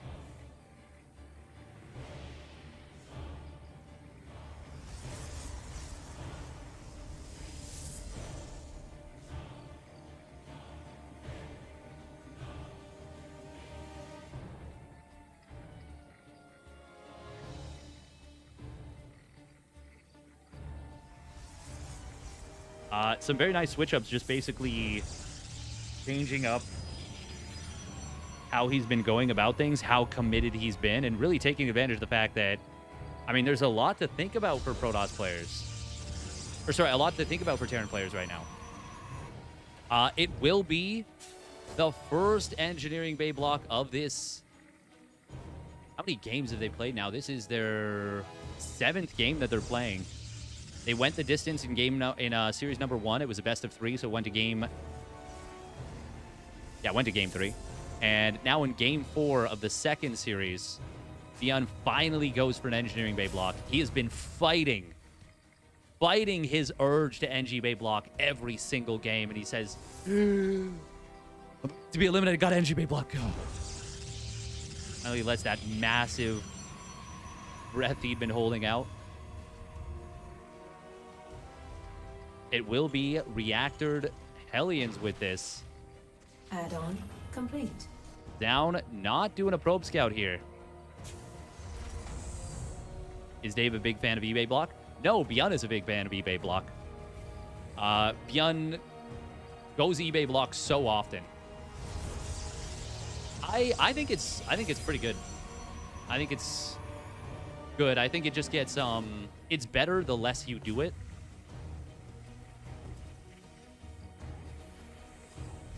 Because obviously if it gets, figured out, then it's way less good. We are potentially going to see a tank push out of this. I wouldn't hate that at all after forcing this to be the 3rd base. Well, I mean, Zoun volunteered to make this one his 3rd base. He could have chosen this low ground. Tanks sieging up here, well, specifically tanks sieging up here can be very powerful. Will, of course, be a Twilight Council. It'll be a Cyclone to start things off. ByuN. Ooh, he is going to find a free opening. For some reason, Zoun moving completely out of position here. And it's already 4 probes going down. Oh, he stacks them up again. Oh, nice target fire from ByuN. Zoun is not microing the probes super well. Loses 8 of them, which is very good for ByuN. Very good damage. There's that 3rd barracks. Zoun did not build a sentry here. So he will not be able to get a hallucination scout. In fact, he still has no information on the map. ByuN still has 2 Hellions, which is actually enough to potentially kill another probe or 2. Obviously keep 3 alive. Then running into the main base would have been very scary for Zoun. Zoun does not have any stalkers here. Oh, he's handling this engineering bay block and Hellion follow-up quite poorly. He's going to lose multiple more probes here. Stalker's on the other side of the map, though. Uh-oh. ByuN is caught without a tank done yet. About to finish now. Cyclone will get a kill on one of these stalk. Actually, no, it doesn't get the kill, but the Marines get a kill on another Stalker. Siege Tank gets a big shot. Can he get the kill on this other Stalker? No. In fact, it was the wrong Stalker locked onto anyways. But 6 probes. 6 probes! What? I looked away from that because I figured it was about to get cleaned up. He lost 6 probes there. Oh boy, Zoun. Wow. Not a great defense against that Hellion setup. The first time, I mean, it's hard to avoid losing anything less than... Well, okay, not having your Stalkers in position literally at all is going to make that Hellion play a lot stronger. We're going to see a blink into the main, perhaps. Oh. Go for it. No. ByuN didn't have vision of this position. But there was enough units in position that it would have been scary to go for this. And Stim is actually about to complete. Would have obviously not been done in time for to punish this. Zoun is in a lot of trouble right now. Now, ByuN will not have +1 weapons with his first double medevac timing, but he is going to have Stim, combat shields, and a lot of Marauders. If he recognizes what he recognized in game number 1 of this series, this first game in the rematch, that Zoun won't have Storm, then ByuN can potentially just click down the 3rd Nexus. Really nice Stalker kiting here so far from Zoun, but he is taking a little bit of damage on those Stalkers. And, I mean, when you're this far behind, you cannot afford any little missteps, any little losses. I wouldn't even say I'd call them missteps. It's just there's so much firepower in this army of ByuN. Boosting forward is ByuN. Charge is about to complete. There's 4 gates online, a few more of them coming online shortly. Guardian Shield will get taken down. Shield Battery going to go down as well. Storm is about to complete. I can't believe it's nearly done. There is that Storm available. Zoun is kind of bluffing with it. He does drop a pretty lackluster Storm. Second Storm is decent, but ByuN has a decent spread against it. Is there energy recharge? No, not for another 25 seconds or so. Still, most of ByuN's army was cleaned up. Zoun loses 8 probes. ByuN, how much bio does he have reinforcing? Not a crazy amount. You don't want to let your opponent off the hook, but ByuN, I don't think he can close the game out right now.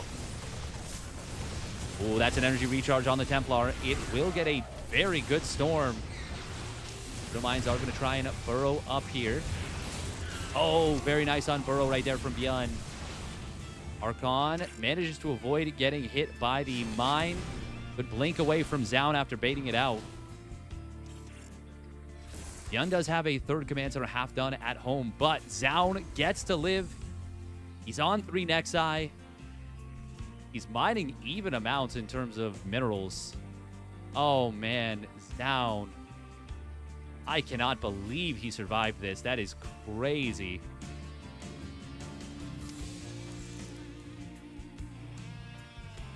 Does have both watchtowers as well, which is pretty nice. Obviously, it's a different setup, but if ByuN has +1 weapons done with that, maybe things go differently there. In order to be able to produce his next Ghost, ByuN will drop a Depot top hat there. ByuN used to be the king of getting these 3 Ghosts out at such a crisp timing, but I really feel like the supply change has made it more difficult for ByuN's first 3 Ghosts that he was so good at hitting the timing on every time. Made it a lot more difficult for that. Tim coming in. Getting a couple Zealots. This is still a lead for ByuN. Storm hits the medevacs pretty hard. Hits a couple of the bio units as well. There's just not a lot of bio here. So even a couple of Blink Stalkers and an Archon are actually pretty strong after the Bio units are forced to stim after they've been hit by this. That's a big EMP. Can ByuN close the game out with this now? There are still a couple of Archons available. So it's not only he not only can't close the game out, he is going to be forced back. Yeah, that's too much power in this army. Zoun was so quick to morph the Archon after getting hit by the EMP. I do like ByuN repairing up these medis. Oh, man. We have been seeing some mech in TVP, specifically from Clem trying to beat Protoss players, but not going to see that here. EMP does hit the Observer, reveals it. He gets the kill.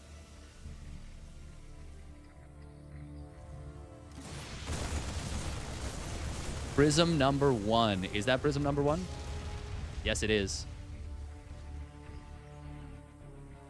Oh, man. I wonder if ByuN had pulled back earlier from that third base when he had the tank still here and he'd gotten a really good fight, but he couldn't quite close it out.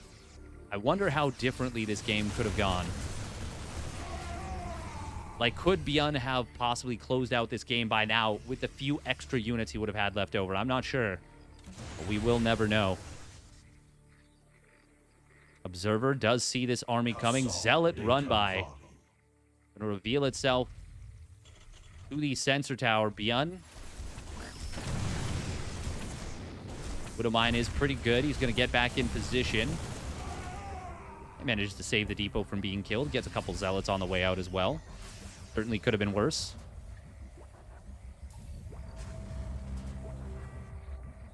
Down though, once again, this was a position where there was no guarantee that he would even be alive at this point in the game. So the fact that he is already a big boon. Oh, Marauder does get the slow on this one zealot down. Just turns around, says, okay. That means it's a few zealots picked off for a Marine. Down though. Gonna try and get back over here. He's covering the watchtower with the zealot. That was very cute to try and bait ByuN into sticking around, but ByuN says, no, it's not the move.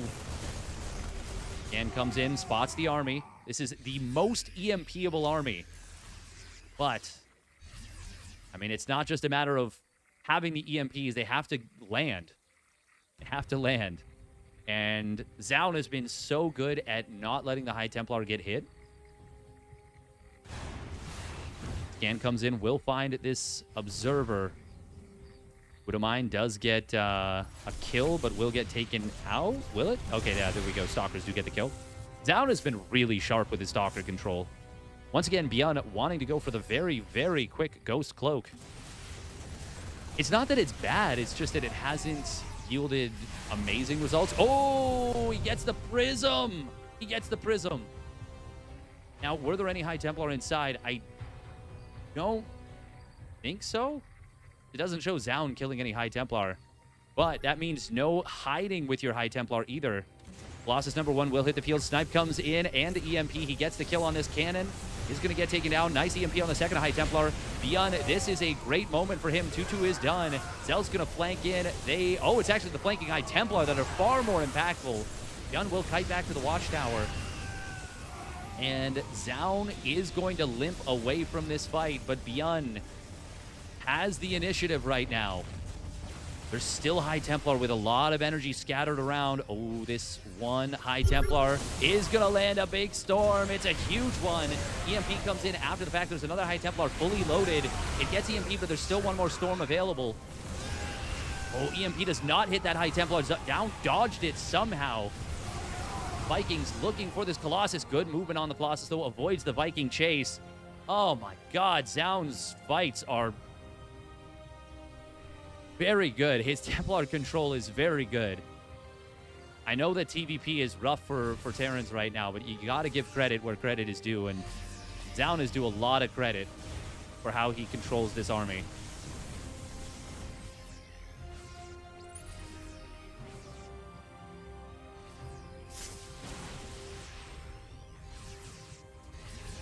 Oh, this Observer. Oh, my goodness. It's such a good Observer. Sees so much. He kills the sensor tower as well. That's going to blind ByuN out front of the base. Scan comes in. Oh, man, it missed the Observer, but he does spot it. He did see the shimmer. Orbital command farm is not big. High Templar do go a little bit away from the Best army. geyser exhausted. Marines are going to look for them. He will find one. Oh, he finds two. Wow, that sniper hit squad. That is huge for ByuN and will alleviate a little bit of the pressure. But he needs to secure another base. He needs to start up his 3-3. He needs to do a lot of things right now. Snipe does get the kill on that one. High Templar has to drop a double scan for it, but, well, 2 scans going down is far better than a massive storm landing on your huge army. Your entire army, I should say. It will be Caduceus Reactor first. Zoun has kept ByuN from getting the Mass Liberator in pretty much every game they've played. ByuN's only really tried the once. Oh my god, please, not me. I don't think it's me. EMP on the Stalkers. It's actually going to be Zoun getting caught out of position a little bit here, but ooh, that's a nice storm. ByuN avoids it quite quickly. Flanking High Templar coming in. ByuN will spot it. He will get the kill. Scans the Observer, kills one. Second one gets away. Good control from Zoun on that Observer, but obviously losing the High Templar there is very, very painful. Zoun is maxed out, is building a large bank. EMPs on this army are going to be devastating, and that is a good jump for ByuN. Zoun will blink away. He's got a High Templar behind this, but it's only one High Templar, and it drops its last storm. A pretty lackluster storm at that, only killing 1 bio unit, wounding up a couple Marauders. ByuN does have the medevac energy upgrade now, so he's going to be able to juice up these bio units quite quickly. Just shoot one of his own. I think he might have. Don't think that was on purpose. Oh, Warp Prism in the main base. Going to be able to drop some Zealots in here. I don't think he gets a Warp in. Oh, he certainly doesn't. Doesn't even turn into phase mode. But this is buying an opening for the main army. Pretty decent Widowmine shot. We need to see a repair on this planetary potentially. ByuN will repair, and he should be able to keep this alive. No, it goes down. Wow, so much damage. But Zoun is going to lose so much for this. Oh, man, if ByuN was a little quicker on the repair, this would have been so good for him, because he would have kept that base alive for sure. Now he has to send an orbital command over here. That's not super great for him, but still up a ramp. He did clean up the drop in the main. ByuN is getting closer and closer to completing his 3-3 and +2 ship weapons and advanced ballistics. Going to give those Liberators massive additional power. 1, the range. 2, the ability to 2-shot Stalkers with that +2 ship weapons, or 1-shot them if they've been EMP'd. Second Armory coming in. You're going to see Zoun looking for an opening here. He's got the High Templar in the back. +3 weapons has completed here for ByuN. Oh, looks like he is going to move out with a push on the bottom side, and that will be a kill on this Nexus, almost certainly. Zoun going to move forward, snipes down a Liberator.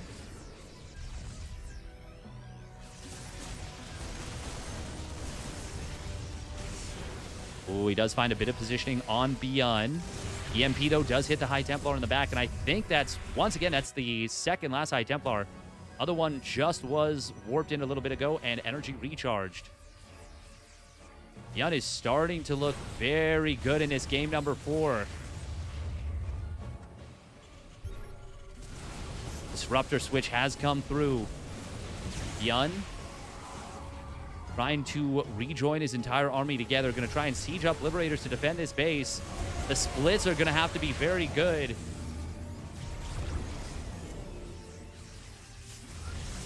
Good avoidance at the beginning. The second set of Disruptors hit hard. They hit home so hard. Zoun immediately warping in.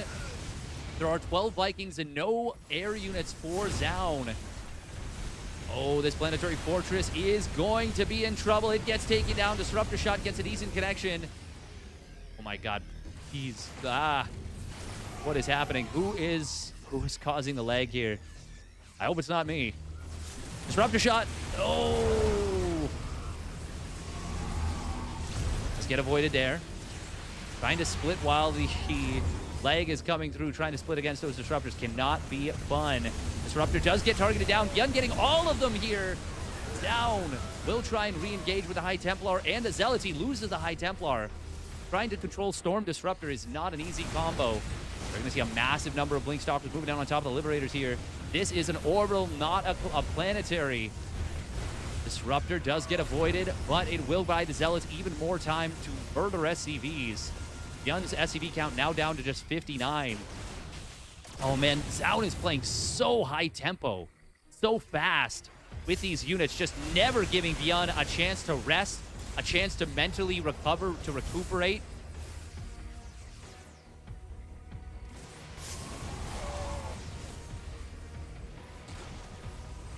Oh, Blink forward coming in from Zoun. He is going to go after this. Liberator will find it. Disruptors forcing the army away. Are there any more Disruptor shots? No, there are not. But flanking Disruptors coming in from the back will get avoided here. Disruptor does go down. ByuN boosting the medevacs away. Zoun is building 3 Disruptors at a time. Single Zealot in this mineral line, getting a couple of SCVs, maybe a mule. Hard to say exactly. ByuN is just contained so hard on these bases. Zoun is actually taking one of ByuN. Oh my god, he's taken one of ByuN's bases. Disruptors will get some okay shots. One of them landing on a Viking. Not going to be able to kill it because they got their damage nerfed. ByuN is avoiding the Disruptors well this time. Are there any Disruptors available? Oh, EMP coming in on top of those High Templars, preventing the storms. Disruptors being split against as well. Zealots will reinforce into the fight. Does ByuN have enough to hold? I don't think so. Nice hot pickup into the medevac. Will save these, Vikings even. A couple of bio units. But Zoun is on 16 gateways. Puts his Zealots on hold position. Just threatening with them.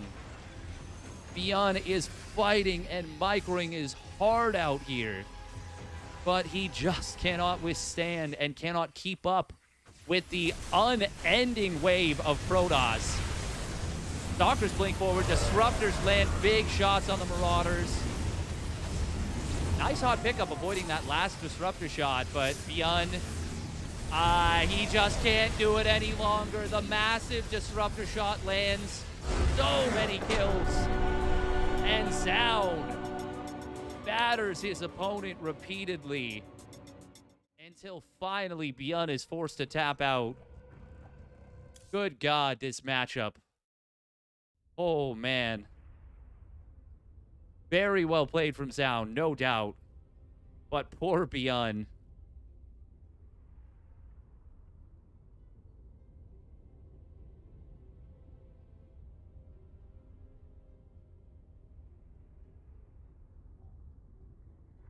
Damn.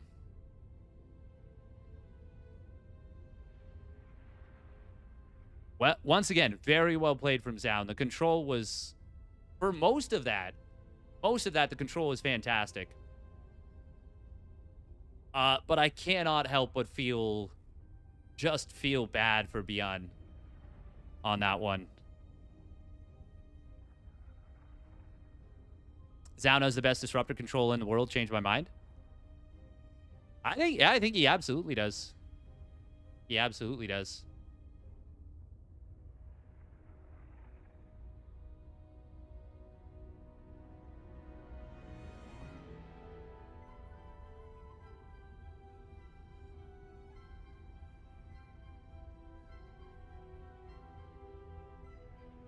Yeah, this was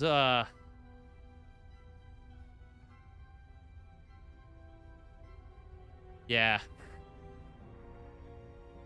I mean, once again, like, you gotta hand it to Zoun for playing as well as he does. Yeah. Yeah, that's all I'll say. Zoun played very, very well.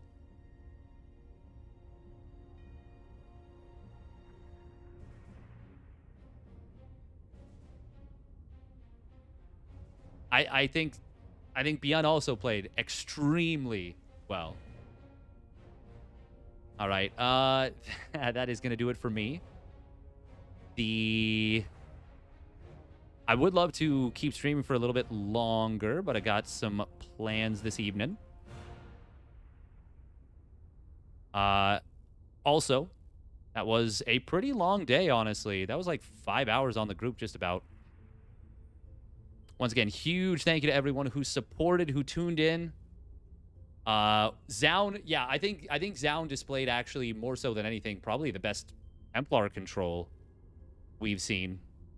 Like the Templar Prism control that he displayed was pretty insane. Pretty insane. It was very, very impressive.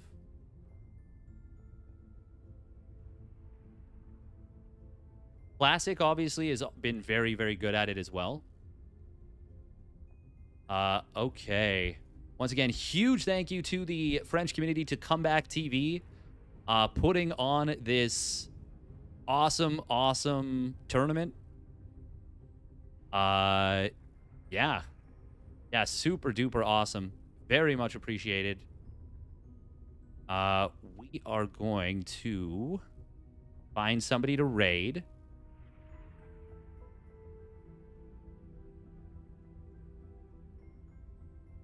Once again, while I've got a bunch of people here, there is going to be a tournament in Canada, a LAN in Canada coming up in November. Beginning of November, November 4th to 8th, I believe. Actually, let's take a look at the group, at what happened here. What happened here? There we go.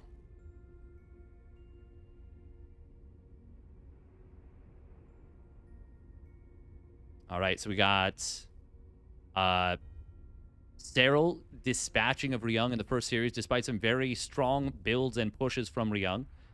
Then Zoun and ByuN. Zoun did a very weird build in game number 1 on Persephone. He did this, like, he did a 2-base all-in with Phoenix Glaive Adept, and it hit when Stim was finishing, so ByuN just stomped it and won. And then Zoun won 2 macro games. Then Serral kind of destroyed Zoun in their series. Zoun didn't even play bad. Serral just played way better, as we've come to expect. ByuN versus Ryung was a pretty funky series, because the first 2 games were kind of ByuN bullying Ryung, and then Ryung, like, turned on the Jets in games 3 and 4. And then game 5 was, like, kind of a big letdown a little bit, because big a little bit. There was, like, a big tank push. Raven Marine tank push that ByuN did on Sandworm, and he set up in a really strong position. And Ryung just kind of slowly died. Never really even had a proper break attempt on the push. It was like the very standard, while you're taking your 3rd base, I push across the map with Ravens, Marines, tanks, add-on Vikings. And Ryung had invested a lot into infrastructure. Like, he built additional barracks. He built his NG bays already. He'd already started Stim. ByuN delayed all that and he just kind of crushed him.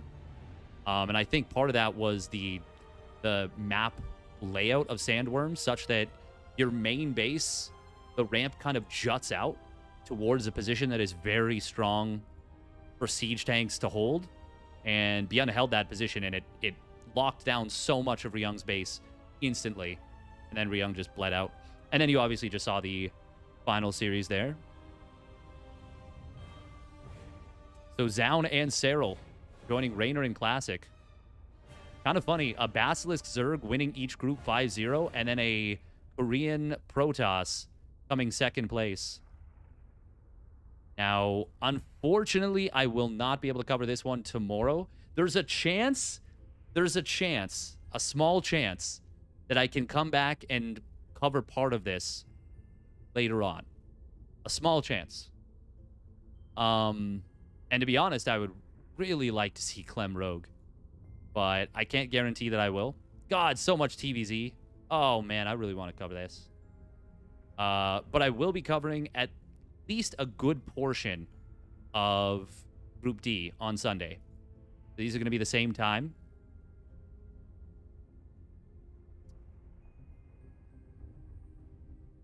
We're just going to...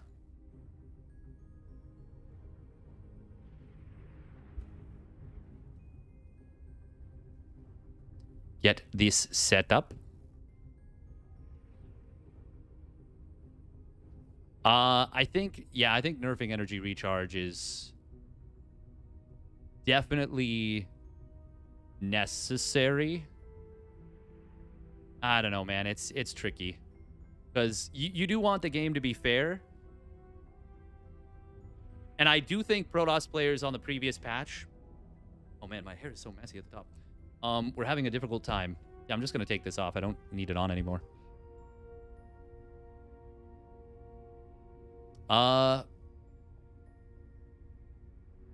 Would doing something to... Tricky.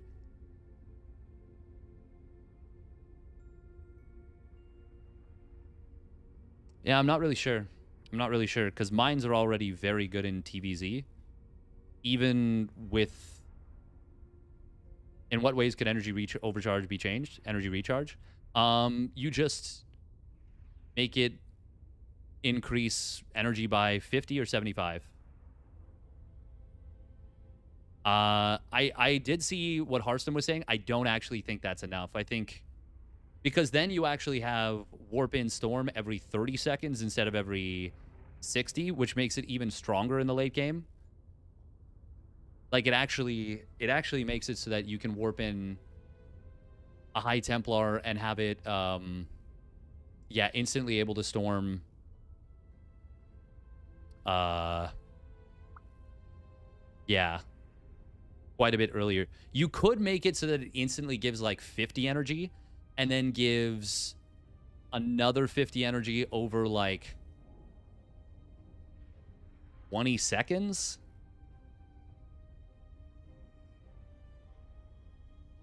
Would that be enough? It would have to be like a pretty long time.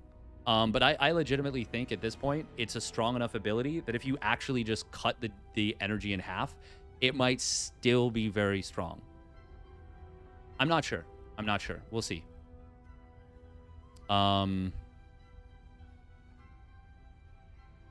Because, and people have already said this before, part of what makes energy recharge so strong is not the one storm you get. It's the fact that it gives you the safety to get up like 5 storms. And then it's really, really tough for Zergs to Terrans. What am I saying? It's really tough for Terrans to deal with. God, get it together. Get it together, Steadfast.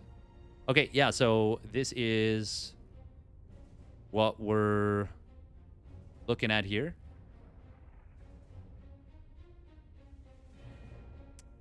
Out of game.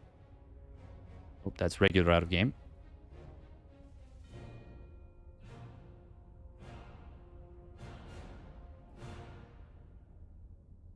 Okay, there we go.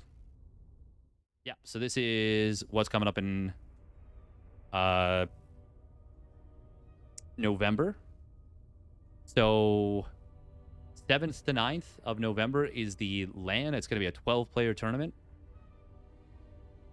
I'm going to be... Well, Ursa TV is running this. I'm going to be covering it in person, so that's super exciting. There's going to be a LAN qualifier as a part of it, and it's kind of crazy because this is an open tournament that's got a $5,000 prize pool that feeds into this. And then also you're going to have an opportunity to win plane tickets to the event via the qualifiers. That's going to be hype as hell. And look at this guy. Who's this? He's covering it. I not like this? No, I did like it. It just shows up as white for some reason. Yeah. It's going to be hype as hell. Oh, let's like state. We'll do all the things. Look at this. Look at us. Oh, Ramelski. We love Ramelski. Howdy, Ramelski. God, the Maestros of the game, I gotta give them so much credit for, like, the graphics package, the professionalism of the whole thing. Like, very, very cool stuff. Very happy. Hey, thank you, Rock Eva, for continuing your sub gift or prime from tier 1. Or turning it into a tier 1 sub. That is very, very much appreciated. Massively appreciated. Doesn't fix Sentry PVT. Dropping it from... Yeah, you're right. You're right. What hair product do you use? I use It's like Garnier Fructis. Actually, I can grab it.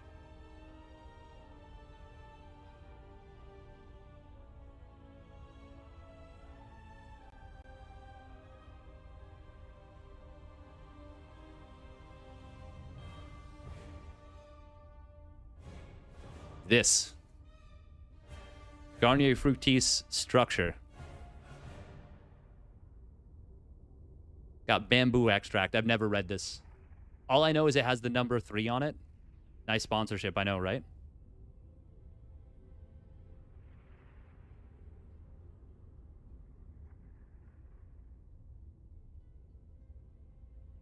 If they know that every game the Terran push will be defended by storms, why don't they just pre-split? Yeah, exactly. You can't just not fight with half your army. Exactly. That's the big problem, the long and short of it. And because of recall, you can't really do drops super easily.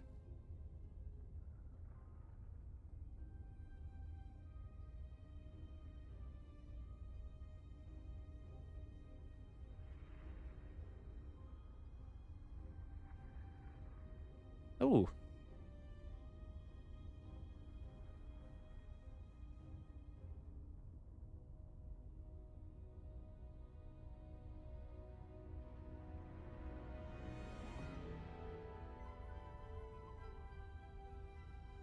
Little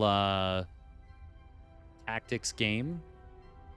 I have the opportunity to play potentially. That'd be pretty cool. Might check that out later.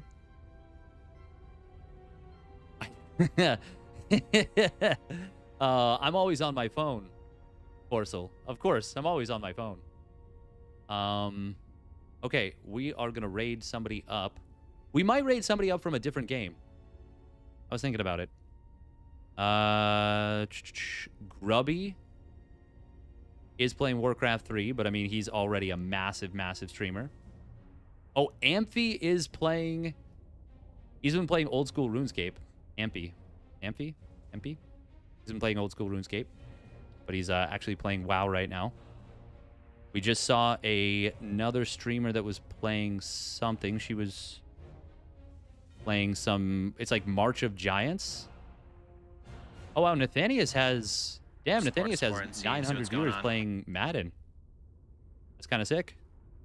Is he front page? That's kind of dope. He's got a Jets hat on while playing as the Jets. That's fun.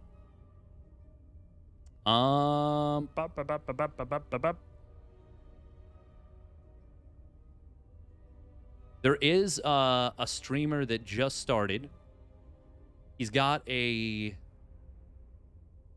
very kind of weird niche idea where he is doing... it's called Goldbound. I know you hate gambling, but Mr. Zoun made me $100. I don't hate gambling. I don't advertise it. I don't hate gambling at all. I just think it's... I don't like predatory gambling adverts. That's mostly it. But no, if people want to bet on stuff, I'm not going to begrudge that at all. Also, congratulations on your winnings. Is it gambling if you bet on Protoss? Betting is skill-based, to be honest. I do think in certain scenarios... The thing is... Okay, so I actually kind of agree with this a little bit.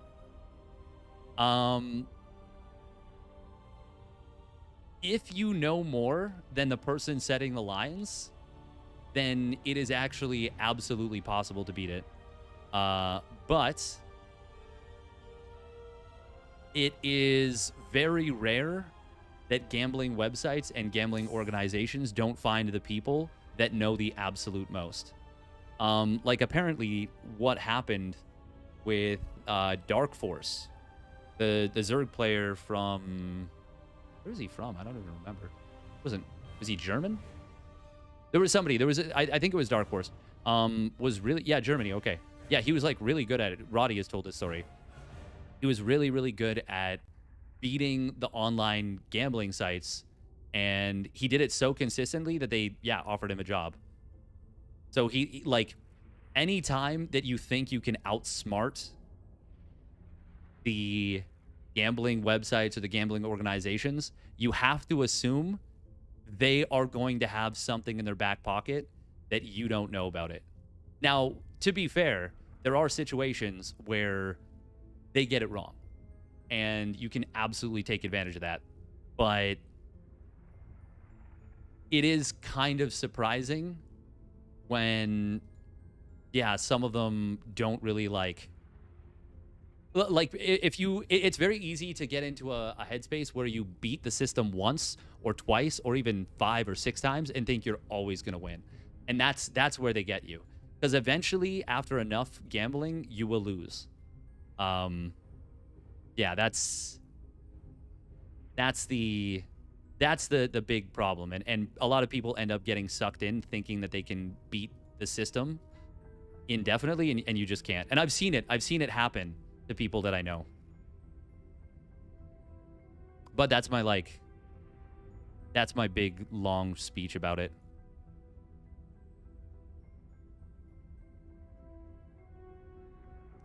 But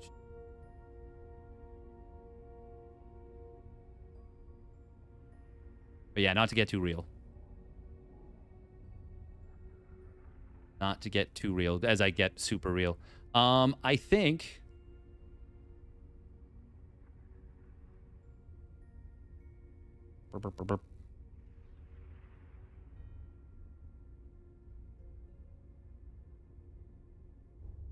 You know, we haven't... Well, okay. There's a few options. We could raid...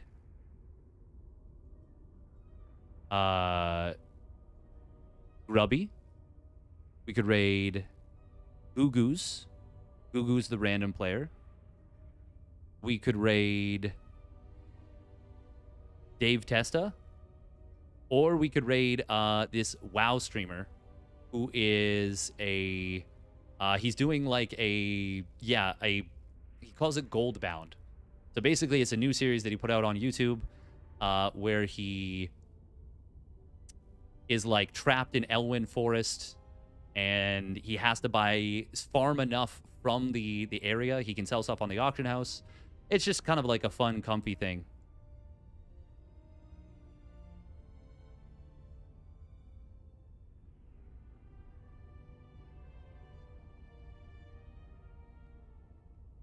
That's the thing. You can always beat the casinos, beat the odds makers in the short term. You'll never win in the long term, and it's... Yeah, that's just the reality of it. Florencio? You want to see a Florencio raid?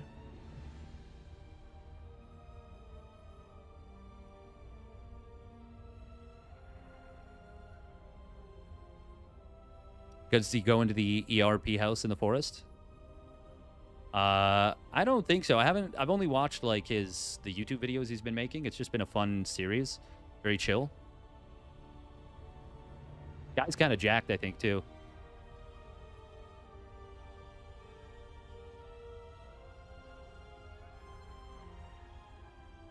You get booted from the casino, that's your sign to start a consulting business or something? Yeah, fair.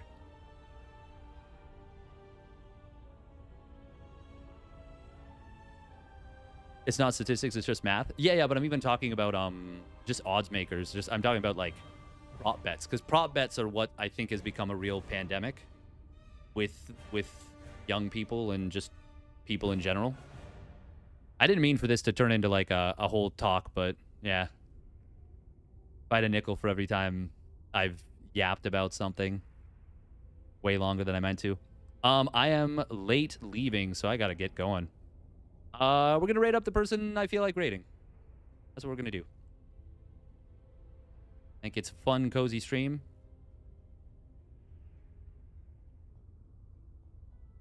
All right. Have a nice rest of your day, everybody. Enjoy this guy, Patholerics. What is it? Patholerics. Is that... Hello? Okay, there we go. That's weird that I had to type so much of the name. All right. Enjoy. Maybe you don't like World of Warcraft. That's fine. It's chill. It's cozy. Highly unlikely I'll be back tomorrow, but maybe I'll see if I can get my hands on the replays. Maybe. Yeah, that's gonna do it for me. Bye-bye. I think we got a lot of StarCraft actually coming up next week as well. We've been going ham. All right.